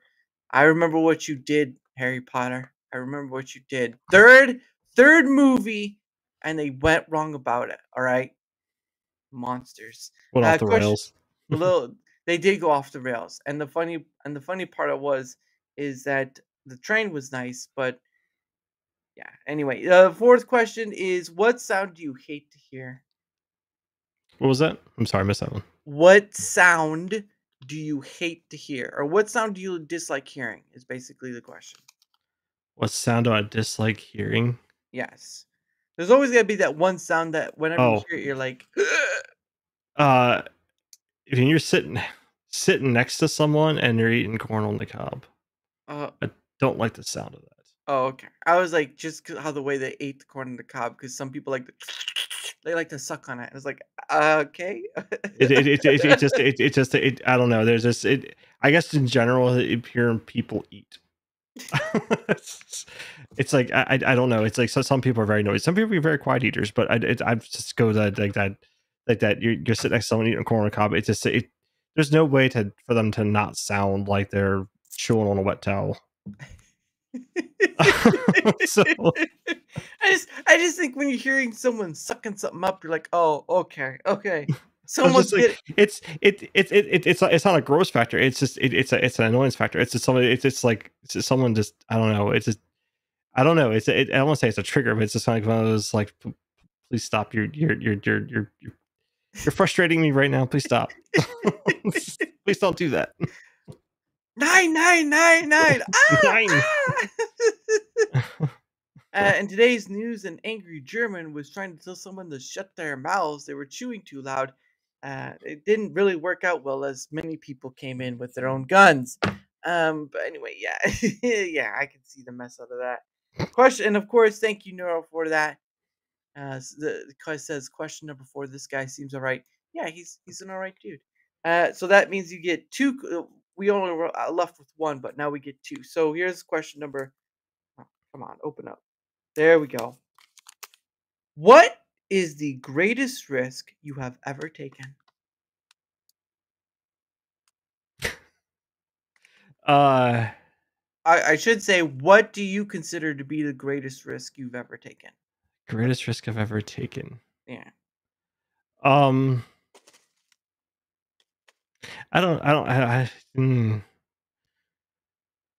to think. When I think greatest risk, I'm thinking like something daredevilish. I don't have anything like that. I don't have any crazy stories like that. I mean, it's a life thing. I don't know. There's can I have a multi-point answer? If you have a multi-point answer, I will allow it. I mean, there's been things that have been like shifting career goals. Going from one to the other and kind of stepping outside the comfort zone. I mean, in the working world, I mean, it's always a risk as far as that, because the failure risk is huge, and you can pay for it dearly. There's entering parenthood is also a big risk, because there's a lot of responsibility there, and getting into that world. I would also say, I mean, there's little things. I mean, snowmobiling, I've done that once. Getting on something like that is in itself risk taking in its own right. Let's see. Going on solo vacations. Oh, that is risky. So, especially if it's a hotel, then you're like, oh man, where'd they put the towels at? yeah, going traveling on your own, and doing things like that. I mean, I'm not usually doing that too often, because it can be weird going trying to do things as a singular person, going out and doing things. But I've done things like that.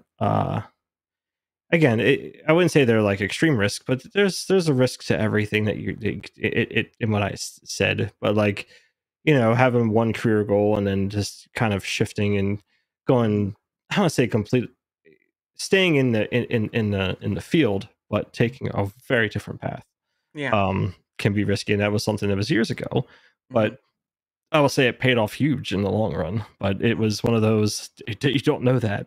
And with Wade at the time, things weren't like, as far as the economics go, I mean, changing jobs into a completely new field, it obviously in your wheelhouse, but not necessarily something you have extensive knowledge in, and trying to hit the ground running and kind of putting your feet to that fire, and then it's kind of put up or shut up in that role. And it's like when you succeeded, and it kind of, all those years later, it's like you look back at it, it's like, yeah, it was a risk, but it was you don't know where it's going to go. You don't know if it's like, hey man, I made a huge mistake, I'm gonna go 5 years down this, and I just lost 5 years over here. Those kind of things. So I would say a combination of stuff, because also in that time frame, again, in that same window, career, jobs, career, parenthood, and obviously home ownership and stuff like that. So I would say those are big risks. Yeah, I would like to just give example for me. Like, I don't know where DaraChat will ultimately lead. Maybe, hopefully, it may lead to something like this. That financial success. But I personally don't can't stop with it, because something internally tells me that there's that the reward of it is going to be down the road, but it's going to take time to get there. But if you keep at it, it will show itself. It's just, I can't, and the unlimitedness with it, like the unlimited potential or possibilities with it, also is a hook into it too. It's like the only selfish, I guess the only selfish solution is like maybe my metric of like, the only metric I focus on is like how many people I've had on. on DaraChat, right? That may be the only metric I truly care about, because it shows that, one, you can have a conversation with just about anyone, even if you have issues with, maybe you have a stuttering or something like that or whatever, or if you just aren't sure what to say. Like, there is a way to find your way to get there, but it's not an easy path, and sometimes you just have to wing it, basically. So, but yeah, I don't know where this will ultimately lead. I just know that somewhere along the way it will get there and it will show itself. And I would have I would have not regretted it. I don't regret it now, to be honest. It's kind of sad when you hear stuff like I was blocked by former guests, or sometimes I can't get a guest or get a round around with someone who I'd like to have as a guest. But the point of the matter is that I do this thing because the one person who says no, I've got a dozen of other people that may potentially say yes behind them. And that is probably the biggest value I can take away from that. And that's more important. Question number, so what's it? 2, 3, 6, 7. Question number 7. This is the last one, unless someone gives another rumble rant.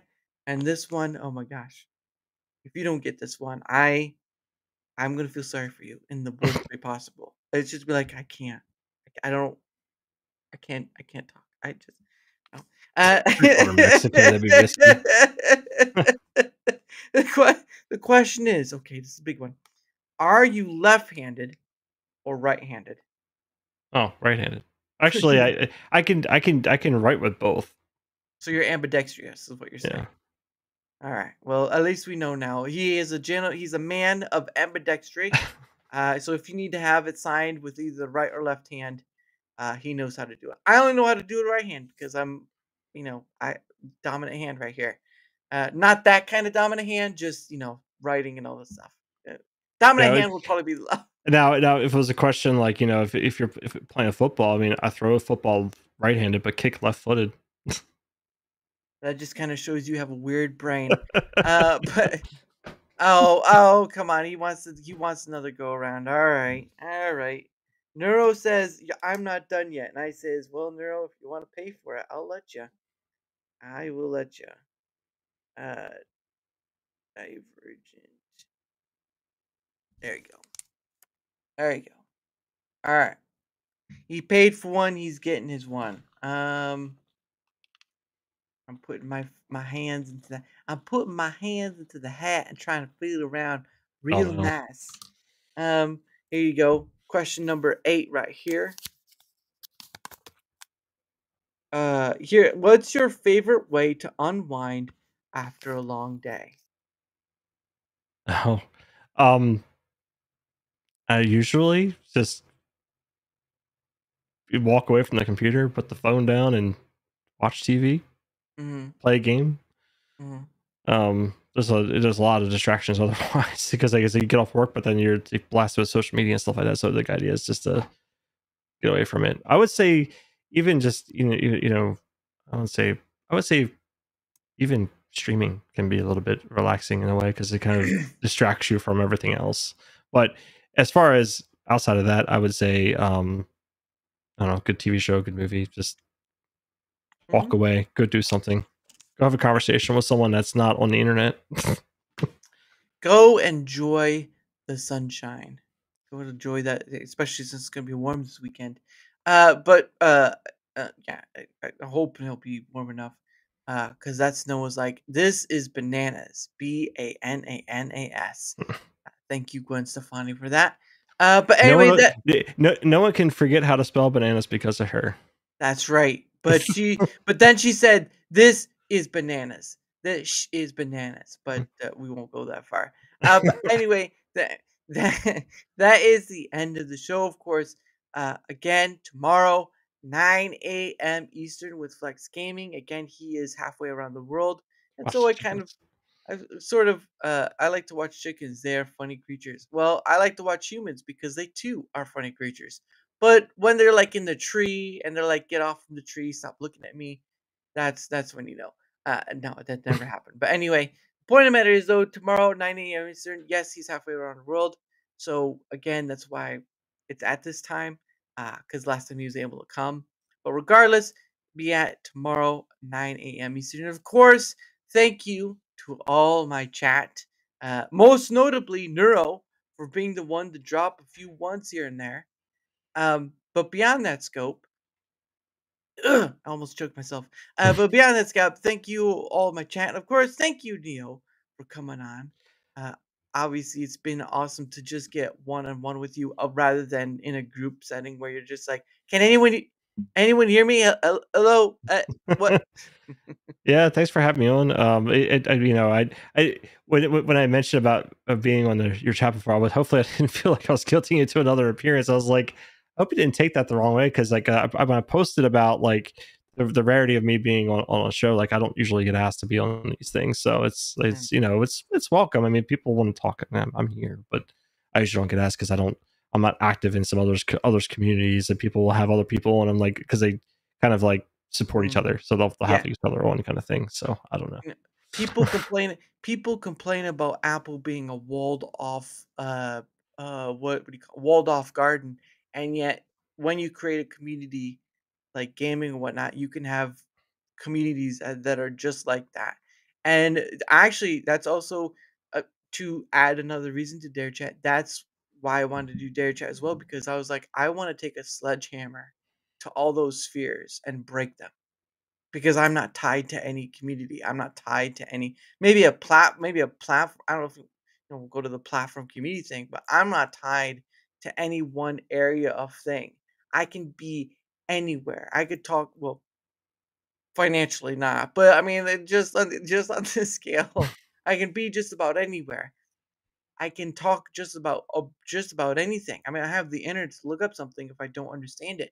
The point being, though, I am not tied to a certain section. Maybe what I do can be considered a niche. I'm whatever. But the point of the matter is, though, is like I'm not here to different circles. Yeah, I don't want to push different circles together. I want to open them up. I want to break those little barrier things that surround them and say, look, I get your circle, but you have to understand there's there was a movie.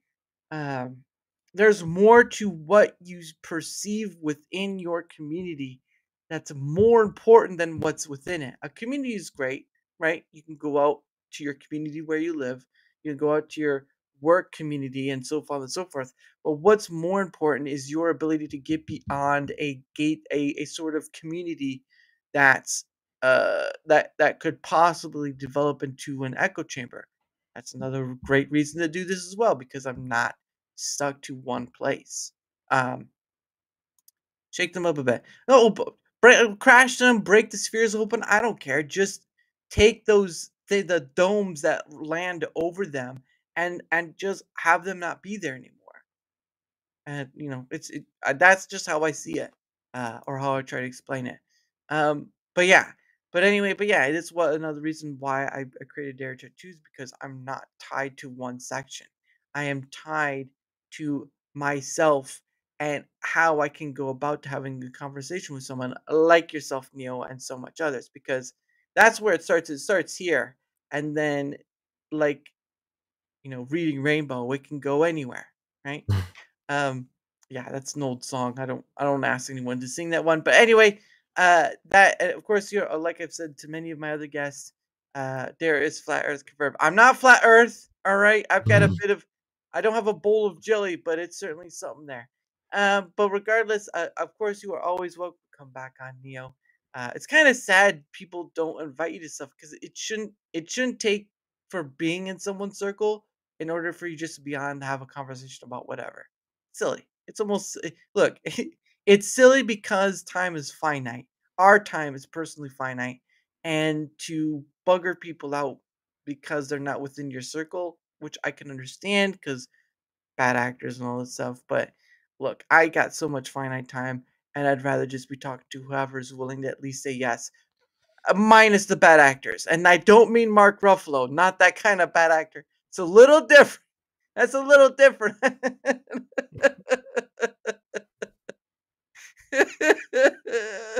Can't believe you used that one. Oh man. But no, you're always welcome to come back. And I just don't care. Status means nothing. So you can't take status with you. You can't. When it comes, like, when something bad happens, status is not going to save you. Maybe. Maybe if you're well known, people will be like, that could help. But at the end of the day, there's just too many people out there and not enough time. But that is such a good thing because it shows you that there's so much to talk about in so many different perspectives and in so many different aspects. So thank you for being a part of that. But regardless, again, oh, he's trying to point you to Yankee Free in his group. Uh, they do sort of something. They do bourbon and beer. So I don't know if you like any alcohol, but you can always check him out and see for yourself how you feel about him. But I know they do something of similar stance. Although they do a group thing, not like a one-on-one thing. So that's the difference. But regardless, that is the end of the show. Again, 9 a.m. Eastern tomorrow with Flex Gaming. Those links will be put out tonight because I won't have time once I wake up tomorrow to put those links up. So I'm gonna get it done tonight, even if I have to do it like half asleep. But anyway, I end the show with, like you saw earlier, like some people saw today about the music video.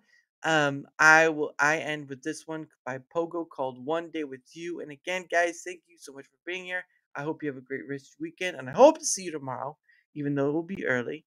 Uh, but regardless, thank you all so much, and I shall see you next time. Have a great night, everyone. Bye.